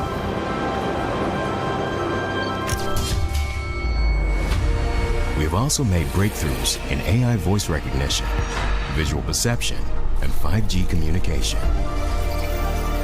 And by combining these technologies with our original designs and material innovations, we have created unique products infused with art and fashion, empowering our consumers to lead an active, modern lifestyle.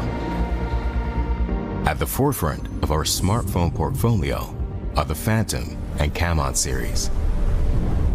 Phantom is our pioneering premium sub-brand, featuring best-in-class technologies, whilst the Camon combines a professional camera experience with an artistic modern design. Finally, we have the Spark and Pova series, tailored towards dynamic Gen Z consumers and gaming fanatics. At Techno, we are also building a digital ecosystem, including smart personal, smart business, smart home, and smart accessories, so our consumers can stay connected both at work and at home. To fulfill our mission of becoming the world's most admired technology brand, we've built an ecosystem of over 400 commercial partners, and we are supported by a network of 160,000 plus retailers, making Techno products accessible to everyone.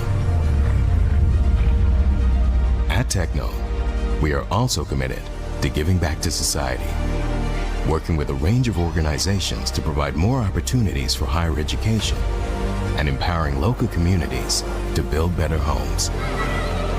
But we don't stop here. By establishing local manufacturing centers, we are creating new jobs and improving the welfare for many of the world's emerging regions. And now, more than ever, we are committed to protecting our planet, ensuring our entire business is working towards a sustainable future. Building a stylish, innovative tech brand is a relentless pursuit. But at Techno, we always have one eye on the future. As we enter our next chapter, we continue to stretch our imaginations as we progress and consider new possibilities for our future.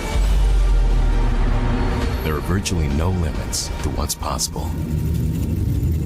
Techno, stop at nothing.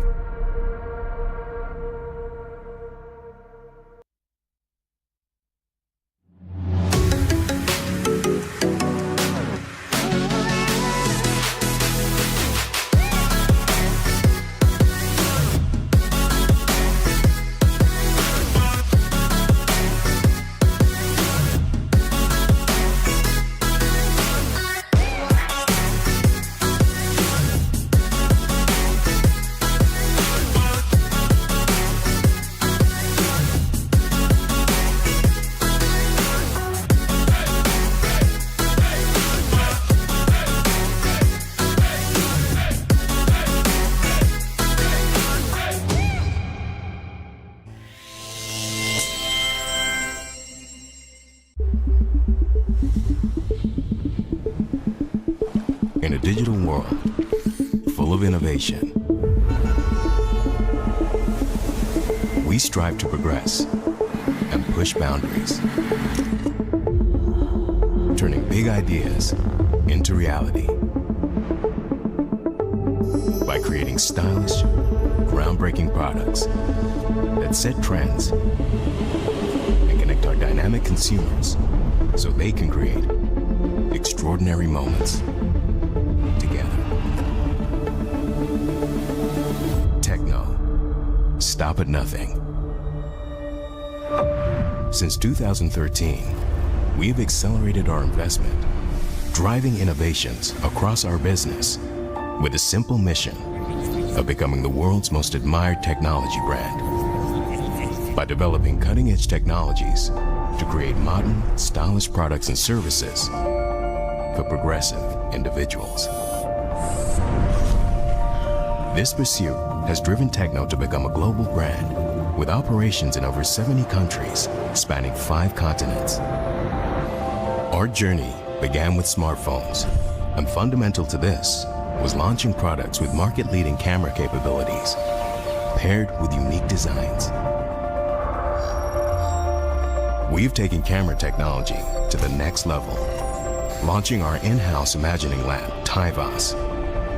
Using thousands of sample images from over 100 countries, we've established the industry's largest database of skin tones. Combining this with our advanced hardware and software innovations, our smartphones capture beautiful, accurate pictures in the most demanding conditions, so our consumers can express themselves in unique ways.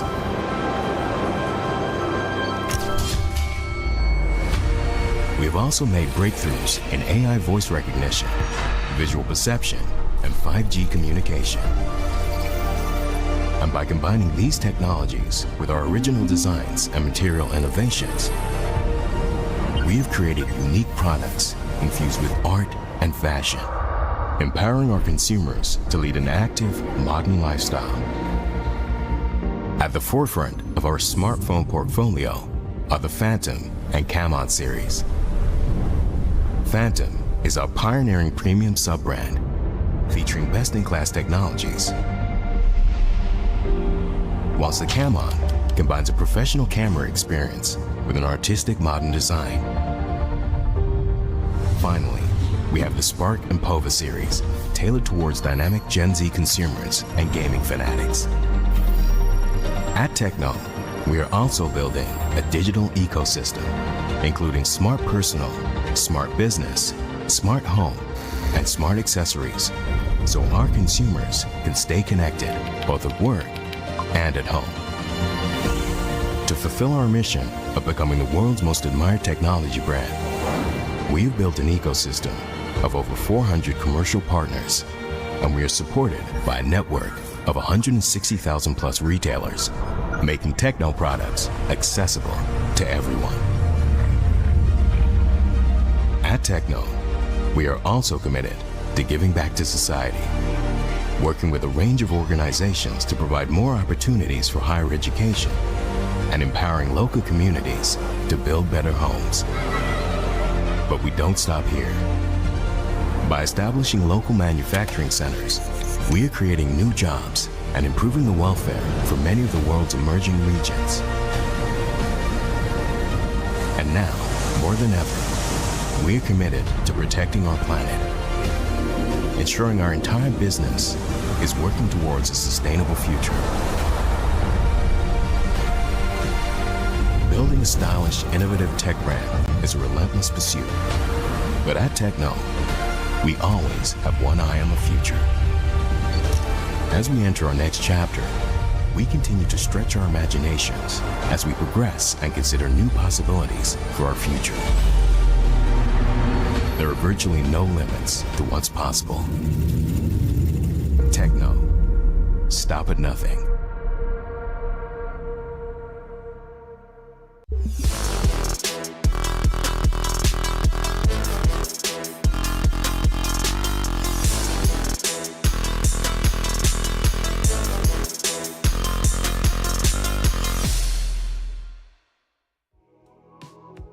welcome back to the Farlight 84 Philippine Championship Season 3. It's the PC Division Group B here this time. Joining you for this 3 maps of Thunder Realms is Cali Gaming down here with Burger Kim. The OG Cali and BK duo is back, and it's great to be here with you today. Yeah, super great to be here with you. And you know who else is here? I mean, they accompanied me earlier also with Joswabe, but I was not able to put them on screen. Yep. Oh, there's there 3 you go. of them now. There's 3 of them now. They Yeah, grew. I put in one yesterday on my head. Yeah, just because the duck sides are they're so OP right now. I'm pretty sure you know about this because you know I feel like you have to flex it, right? Yeah. Like top Philippines, Yeah. top 19 duck Yeah, top side 19 of the Philippines. Top 19 duck side in the Philippines. You can check that in the leaderboard today, guys. I forgot I was Just to confirm it. leaderboards just for a moment. Just for a moment, I forgot I was part of the leaderboards. But yeah, the insane strategies for duck side is just utilize all of the tactical skills and bring in the Summit Crush to bully every team and every player you want to face up close in the close range gunfights. And it brings it to a point that yes, it's the consensus #1 hero from the mobile and the PC stage, and it's really great to see, you know, our mascot become one of the meta heroes in Farlight 84. Yeah, the mascot, and even I think for the poster girl, right? Maggie is also very much evident here, still in the PC division. You guys have already seen PC Group A. I think we have to watch out for PC Group B because I'm seeing a lot of familiar names here, a lot of roster changes off season. So let's take a look at the qualified teams here for B. You got Powerhouse PC. I heard there is someone in Powerhouse PC. I'm not going to spoil it just yet. We'll find out once we drop into Thunder Realms. You got Eternity that finished top 3 in FPC 2. Then you got another Ghost Reborn team here. I think this is the second one. You got Revamp, Built Diff, 2319. It sounds like a phone number. IBLM, AXGPL, FZ Sarah, Paragons SC, ZEBGG, Azusa, 3JEDG, and GDRKY. So these sound like codes, but they're actually the qualified teams here for Group B. And honestly, can't wait. You already seen some organizations here that stand out: Ghost Reborn, Built Different, and Powerhouse that will be playing here in B. Yeah, apart from these 3 organizations, you also got Azusa there, right? Built Different, you got them, is also going to be playing here. Gorky also would be putting a lot of their pressure in today's match, and I can't wait to see this match just because Powerhouse PC, they don't just have one player that you want to note here for this PC division. We're gonna have to check it in our game screen in a while, but there's at least 6 or 7 teams that played at the Season 2 PC Grand Finals, so there's definitely a lot of competition here. And you also got this rising team organizations like Aquila joining the fray and trying to put some spotlight over the PC players and putting an opportunity for them to put their team at the top of the leaderboard. This is just week 1, and we just saw tons of varieties in terms of new weapons at the mobile division. But here at the PC division, what did we see, Burger King? We saw multiple defenders utilized by the teams. Yep.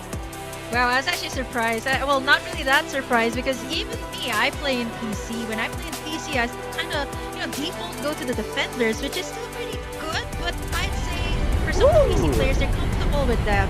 Some are comfortable with the VSS. We're going to be landing into Thunder Realms here. Let's take a look at where Group B, where the flight path's going to be. So it is pretty much like a center cut. So over on the middle, going up to the transport port.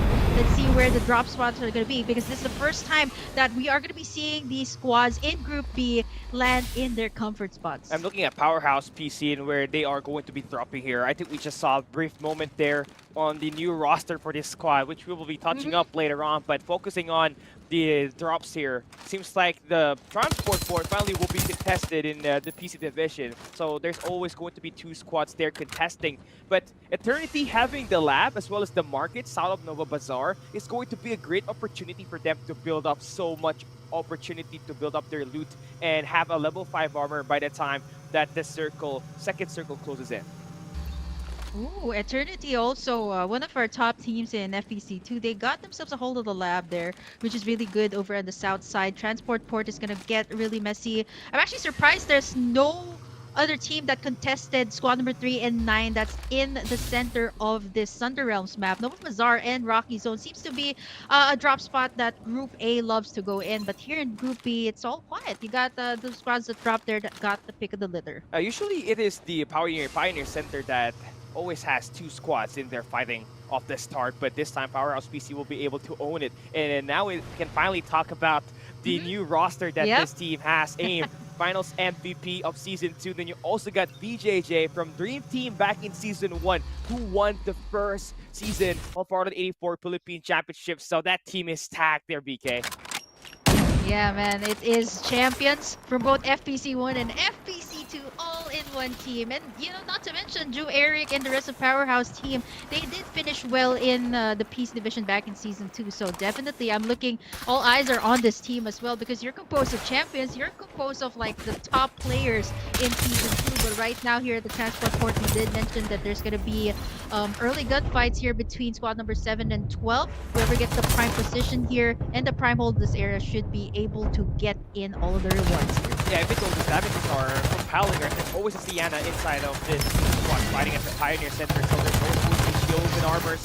And HP restored, also on the pump down, going to get revived back as time they can, but the deletion by ZEBG up against 2319 is going to be evident as Asoy able to clutch things up into 1v1. Maggie versus a Sienna. It is the Sienna that will win that gunfight. Oh man, this is why the Sienna is still very, very much useful in the composition here in the PC division. Get that restoration field. Speaking of that, you can just go in for the charge. There's supposed to be some erosion as well. A lot of early gunfights here over at the outskirts of Hydro Plant. Yeah, so much of gunfights, right? And for 3J I think we have already defined the default team composition and the PC division, right? I mean, in the mobile division, it's kind of a toss-up at the moment, but here at the PC side, you know, Young, Dockside, as well as the Sienna will always be evident. Always gunfights, respawn pods going out, and I think that is going to be hard for 3J to be able to come right back in and, you know, reverse the situation because they just lost one of their members' respawn pods, and he'll be waiting for a revive. And as well, over on this side, they do find another Paragon's team, Zaysera.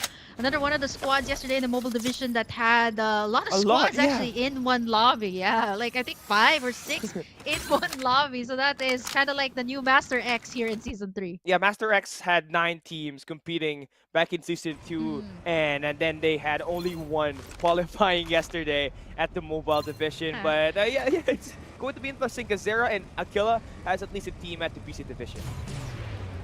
Yeah, I mean, look at this squad number 15 at the refinery. And boy, can I just say, this is one of the spots I don't like dropping in. All because of it gets really confusing. A lot of zip lines. I mean, there's a lot of resources, but you just know that there is always going to be a clash when you land. Yeah, the verticality is too big too. You may be shot at. You will know where you got shot at, but you don't know where exactly. There's just so much verticality to worry about. So yeah, you just have to evade. I also evade that. I echo the same thoughts. Burger Kim, I hate jumping by refinery at the start, so I just chose to drop by somewhere that's peaceful, where I can loop without worrying about getting eliminated off the start.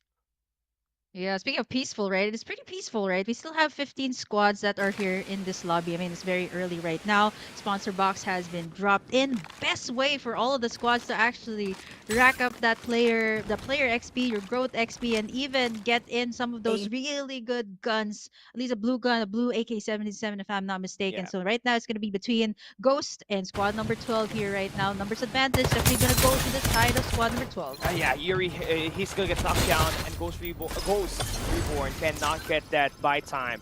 So they're going to be bullied out and will be failing the attempt to take away the sponsor box. Great opportunity for that team to actually get that blue AK-77 as a sponsor box is about to be open. Eternity has already looted the places plenty at the markets and the lab. So now they're trying to play for that shield upgrade by just utilizing these vehicles to move into the shield XP devices. So they're, I think, the most healthiest out of all of that we got here in the game. No zip line to their death. Look at this, such a tight spot here for all the squads. This is what's scary when you have the zip line. You zip line in, you don't know if anyone is actually camping out on the other side, and it's really scary when a duck side does it. You zip line up, and then you got a really good gun. It is almost a sure confirmed kill. Yeah, here we got it, man. Zip line attack, wave 2 is coming. Sansui and F0 is still able to maintain the high ground. And I mean, this is just, you know, great positioning from this team, covering all 3 entries and finalizing all of their players from F0. So that is going to be a God-broken crew, able to get 8 kills off the start, building up quite a report. And I think this is a team that we need to move in towards the late game and watch out for, as they have already the late game weapons to really dominate this map number 1. Yeah, a lot of these players in this lobby, I noticed a lot more VSSs this time, so maybe the players here are more comfortable with that. Looking at this squad number 7, close proximity with Eternity. Unfortunately, they're going to be moving out towards either the transport port or over at the institution over in the top side. So this is squad number 7 playing a little bit more passive, knowing that they have these level 2 shields, maybe wait it out before anyone goes in for the engage. But right now, Powerhouse PC looking really scary here as here comes AIM with the side rolls right in. It doesn't even matter if he's not using a Maggie anymore, because mobility is what personality that AIM can provide to a team. Right now, going up against Gorky, high ground in control, Vision Erosion will be dropped. Powerhouse has completed the siege inside. With the help of that Vision Erosion, they have isolated Gorky 1 by 1. AIM and Powerhouse able to dominate the zipline station, and that will be their first 3 kills accumulated. They gotta do more though, as Eternity is building up quite a rapport on the other side of the map. You know what, I really love to say that, you know, we know that AIM is one of the best Maggie players around, but having this duck side, we noticed this in FPC 1 and FPC 2. He's the one that kind of leads the charge with the Maggie, but this time having the duck side also kind of enables him to move forward first and then take in the initiative to go for the kill. They also got BJ as a Maggie user, so there's more capability for that squad. Now on the other side, it's revamped, both gets built different. It is going to be nice. It will change it, but you gotta confirm your thoughts. You got a Diana inbound, south of the refinery. Upside is flailing around outside, but this 1v1 with Pikachu will take down Nate. Oh man, you just used the electric shock there. It's the Mad Rabbit I'm talking about. I was able to clutch in that play, getting in the orange armor too. Wow, this should be tough here for all the squads that are trying to guess. Here is the Vision Erosion up. Yeah, this is a great siege for 3J EDG, a nice setup. The third party is insane. Look at this. It's going to be a team backing away. They don't want this gunfight anymore. But the pressure and all of the attacks from Kai Sato already gonna be felt here. Pikachu goes down, Kai Sato with the dunk. Oh man, look at the names of that squad. It's Kai Soto and a bunch of like looking for fries, looking for food. Wow, these guys are hungry. Well, they're hungry for the kill there. Managed to bully out that squad, but looking at squad 9, am I right, or is this is only 2 members playing here for squad number 9? This is not great for them, right? I mean, this is not the team that you want to go up against. Azusa is one of those finalists that we got back in season 2, and they got 4-man squads ready for the jump. Xiaoxi, as well as his teammate Loli Jamis, are about to be surrounded, and this is going to be a massive flank. Here comes the dunk with the handball, dunk side slam, and Loli Jamis will not be eliminated. There's going to be some fight backs though. Nice place for Xiaoxi, but now getting a race to existence as Darko completes that kill. No more respawn pods, no more waiting for revive here. So now we're gonna have 9 teams left in the competition. Yeah, I asked you last season, Callie, if would you rather get punched or rather get killed by a Mad Rabbit? And I think for season 3, your answer definitely has to change. Every single team or every single capsuler here just loves to go for the combo of the VSS and the Mad Rabbit. I love the adjustments that they've made to this gun, which is quite overlooked in season 2 and season 1 actually. Yeah, and the thing here with that, at the start, right, when you still got your respawn pods, if you got bad weapons like those Hounds and those Fanatics, just remove one of your weapon slots and you're going to be granted a Mad Rabbit. So that is going to be a very essential weapon at the early game because it provides you so much of those close range damage. And speaking of close range damage, we're about to see some gunfights between iVillain and Powerhouse PC. It's going to be a sponsor box out of their position. So do they want to contest that and build up quite a better arsenal compared to what they have? Yeah, I think Powerhouse PC is just gonna ignore that squad number 8 is right there. They have that information. They're just gonna go for the sponsor box here, which is something that I did point out in the mobile division that Execration did in their group, which is what really enabled them in the late game to be able to get in all of those skills. And if you know this Powerhouse PC, you know that this is a very stacked team, an explosive team, and getting in the sponsor box should be able to give them so much more advantage. And I don't want to mention that AIM and BJJ, our champions from FPC 1 and FPC 2 championship teams, they've already have orange armors right now, and getting in the sponsor box here will be really good here for this map number 1 of B. Yeah, they're also growing with XPs as they stay longer inside of that sponsor box segment, right? And also, they also get, another player XP once they open the chest. So potential level 8 experience on the player growth is going to be achieved by those two members, and that just amplifies their damage to 32%.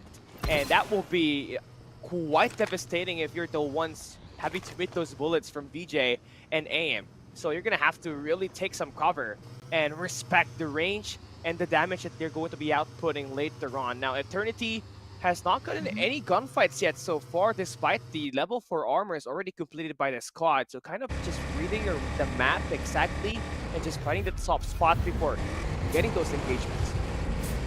Yeah, I think this is wise. This is what some of the top teams did, both in the mobile and the PC so far, is just waited out until the very last circle. Maybe they go in for the all-out engage, but in the early game, they kind of save their resources for the latter part of the game, which is actually pretty wise here. If you look at the map, we have 9 squads left. Our circle is going to be closing in a very interesting area. I like to call that the sort of like a little dipper there, because you got 3 shields, XP devices, where it's going to be closing in. Look at that, pretty much like star constellations. But looking at the squads here, 14 already lacked up 6 frags. This team that's looking for a prize, Shopao, a lot of food, and of course Kai Soto in the team. What more can you ask for? Kai Soto, I did not see his hero. Oh, he is a dock slide, so he can really dunk it. He can dunk it with the Summit Crush later on. I want to see him go for that dunk later and just, bully these players, immobilize them, get that crowd control, and be able to place at the top spot. But later on is we're going to see these gunfights get defined, because 3 squads at the northern side of Sunder Realms have to make their way over towards the transport port final circle, the last 2 circles, and they're going to have to fight through contact here. And IVLM has to go up against 3JJ. Yeah, man, this is tough for 14 and 8. There's only, I would like to call this like the Avatar Island, because you have like only one bridge to get out of there, and if you get stuck inside 8 or 14, it's gonna be the end of you right now. And it seems like they're gonna go at it. 8. Summit Crush has been invested here by Godbroke. Oh, Kaisato with the dunk and this slam up against Godbroke. But the fight is it's being won. It's being won by IVLM. And Babait cannot win that gunfight, so now they're going to get eliminated. And IVLM completes the gatekeeping moment. Now they gotta make their way inside the zone. Good thing they have a Sayana around to maintain their life out there and get those armor and their health points restored. Yeah, I actually thought that 14 there, Team of Kai Soto, would have had a better chance, knowing that they were in a better position there to lead in the charge. But unfortunately, IVLM was much more prepared for that. They laid out the restoration field to be able to put everyone back to full health, and it was just it's really hard, right? Like if you have the Siana up, you think that you got that player, and then they have their health back up. It's just difficult to go up against that. So far, we have 7 squads here. All of the top squads that we have mentioned, Powerhouse PC, they're still in this game, and they're moving towards the final circle here that is near transport port. Yeah, airdrop, super airdrop is now online. It's going to be dropped already. Now, who's going to take that is the bigger question, as it's going to be dropped by the little dipper that we got opposite to transport port. Powerhouse PC trying to go for that gatekeeping moment up against ZEBG. Currently working with DJ, doing much of the damage with the VSS. Able to control that recall his aim as he takes down Asoy. And this is going to be a very hurting danger zone. And if you don't make your way fast, you're going to have to be stuck at just reviving and restoring your health points. And AIM and Powerhouse is just kind of digging too long. It's just rotating there in the open. It's them. And Eternity is able to get that third party, and AIM, the best player from Powerhouse PC, is eliminated. Oh no, even though he's a duck side, right, there's some limitations to that. They camped out too long, and now Eternity, they're trying to pressure Powerhouse PC before coming out. No, Powerhouse PC got dunked on there by Godbroke.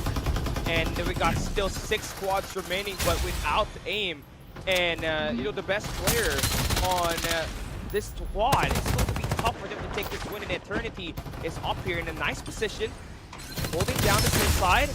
And here we got IVLM completing that kill onto Powerhouse PCs, and they're going to get eliminated, placing 5th here this time.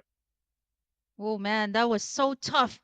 To think that I actually thought that they could have gotten that kill, but once you camp out so long, especially in the final circle, it could just backfire on you. Now we're down to Eternity, we're down to 4 squads. I don't think there are stragglers here as of the moment, right? Let's find out the overall picture. It might just be a complete 4v4 situation here between our last 4 squads. You got Eternity, you got Azusa, all the squads that we mentioned here, apart from Powerhouse PC, are still in the game. Yeah, so far, Eternity in a nice position.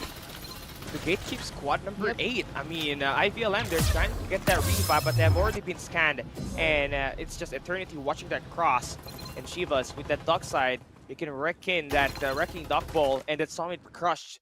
Anytime there's going to be a push happening, Circle is closing in, and Azusa has picked up the super airdrop level 6 armor, and they're the ones at the healthiest point at the moment. IVLM now making the rotation inside to not get caught by the danger zone, but they're exposing and they're just creating so much sound cues, and that will open things up for Eternity to go for that push. Summit Crush already coming in for Shivas, gonna be able to get that initial damage, and Eternity able to stop that bleeding for now.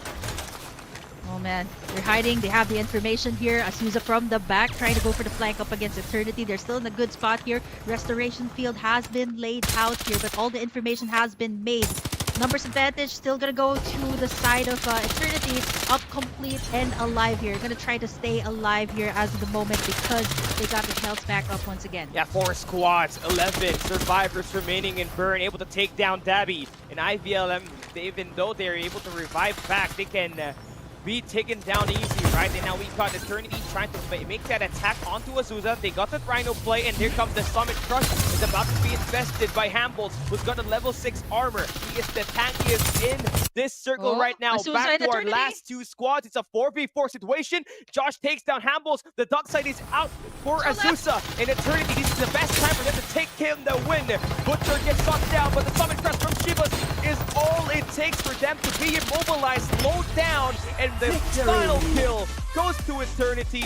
Only 8 kills, but they take 25 points off of placement. The third place team back in Season 2, able to take the first win at Group B. Definitely not surprising outcome. You see that Summit Crush to be proven to be so dead. They actually called it Duckside Crush at this point. I would like to call it the Duckside Crush because it dishes out, not only does it dish out damage, it also immobilizes the squad, right? That was the signal for Eternity to go in for that final push. They had all the best resource. Even though Azusa got in that final super airdrop, it was still no match here for how Eternity played it out. They got the center of the circle, and at the same time, they were able to get in a sponsor box very early on in the game, which kind of helped them grow their player XP, grow in their arsenal, and early to mid game. Yeah, I couldn't agree more. That was a very nice played out attempt for Eternity. They were just finding the soft spots around the map, and then they heard the gunfights at the transport port, and they spotted AIM out of all the people on that area on the map, which is the best. You take on the dock side, your increased odds of winning just go a lot higher, and Eternity able to spot down the best players with their eliminations, and that's really high value kills. Even though there's only one player from the squad that reached 1,000 damage, the amount of kills and the value that they got at that final circle and the kill onto AIM was more than enough for Eternity to finish things off at map 1. Yeah, sometimes it really does backfire on you, right? For AIM, I think he knew that he was a duck side, but like what I said, there are limitations. There are a lot of times that, yes, you can get a little bit more overconfident when you're in the duck side, knowing that you have the mobility, you have the tankiness, you can definitely go for all of these clashes. But AIM just was caught in a very bad moment there. The key player, and once he was down, everybody was at the disarray on what to do, right? Powerhouse PC was in a scramble on what to do next, and yeah, Eternity was just able to reap all of the rewards then. They tried to move into the Little Dipper, but IVLM was there. God broken, the team was able to spot them down, get the elimination, and the next thing we know, Yuki, the last man standing for Powerhouse PC, just got eliminated. It was kind of unfortunate for Powerhouse PC, but a team that's talented as them should be able to get their bounce back once we enter map number 2. But Eternity takes map number 1, and now we get to get this quick recap. We'll be right back after this highlights.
A lot more VSS on this new group that we got, right? And Eternity, Josh, he was so familiar with that VSS. He memorized that recall and he take home the MVP. Not usually we see a Sienna take it home, but this time it is going to be a Sienna. 3 kills, 1,076 total damage, only a 38 rating, but still 25 points off of placement by taking that number 1 spot at map 1.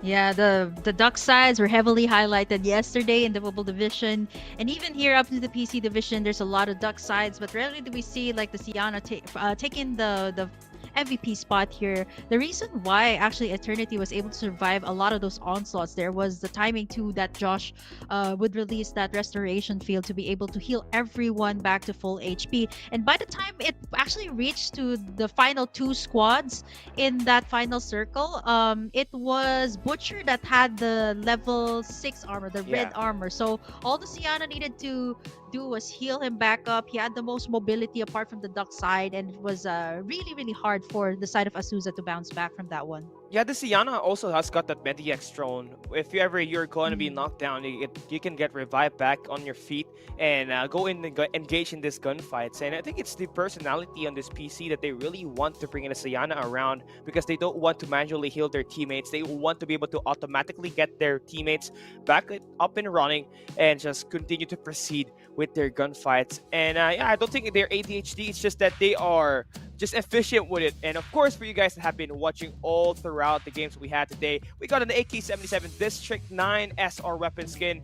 And if you don't know, AKs are the best weapons that we got in the game. So make sure you activate this, only limited to today's stream.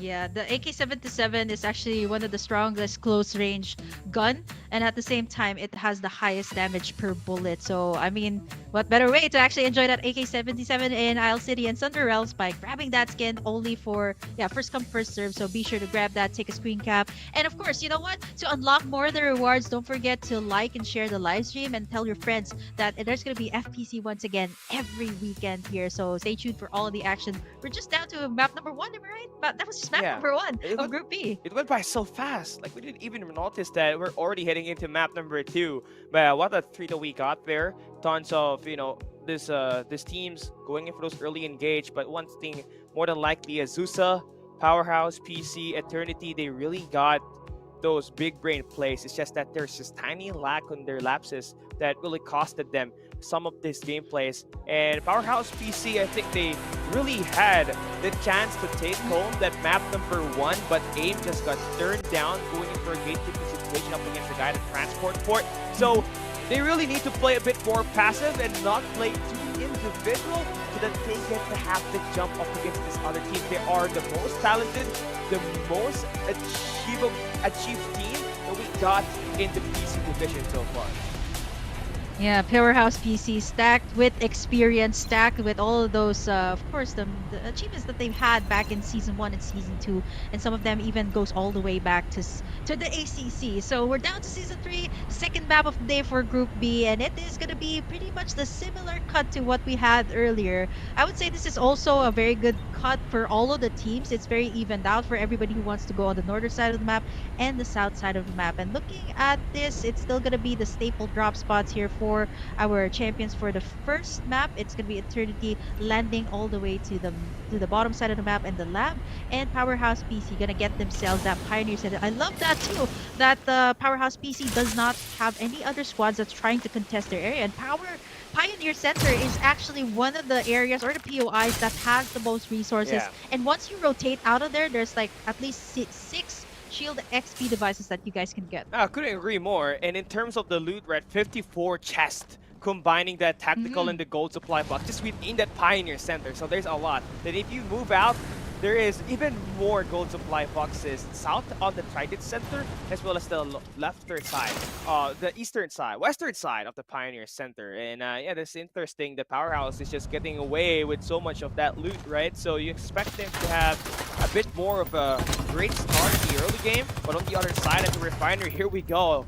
Early gunfights. Again. Even in ranked games and in competitive esports, there's always going to be gunfights at Refinery. Oh man, this is definitely not good. I mean, early game, I think some of the Powerhouse teams here, what they do have in the early game is actually get the time to loot. But for the other squads, they're pretty much willing to take in these gunfights early on. 15 and 4 at the Refinery. What is with this place?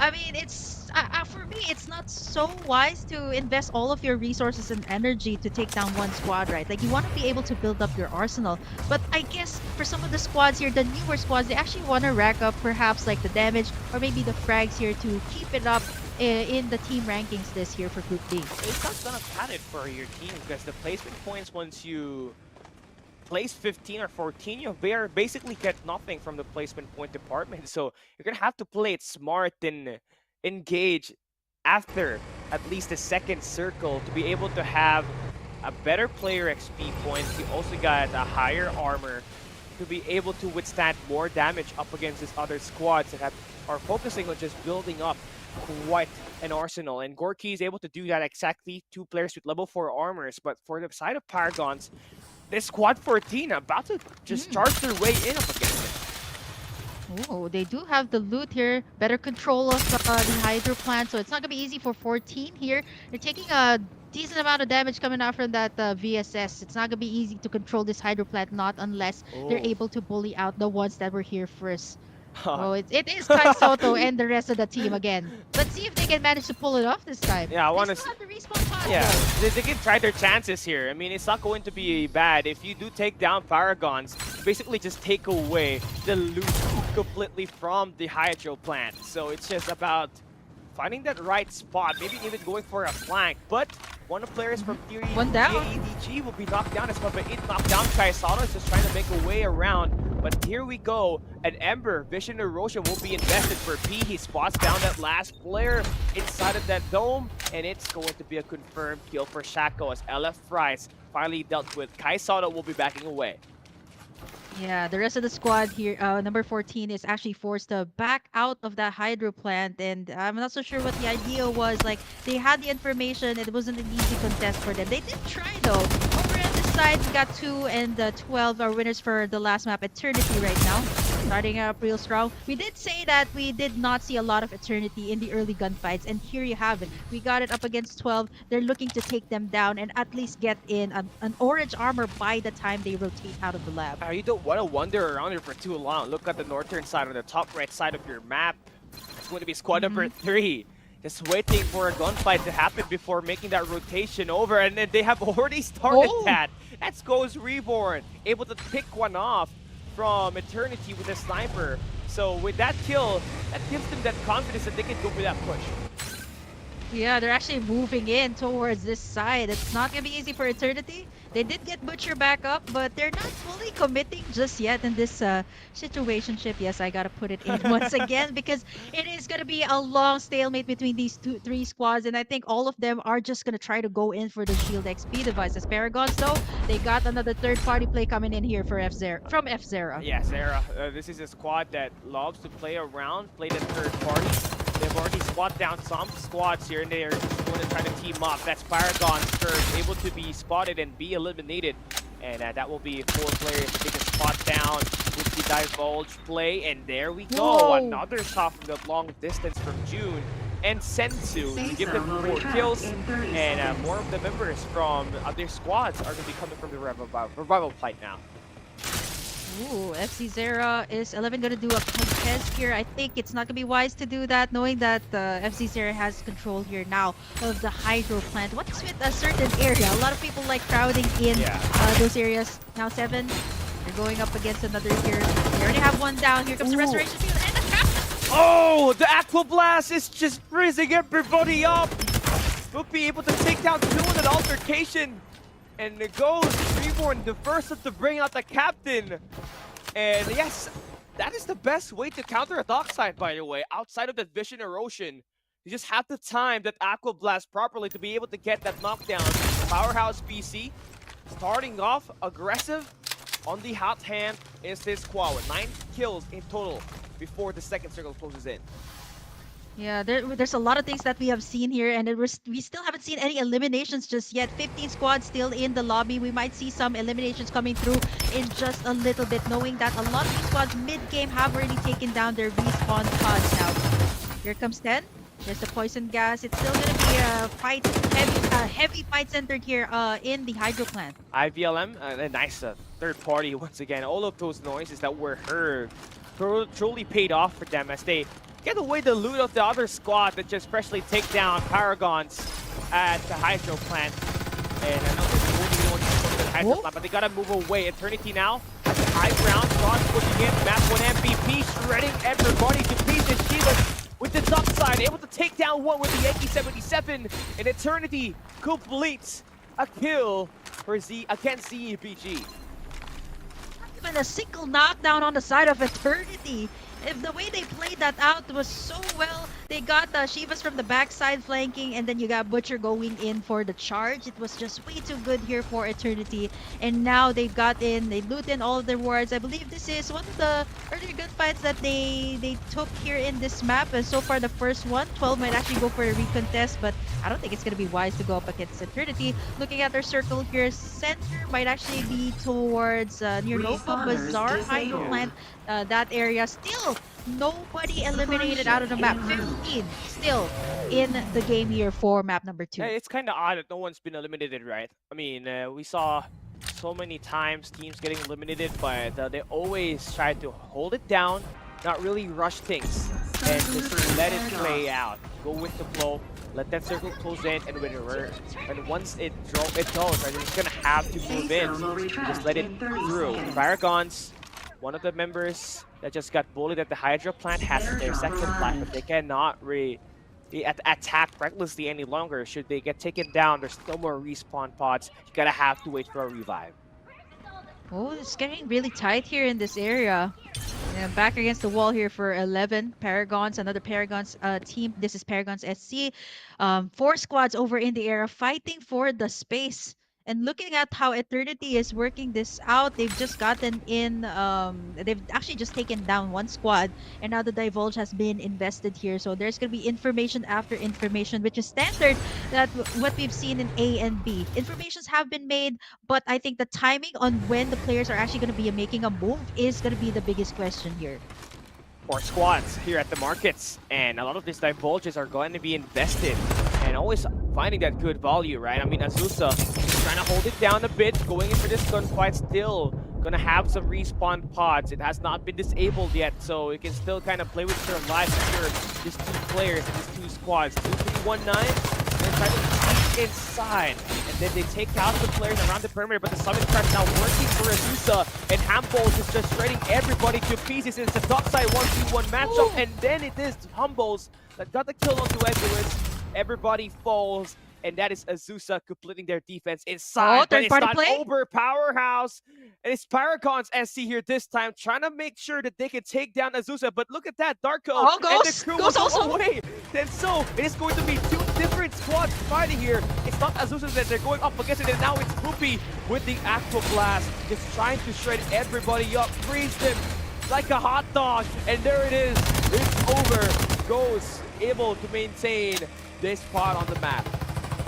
Oh, that could have been actually really scary for the squads that were inside, right? The Aqua Blast, that is way too good when it comes to the close quarter combat. And unfortunately for the squads, Ghost Reborn was not able to reap anything from that. They actually actually dispersed from the area, so that was actually good for the other squads. But that could have been actually Ghost Reborn taking in everything. But now they're looking for kills. They're hunting for their kills here. But they actually have to move out because the circle is going to be closing in over on the other side. Airdrop has been dropped over to Sunder Realms as well. Let's see who will be in close proximity. I think that's the first team near the airdrop. Yeah, they're very near. And we got another squad eliminated here. That's going to be Paragon's Strats, who tried to take that dip at the same spot, and Ghost Reborn is able to take them finally away. That's going to be another elimination going through. Circle still defined already, and there's still a lot of squads outside the zone. So you need to be able to make your way in there without getting troubles, but Build Different are pushing up against Azusa, who only got 2 members alive. And Speed with the dock side, able to shred Darko. One Summit Crush is all it takes for them to be able to get this elimination. Hambles trying to fly away, unlimited jetpacks for him for now. And Build Different are just going to let him pay the price for that. They're going to back away and not get a lot more altercation any longer. Oh man, they're fighting outside the zone, and this is the only way out of that area is actually going to be the bridge. 6 going to be doing a detour over on the other side. Not going to be easy though. They're taking a tick, at least like 2 HP, 3 HP damage by the time they get out of there. So neither Ghost, they can try to go in for the gatekeeping move up against 6, who's going by the other bridge. 3 is actually spotting them. Built Diff in trouble. Yeah, all the detour just for you to get gate kept once again by the same squad. Ghost Reborn are merciless. They want to get these eliminations, and there's a 3-legged scissor just invested here. All it takes is one shot for you to go down like that. Ransaurus able to destroy the car. The guy has to go on foot. Vicky able to get that kill onto Mieko and Build Different. Although there's going to be some adjustments made, Ghost Reborn able to get that nice read, and Build Different are facing eliminations and placing 11, which is not what you want. Oh man, this is the second Ghost Reborn team, and look at how well they're doing here. 10 frags in their name. They're able to gatekeep the squads that are coming in. And speaking of the other squads, 13 and 14 here over at the edge of the zone. Nobody's making a move just yet. It is Kai Soto and the squad that has actually no more respawn pods available right now. Eternity. They're going up against one. This is not going to be an easy feat, and that's going to be it. Built Diff, Nade is down, and that's going to be Eternity picking up another kill. Yeah, that's all for Built Different. I mean, placing 11, you barely get any points from that placement. And that opened things up for Eternity to just make sure that they're going to have better chances at placing at the top 3 once again. Now, some of these players down south need to make their way through Institution, but it's going to be tough. Squad number 2 will be there already in position to try to gatekeep some of these members that are stuck at the south. Oh no, it's Kai Soto and the team as well. For some reason, whenever they make their move, it is like the squads just know it, right? Zaysera this time, I don't think they have the numbers, so they're not gonna commit. But one has been spotted here, Mabait going in for the kill. Vision Erosion has been invested here by 14. They're fighting outside the zone here. One has already been knocked down. Yeah, it's great that they got the Sienna Restoration field here just to keep that health points in check and not just feel the pain of being killed at that danger zone. So you got some safety net going in for 3J ETG. This is nice, right? You got a great team that knows how to play in and out of the zones, but now you got to make their move there. Now Eternity, squad number 2, up here up against Revamp, who's just trying to fight for a position in the Institution. Oh no, there's a lot of circles here, and I mean how the complexes are built here. A lot of circles in the Institution, a lot of hiding spots, and it's very congested here as we see already 3 squads within the area. I love how Shivas is scouting for the information there as the duck side. You're going to be one fronting for the side of Eternity. And now, speaking of information, the Divulge has also been invested. So Eternity also, the other squads have an idea of where they're at. There comes the final airdrop that will be dropping in soon. So whoever gets this should be able to get in that full armor. Yeah, level 6 and also an M4 or Bar 95 available.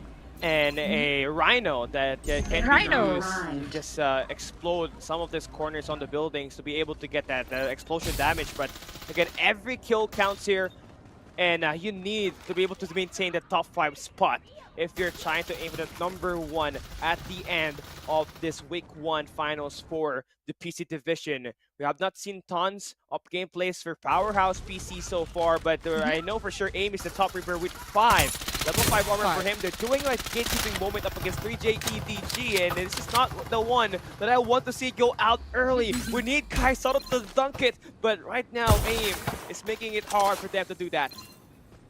Yeah, you can't do the dunk because they're outside the zone. They're taking in the damage, and this is like the 3rd zone already, so it should be easy. And at the same time, Powerhouse PC is just gatekeeping them from coming in. Azusa also from the other side.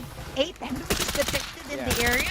Look at that, 16 frags for the side of Powerhouse PC. They're just running it hot, right? I mean, everybody is just converting here. And we've talked about the Season 1, Season 2 players, VJ and AIM, just providing so much of that presence on that close rate department. Now we've got some gunfights up against this team's AXG. Is able to get that super airdrop. Xiaoxi, the dark side, has a level 6 armor. He can tank all the damage. All it takes is for him to engage as the front man.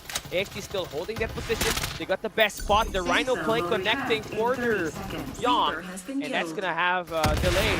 The gameplay is for Hamble. That opens things up for Korkai to be able to make that push up against Hamble. Spots another player. Visionary wasn't invested for Darko. And there we got Diane next. Tin able to get that jump onto the last 2 members of Azusa. 5 squads remaining here. Xiaoxi, I just want to say his name actually means be careful because he has that full armor. And as of the moment, right, we got the Powerhouse PC racking up 20 frags as of the moment. And they're looking so good to take this top spot. They're also inside the safe zone. Mednex has been released here. Azusa has been knocked down. We're down to the last 3 squads here in our second map of the day. They just took down another squad. It's a 4v4 here. Powerhouse PC up against Revamp. AIM, definitely one of the best players in terms of using the dark side in the current update. Then you got BJ with that Maggie able to dash in and out of this gunfight. AIM has gotten the level 6 armor from Xiaoxi. So that makes it a lot harder for him to be taken down, especially when the Summit Crush is invested. Circle closing in. Gotta make a move here. Is going to be Revamp who's gonna have to feel that danger as they are at edge zone. They're actually scattered out as of the moment, but the circle is going to be closing in the favor here of the side of Powerhouse PC. They're at the low ground. They can use this as to their advantage. One has already been knocked down here by AIM. And they can go in for the jump now. Powerhouse PC gets it by both can as well. And now AIM is just beaming everybody down. The danger zone is going to get Harl, and it's all down to the last members of Revamp. Now BJ on the close range, about to close it down, and Powerhouse PC about to take home their first win of the season. As BJ trying to get this kill, to Eric steals the show, takes down his former teammate Ragnar, and Powerhouse flips it with a highly electrifying gameplay. 20+ kills to end map 2. Definitely making up for their loss of taking that #1 spot at map 1. Yeah, the exciting showdown is definitely what we are looking for, and Powerhouse PC has built that up from the early game up until the late game, and in the blink of an eye, we've only seen them get at least like 11 frags in the mid game, and you got them a total of 26 frags here for Powerhouse PC, living up to their name, living up to the hype. I was actually very curious on where AIM was going to be going at, since now Esports actually announced the roster release, but this is a very, very solid lineup coming out from Powerhouse PC. Not only you get AIM, you get VJJ, the FPC 1 winners, and of course the rest of the members of Powerhouse PC to add it all up to create this team. Looking at the newer squads here, Callie, I did mention that, you know, the ones that are ending up on the bottom half of the list is usually the ones who go for the early gunfights. And they get punished every time because they waste their respawn pods, and by the time they enter that mid game where there's still respawns enabled, they get shut down and there's no more response for them, which is kind of unfortunate. And teams like Powerhouse, Azusa, Eternity, they always try to slow it down first. Just farm all of those shield experience and player XPs to be able to have a better mid to late game action. And for Powerhouse, they were able to combine both. They were farming not just the resources, but also the kills. Starting that early game, they already had 9 kills and they ended up with 26 at the end. Yeah, 26 kills. And looking at the other members, apart from AIM, all of the members there of Powerhouse PC had so much assists. Like AIM was all throughout the game, he was covered very well. And I think so far in the PC division, it is actually AIM that has the most damage, if I'm not mistaken, combining Group A as well. So this kind of just goes to show that our finals MVP from that season is just showing up here season 3. I've come in prepared and well adjusted, of course, to the new meta. That is the duck side. And the mobility is just his main personality here. And it also paid dividend, right? As he scored 11 kills at that last game, earning the top Reaper and giving this team an opportunity to take their first win of the season. And now we got our allies prepared. When we come back, we'll be right back.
It's the Mr. Finals MVP of Season 2. AIM taking away the top Reaper and the Map 2 MVP for Powerhouse PC. Nice. You almost got me there. But he's going to have 11 kills and 2,235 total damage. I believe the highest that we saw combining Group A and Group B here, Brother Kim. Yeah, so far in the PC division, because this is still week number 1, so that can still change once it reaches the next weeks. And if you guys wanna you want to try out for FPC, you got 4 straight weeks of FPC action, weekly qualifiers. Do join in the chaos here every weekend. And of course, don't forget to like and share the live stream, by the way, if you guys want to help us unlock more of the rewards. But AIM here, we've been talking about this guy, we've been hyping this guy ever since the start of the broadcast. Where did he go after Now Esports was disbanded, released last season? And he's actually in the hands, very good hands actually, of Powerhouse PC. And not to mention, this is a team that is built by the champions from FPC 1, VJJ, and then you got Drew Eric. Like these are players that are very seasoned also. So I'm not surprised of the outcome, because I've also seen it off season that they've been winning actually some of the smaller community scrims. So it's so good to see them once again back on track here for map number 2. It's almost gonna feel like they're going to be able to snowball that kind of momentum to map number 3 after that amazing 26-point kill game that they just had. And the team needs to really take care of Powerhouse in terms of playing that early game, because they're giving so much of loot at the Pioneer Center that's just for free. Yeah. No contest being made by these other squads. Just make it so much easier for them to get all of the loot from the Pioneer Center, then hit that sponsor boxes, which makes it even tougher for them to be taken down, because they got the better weapons and the better armor by the time that they're getting those gunfights activated.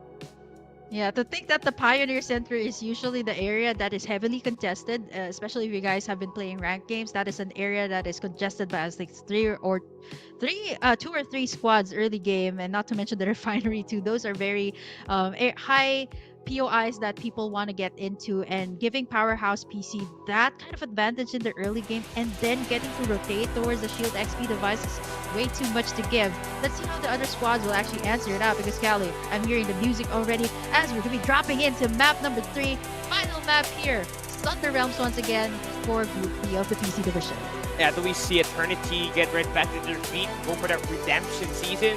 Or do we see a back-to-back win? Our first back-to-back win, if ever Powerhouse PC decides to connect that map momentum over here at map number 3. Looking at our flight path, what do we have here, Oh man, look at the flight path. Straight to Powerhouse PC2. They're able to land in first because it started off there at the Pioneer Center. So they're able to land in their comfort drop. And at the same time, I noticed actually a lot of the squads that prefer the south side, or to name a few, Ghost, Eternity, and the other Paragons team, which is Paragons SC, that loves to drop in over at the south side of the map. It's going to take them a bit more time to get in to where they are. But looking at how things panned out for map number 2, Cali, we see 12. There's going to be a tight contest actually for the space, the fight for the spot of transport port. So we can expect to see a lot of those early gunfights there between the newer squads. Yeah, they don't really want to give 2319 or these two squads at the transport port. They don't want to give each other, easy time just picking up this loot. Transport port is one of the highest tier drops in the game. Apart from the VSS and the AK-77 spawn rate from the transport port, there's also 6 locations of sponsor box nearby that they can pick up to be able to grow their player XP and their shield as well. So Powerhouse PC though at Pioneer Center, look at this. We haven't even gone over 2 minutes and they already have purple armors. Yeah, not to mention like level 3 armors can already be picked up, right? Like just out in the open. Like before, you can start out with level 2 and level 1. Now it's out in the open. Then if you get some eliminations on the squad, you can at least upgrade to an orange very early on. Ooh, look at the mobile turret. This is one of the updates that I do love. It feels like the air beast, but also it shreds out a very, very good amount of damage with this. So this is good for squad number 7 who wants to take control of the transport port. Pretty much similar to what you've seen in map number 2 rather. Oh, there's 2 of them. The same spot. Okay, it's going to be a nice contest here. I mean, a great 1 to 2 shot, potential for the vehicle that they're just trying to utilize here. But 2EVG, one thing more than likely, they got VSS as well as AK-77s already from Tony and Q-Tips. So you don't want to mess around with these players once they get up close. So you're gonna have to think of better ways, maybe even pick down one player from them before even going in for that engage. Look at the drone cam too. I see some isolated clashes from all across Thunder Realms. But 7 and 12, this has been a long-standing story. Wow, that's like, I think 3 mobile turrets? But they're just taking in pot shots from afar. So this is just them wasting each other's resources. Actually wasting each other's time to actually go and rotate around the map. But of course, you want to get this early game on. Whoever gets to take down the other squad should be able to reap the rewards. Especially for 7, right? They only got those level 2 armors. Yeah, they're the ones at the disadvantage here. And as soon as squad number 6 or 5, north of the transport port, make their rotation here, it is going to be a lot tougher for these 2 squads because they don't have no player XP whatsoever. The damage still at the original state. And comparing that to teams like Squad 6, who's already got at least level 2 or level 3, they got 8% more damage compared to this other squads that's right here. The long standoff at Transport Port is taking so much time. And Sponsor Box is already going to be across the map, so you're going to have to hunt for that should you want to go for level 4 or level 5 box. Oh, this feels like, yeah, I'm watching a very, very long standoff here. 7 and 12 have to watch out for squad number 6, though, that is trying to go through the transport port. Might actually go in for the third-party play once they stay out. They'll camp out here for so long. I've seen it's like a mobile turret versus mobile turret standoff for so long. It's not even like VSS plays coming in here. They do have a duck sight on both sides, and no one's going in for the full engage. And with that, Built Different has already scanned some of the members there. Yep. So a third-party team will be there. will just crash the show, but revamp south of the Hydro plant against Paragons. This is going to be a rematch of the map number 1. Paragons SC actually might go for the flank at the back. They're just waiting for whoever comes out on top between 14 and 5. Now the circle's gonna be closing in. 11 has to come out. They're taking up a bit of a damage, but they're just waiting it out. I think 14 is just waiting it out. They could gatekeep 11 and even squad number 5 was actually inside. Sponsor box is gonna be nearby though.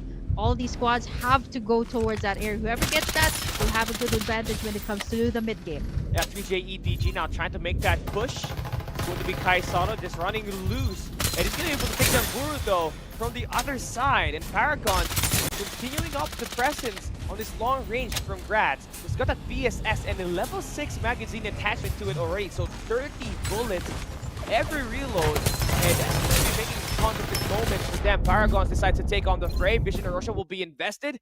That's going to be from the side of Paragons. But 3JEDG, they're trying to make this place work using that Divulge to come into play and scan these players one at a time. But there's no knockdowns happening here so far. And they have come to a halt. They withdrew from the initial gunfights. And they're going to take their time healing. Yeah, the Vision Erosion up here for the side of 14 actually was the signal for them, or signal for Paragon's SC to actually back away from that one. They're just wasting their health packs right now, but all the information is out here. They both need to just go for the charge, and I think Kai Sato's gonna be going for it. Rolling in here, trying to find his target. Can he make it though? Yeah, it's already gotten that damage, ripping away that armor already. But Paragons is holding their own very well.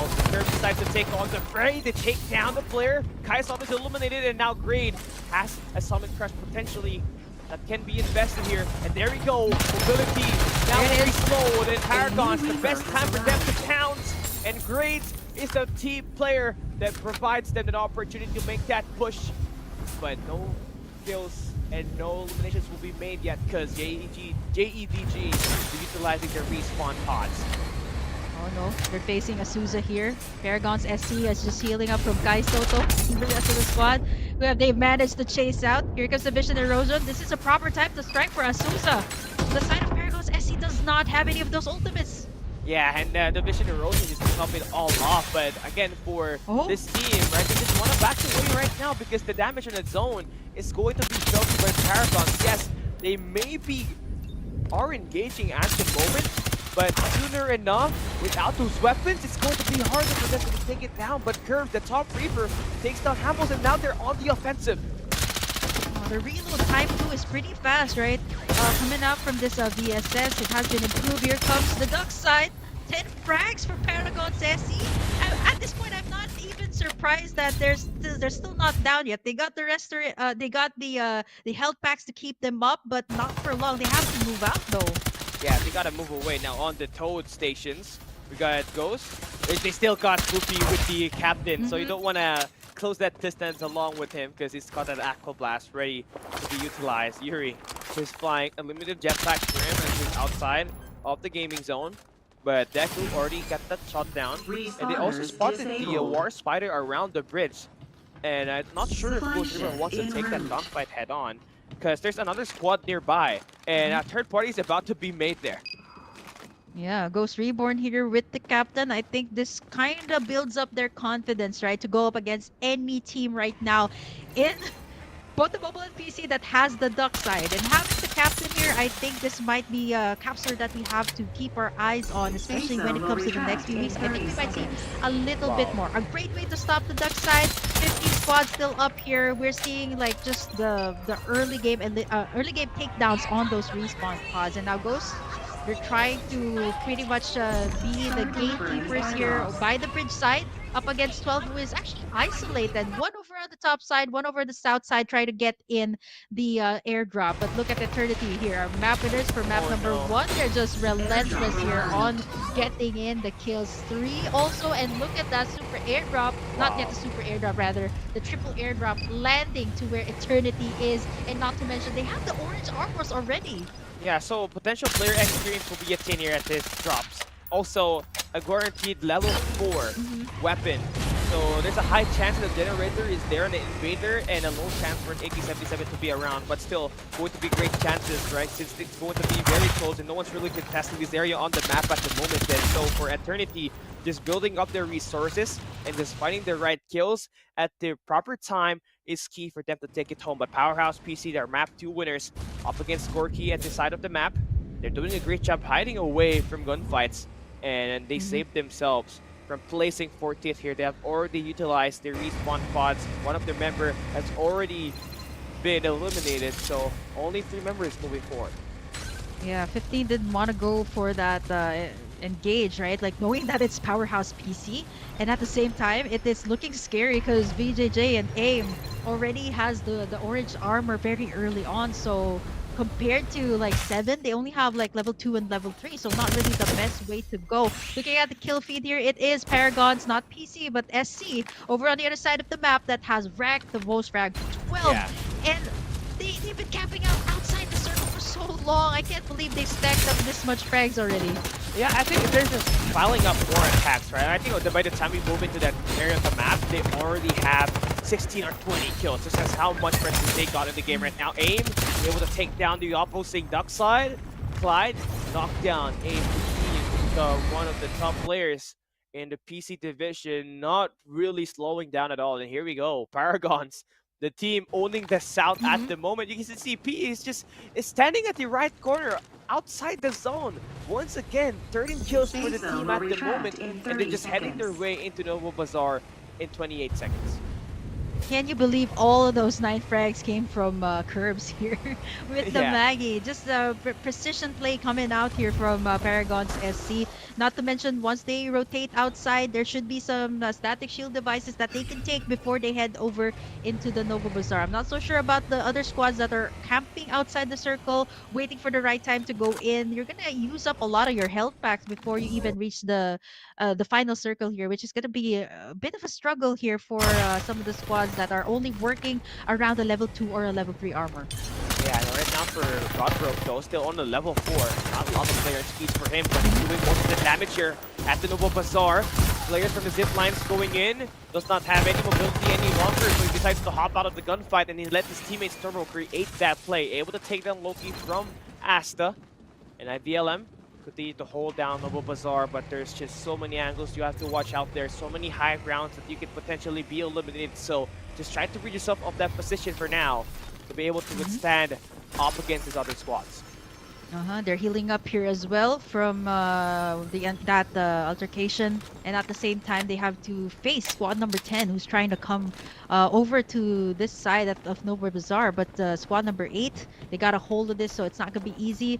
But you know, the thing about the Nova Bazaar is there's a lot of squads that can come in, right? Like from the south side, you got Paragons, SC, you got Eternity there that will try to get in the final circle. But at the same time, 10 and 1 might actually just be going at it early. That's the squad of AIM. Paragon's PC over on the top side might find Daysera before they head over into the Bazaar. Yeah, this is going to be a very interesting final circle because you got the map 1 and map 2 winner. At the very opposite side, Powerhouse up north, Eternity down south. Now, do they maintain their live out there is the question, as Paragons are going to be very close up against IVLM. That's Godbroke's team, which is all about finding that right rotation here. IVLM, they got defenders on this long range.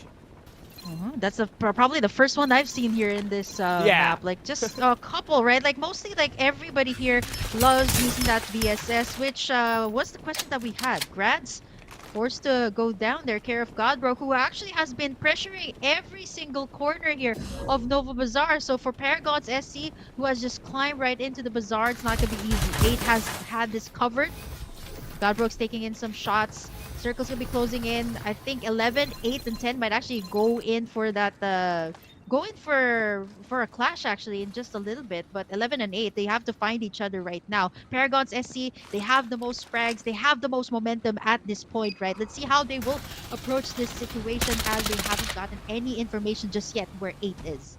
Yeah, now it's just all about the investing the divulge for Shaco. Still on a rotation here, just trying to sort out a great flank, maybe to get that statue in control. Now, a blinding mark could be pretty useful, where the player is holding down the top side of the Noya statue And this is just a long standout, but Godbroke Mhm. already going to be able to withdraw Mhm. from that position and rendezvous with his teammates. They are expecting a squad fight here, most definitely. Yeah, it says really quiet, calm before the storm. There you go. Information has been made here from both sides. They have all their information. They can zip line in here for Paragon's Supply SC. ship en route. That might actually backfire up against them because Safe knowing that zone this will squad has retract already in been 30 complete, seconds. all inside. Powerhouse. Here comes the super air grab as well. Powerhouse PC, there they go. Up Yeah, against them. AIM is just trying to make that push, right? But Sensu's able to take him down. That's going to be a key gunfight being won by the team that they're going up against with. DJ forced to play that better gameplay at the moment as Playmaker is out. BJ is still connecting all those shots, but their information has already been spotted here. And yeah, he's got to just dash in and out of this gunfight. Summit Crush to be able to be felt in Powerhouse. Capability will be slowed down for a brief moment, but the team up is just great for Rookie and BJ as they take down Gort Neo. Yeah, Rookie did time in that restoration field in the perfect timing to be able to heal them up. Summit Crush can get in so much damage. They're still not done yet. Somebody's healing up here over the side. BJJ trying to get in the gunshot and is able to finish the job. As Powerhouse PC, they have to make a move here right now. Yeah, I mean, that's just unfair because right now it will not be complete now for the side of Powerhouse as they have AIM stuck outside the zone. So it's not going to be able to play at this final circle. It's all down to VJ to try to clutch this and go for a back-to-back if ever Powerhouse does want to make this win. But it's always going to be a toss-up here between the two squads. Godbroke with the dog slam, and Sarah will be eliminated just like that. Pull the trigger and prepare for that quad quake. Yeah, man. Godbroke was just preparing for that, and that was the first frag he actually got here in this map. Oh. Powerhouse PC looking to take in that super airdrop. This is going to be way too much to give. Build Diff as all their eyes set onto them as well, but it's not going to be easy. Backs against the wall. They're taking a lot of damage here from Hev Rookie. What's already down? Yeah, AIM is back in the lobby, so it was revived back by the Sienna with the restoration skills help. So that's really going to be tougher for these other squads out there. 30 kills already for Powerhouse. PC trying to get this attack onto Build Different, was stuck at the zone's edge. Now they got the divulge scan. They're gonna have 3 enemies detected, but they don't have the information from BJJ, and that is going to be the key gunfight that might just give an opportunity for Powerhouse to complete this siege. But stay around here for too long, there's a high chance that another team will be able to go for that third party. Yeah, like what happened to them in map number 1 here. But this is they have so much more advantage here, right? They're in an open ground, a high area, and they got the information, and they're just wasting the resources here of Build Diff right now. I don't know how many shield restores they have used, their health packs. Wow. They also have to move out, but look at that! It will feel swoop. Yeah, Oh through my. the help. Yeah, through the assist of Eternity, by the way. The map 1 winner.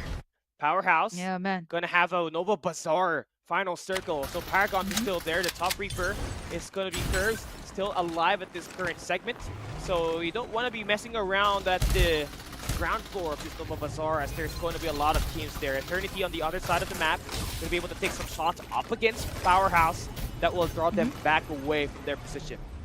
Oh, 8 has already used in the restoration field. They have to move out of the circle. I love the positioning here of Powerhouse PC. They're right in the center of the circle. And look at Hev Rookie. He also has the most shield as of the moment. Paragon's SC. They're forced to fight here up against UVLM. But at the same time, look at Eternity. They're waiting for the proper opportunity to strike. They're in a gun spot right now, just like Powerhouse PC. But Kashima's gonna make the move. AIM is also on the bottom side, used in that duck side roll. They spot him, but they're not gonna fully commit just yet. Yeah, they're just gonna slow it down. Let this other players just go for it in front of the gunfight. Summit Crush now for grabs on the kill feed, able to take down Dabby. Now Eternity and Powerhouse are gonna try to take a look at this map IVL 1 is and down. map 2 winner. Going to be able to get this place. It's a 4v4v4. This is going to be another squad alive, and Paragons are gonna be eliminated here so far, as they're gonna be taken down by VJ. And this high ground still going to be in the hands of Eternity, as they're going to be completely able to beat down these players down to the top. Oh, And the high it's going to ground. be Powerhouse. Gonna be last man standing here for this squad. It's going to be AIM. And Eternity is just skipping their numbers and their advantage up the top. They'll even have to go down in the summon starts to top it all off and take these players. It's a 4v4. It's a Mr. Bean spotlight. Map 1 and Map 2 winners are going at it. Who wins the gunfight is the question. Eternity and Powerhouse PC going at it, and Eternity survives the onslaught. Takes map number 3. That will give him 2 victories to end the day off. Wow, that was such a long standoff. Powerhouse PC was actually too busy to take down IVLM over at the lower ground, and once they got back up, all of their resources were already used up. It was down to Eternity and Powerhouse PC.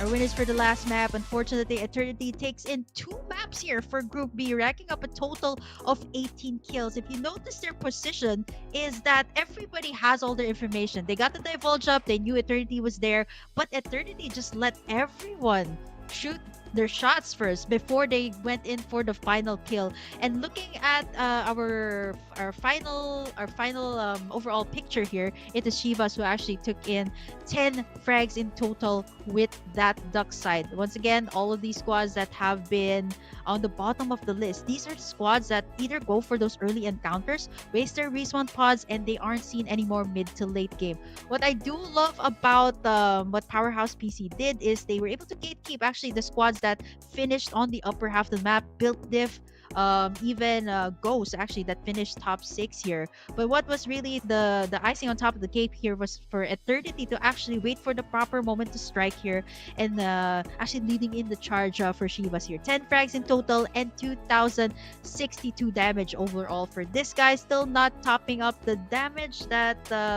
AIM actually had in the previous map, which was 2,235. It's just insane, right? I mean, the damage that we can get from a dock side once they're able to build up quite a player XP.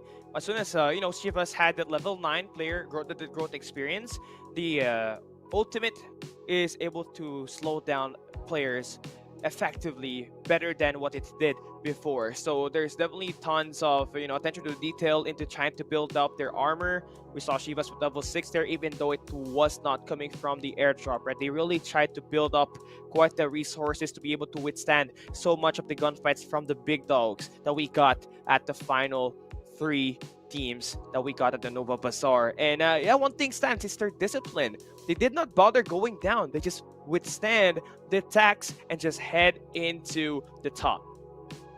Yeah, man, there's a lot to take in here, Callie. Obviously, we have to rewind back to what went down in that last map here as we take a look at the highlights here for map number 3 of Group B, PC Division.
And we got our MVP for our final map at Group B. It is Shiva from Eternity. They went in for 2 map wins in Group B, taking map 1 and map number 3 respectively. And Shiva's, again, another dock side, able to make it as the MVP for the day.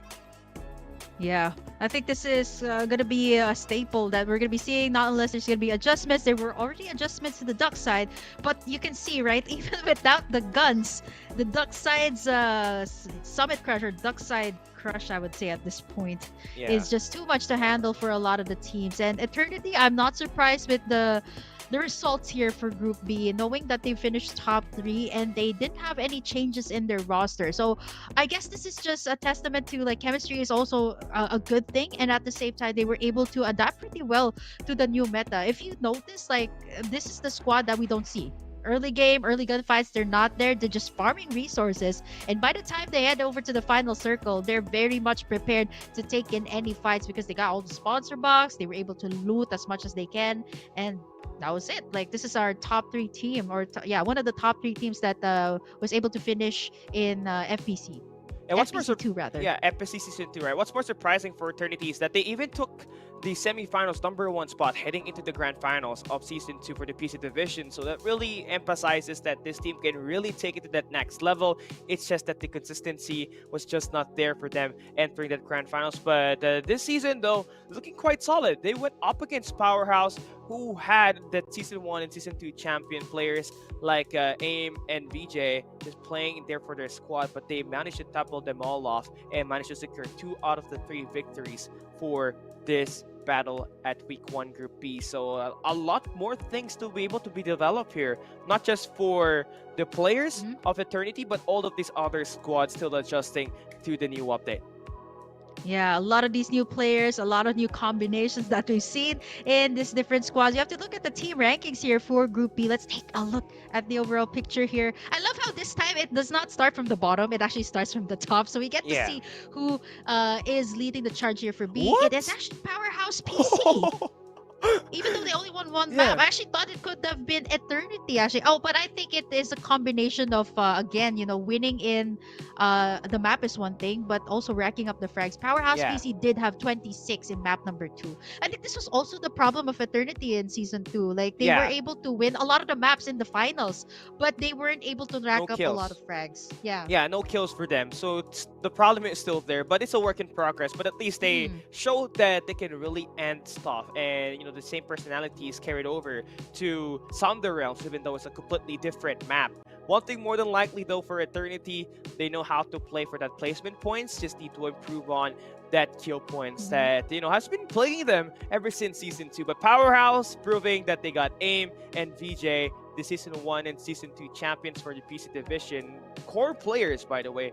And one of which is Mr. Finals MVP AIM himself. Yeah, they're able to just topple over Eternity's victories by just scoring tons of these kill points. And I think that map 2 victory, 25 points at 26 kills, was more than enough for them to just balance it out and be that leverage to be able to take that spot up against Eternity. Yeah, it's not actually that far of disparity when it comes to the overall points between Powerhouse PC and Eternity. It's actually just a few points. So I guess like in the upcoming weeks, they should also apart from the rotations, they should also think of a way on how to rack up their frags, right? They're very good at executing, but let's see, it's a work in progress and we're still at week number 1, right? There's a lot to cover here. We've gotten a glimpse of everybody from both mobile and PC on where Comfort Drops is and how they actually played in Thunder Realms. I couldn't agree more with that statement, right? Then for Eternity, just again, I feel like that map 1 win, 8 kills and 25 points was not just it, right? I'd need to average at least double-digit kills next time, but still nice try for Eternity. Now we are hopping into an interview along with our Tagalog casters as they ask Powerhouse, Ju Eric, what stuff needs to be done. Hello! Ayun, dinigay namin. Unang tanong. Ano ba ang nararamdaman mo na ikaw na lang yung natitirang OG sa Powerhouse PC? Masaya din po kasi masaya po. Masaya. Parang sabi niya, teka lang, okay na yun. Masaya na ako. Masaya pa rin siya. Masaya pa rin na naglalaro siya for Powerhouse, and of course, mas gusto niya pa i-explore. Ikaw ba, Otto, may gusto kang itanong kay Joeric? Joeric, ito kasing ako up until now, nagtataka ako dito sa IGN mo na Joeric eh. Saan ba galing yung Joeric? Korean drama ba galing yan? May pinanggalingan ba yan? Meron po. Sa K-pop po, sa Momoland po. Si Jue po. Oh, di Tapos ba? dinagtong ko lang po yung pangalan ko. Yun. So, ang bias mo sa Momoland ay hindi si Nancy. Hindi po. Hindi nga daw. Hindi, si Ju. sinalinaw ko lang. Kasi parang sa mga fans kasi ng Momoland, kadalasan Nancy ay agad, no? Nancy, oh. Ikaw ba? May bias ka ba sa Momoland? Parang... Siyempre Nancy. Okay. Eto, balik lang tayo dun sa game. Joel, given na nag-iba-iba yung mga ka-team mo, sino ba yung gumagawa ngayon ng shot call for Powerhouse PC? Si Aim po, pati po si Hebruke po. Si Hebruke na ba talaga yung pangalan niya dati pa? Hindi po, yung rookie po, yung MVP po ng season 1. Kasama ni VJJ. Okay. Oh my Iba kasi God. yung spelling eh. So, siya pala yun. So, all-star. Superstar talaga. All-star talaga. Yung nangyari sa Powerhouse PC. Congratulations, Jueric. Shoutouts mo para sa mga sumusuporta, especially sa inyo, since day one. Shoutout po kay Cristala sa manager namin, yung Bebe Neon mo. Shoutout din daw kay Chuchay sa Bebe Labs na Aim. I love you daw. Shoutout din daw kay Lalabs ni BJ The Gods na si Alia Pacardo. Tapos shoutout din daw po sa Nuestra Pamilya, sabi ni Aim the Goat. Tapos shoutout din po. Inaantay ko yung shoutout Salamat din po po sa bebe Macdo. ko. Wala po ako nun. Ayun, tama yan. Maraming salamat, Jueric. Salamat din po. Naway mas maging matagumpay ang inyong mga next week. Thank you so much. Bye po.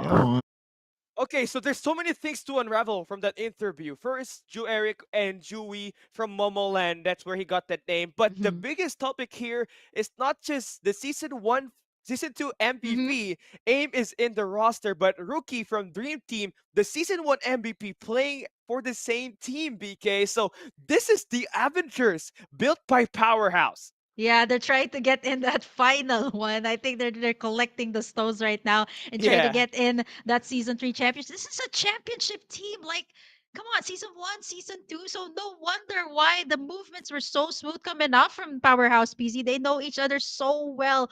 Oh man, I really can't wait for the next few weeks. I can't wait to start next week finals for the PC division, because with that revelation from Powerhouse, I mean, you literally got, Iron Man and Thor. I mean, Captain Every America single in one team. Yes, exactly. So Heb Rookie, oh my god, this is insane. But here is our qualified teams, our weekly finals to conclude everything. Z4 Paragon, so going to make it to the number 1 spot. And they got tons of placement points there. But again, Powerhouse PC scoring 105 total overall score. You really know that this team is going to be the fan favorite after the revelation that the Season 1 and Season 2 champions have decided to form the best team to take Season 3, BK.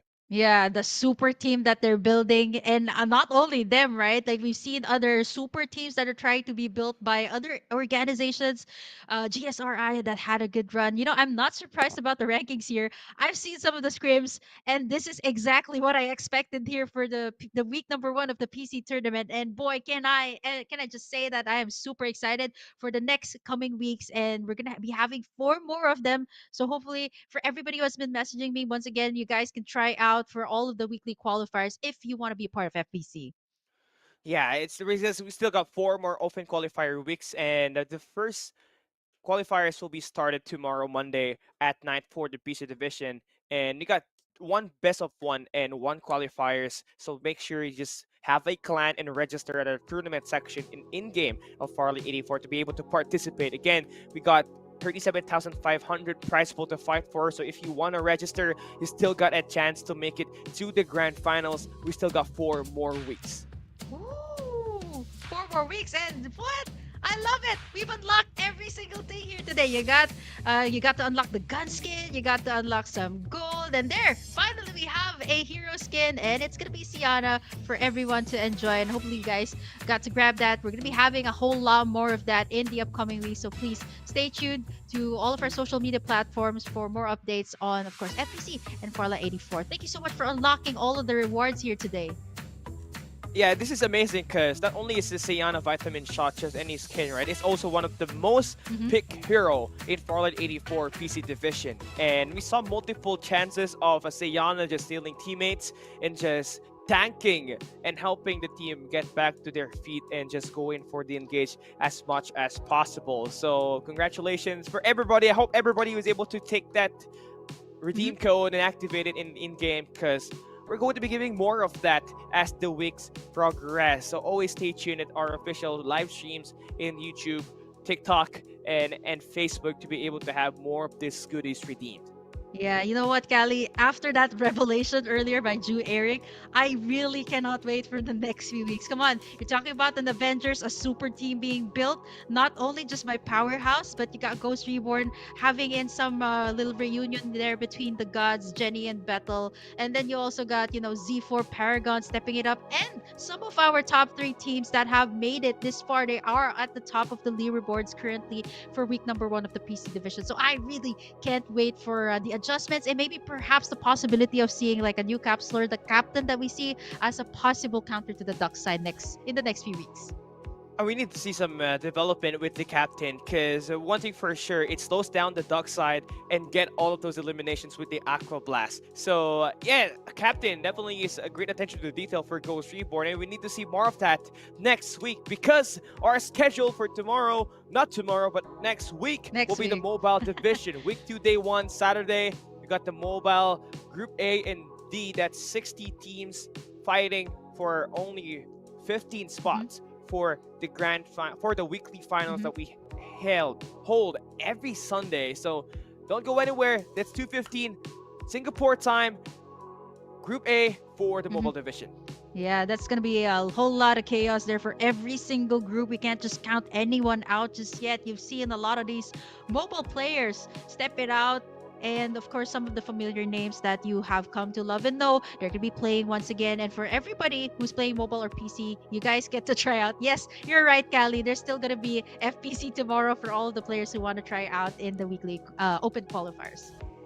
Yeah, so that's also PC and the mobile division. We got 3 tournaments in 2 different platforms. So what are you waiting for? Just make sure you have a clan and register your team to be able to qualify into our live stream matches every Saturday and Sundays to be casted and also showcase and become the next Farlight 84 esports superstar. And for the PC division, I got a lot of things to say for this region, for this division, because there's a lot of talented teams that are just trying to pull up with tons of Avenger squads.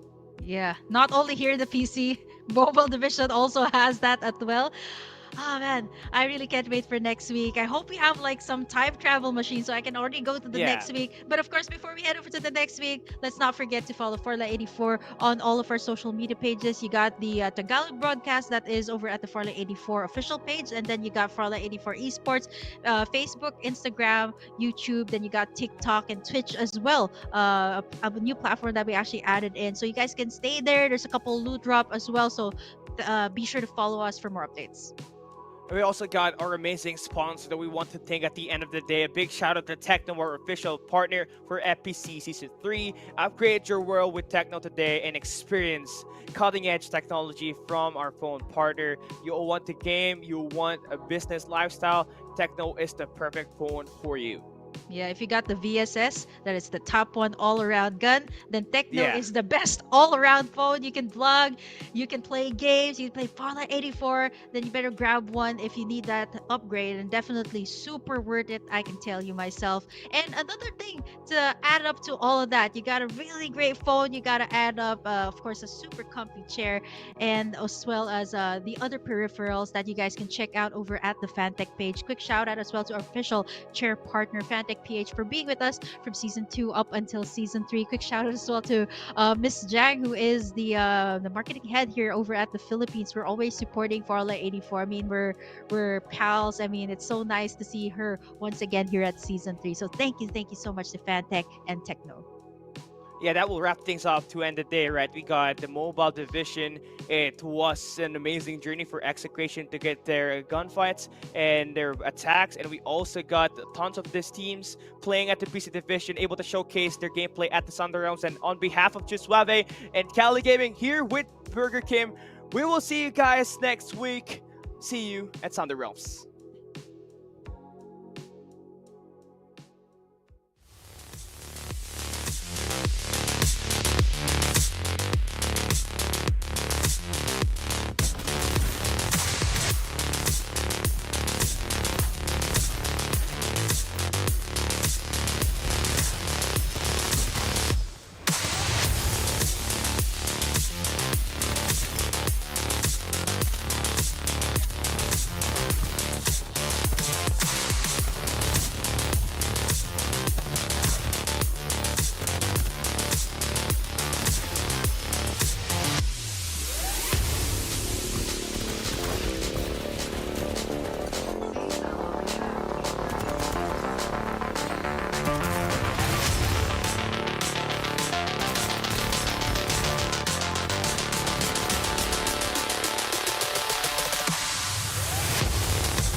eliminated by Execration. You're gonna get eliminated. That's the last, and then CG falls. NCG eliminated on Cut King. NCG is down. The gods will be thrown. Execration.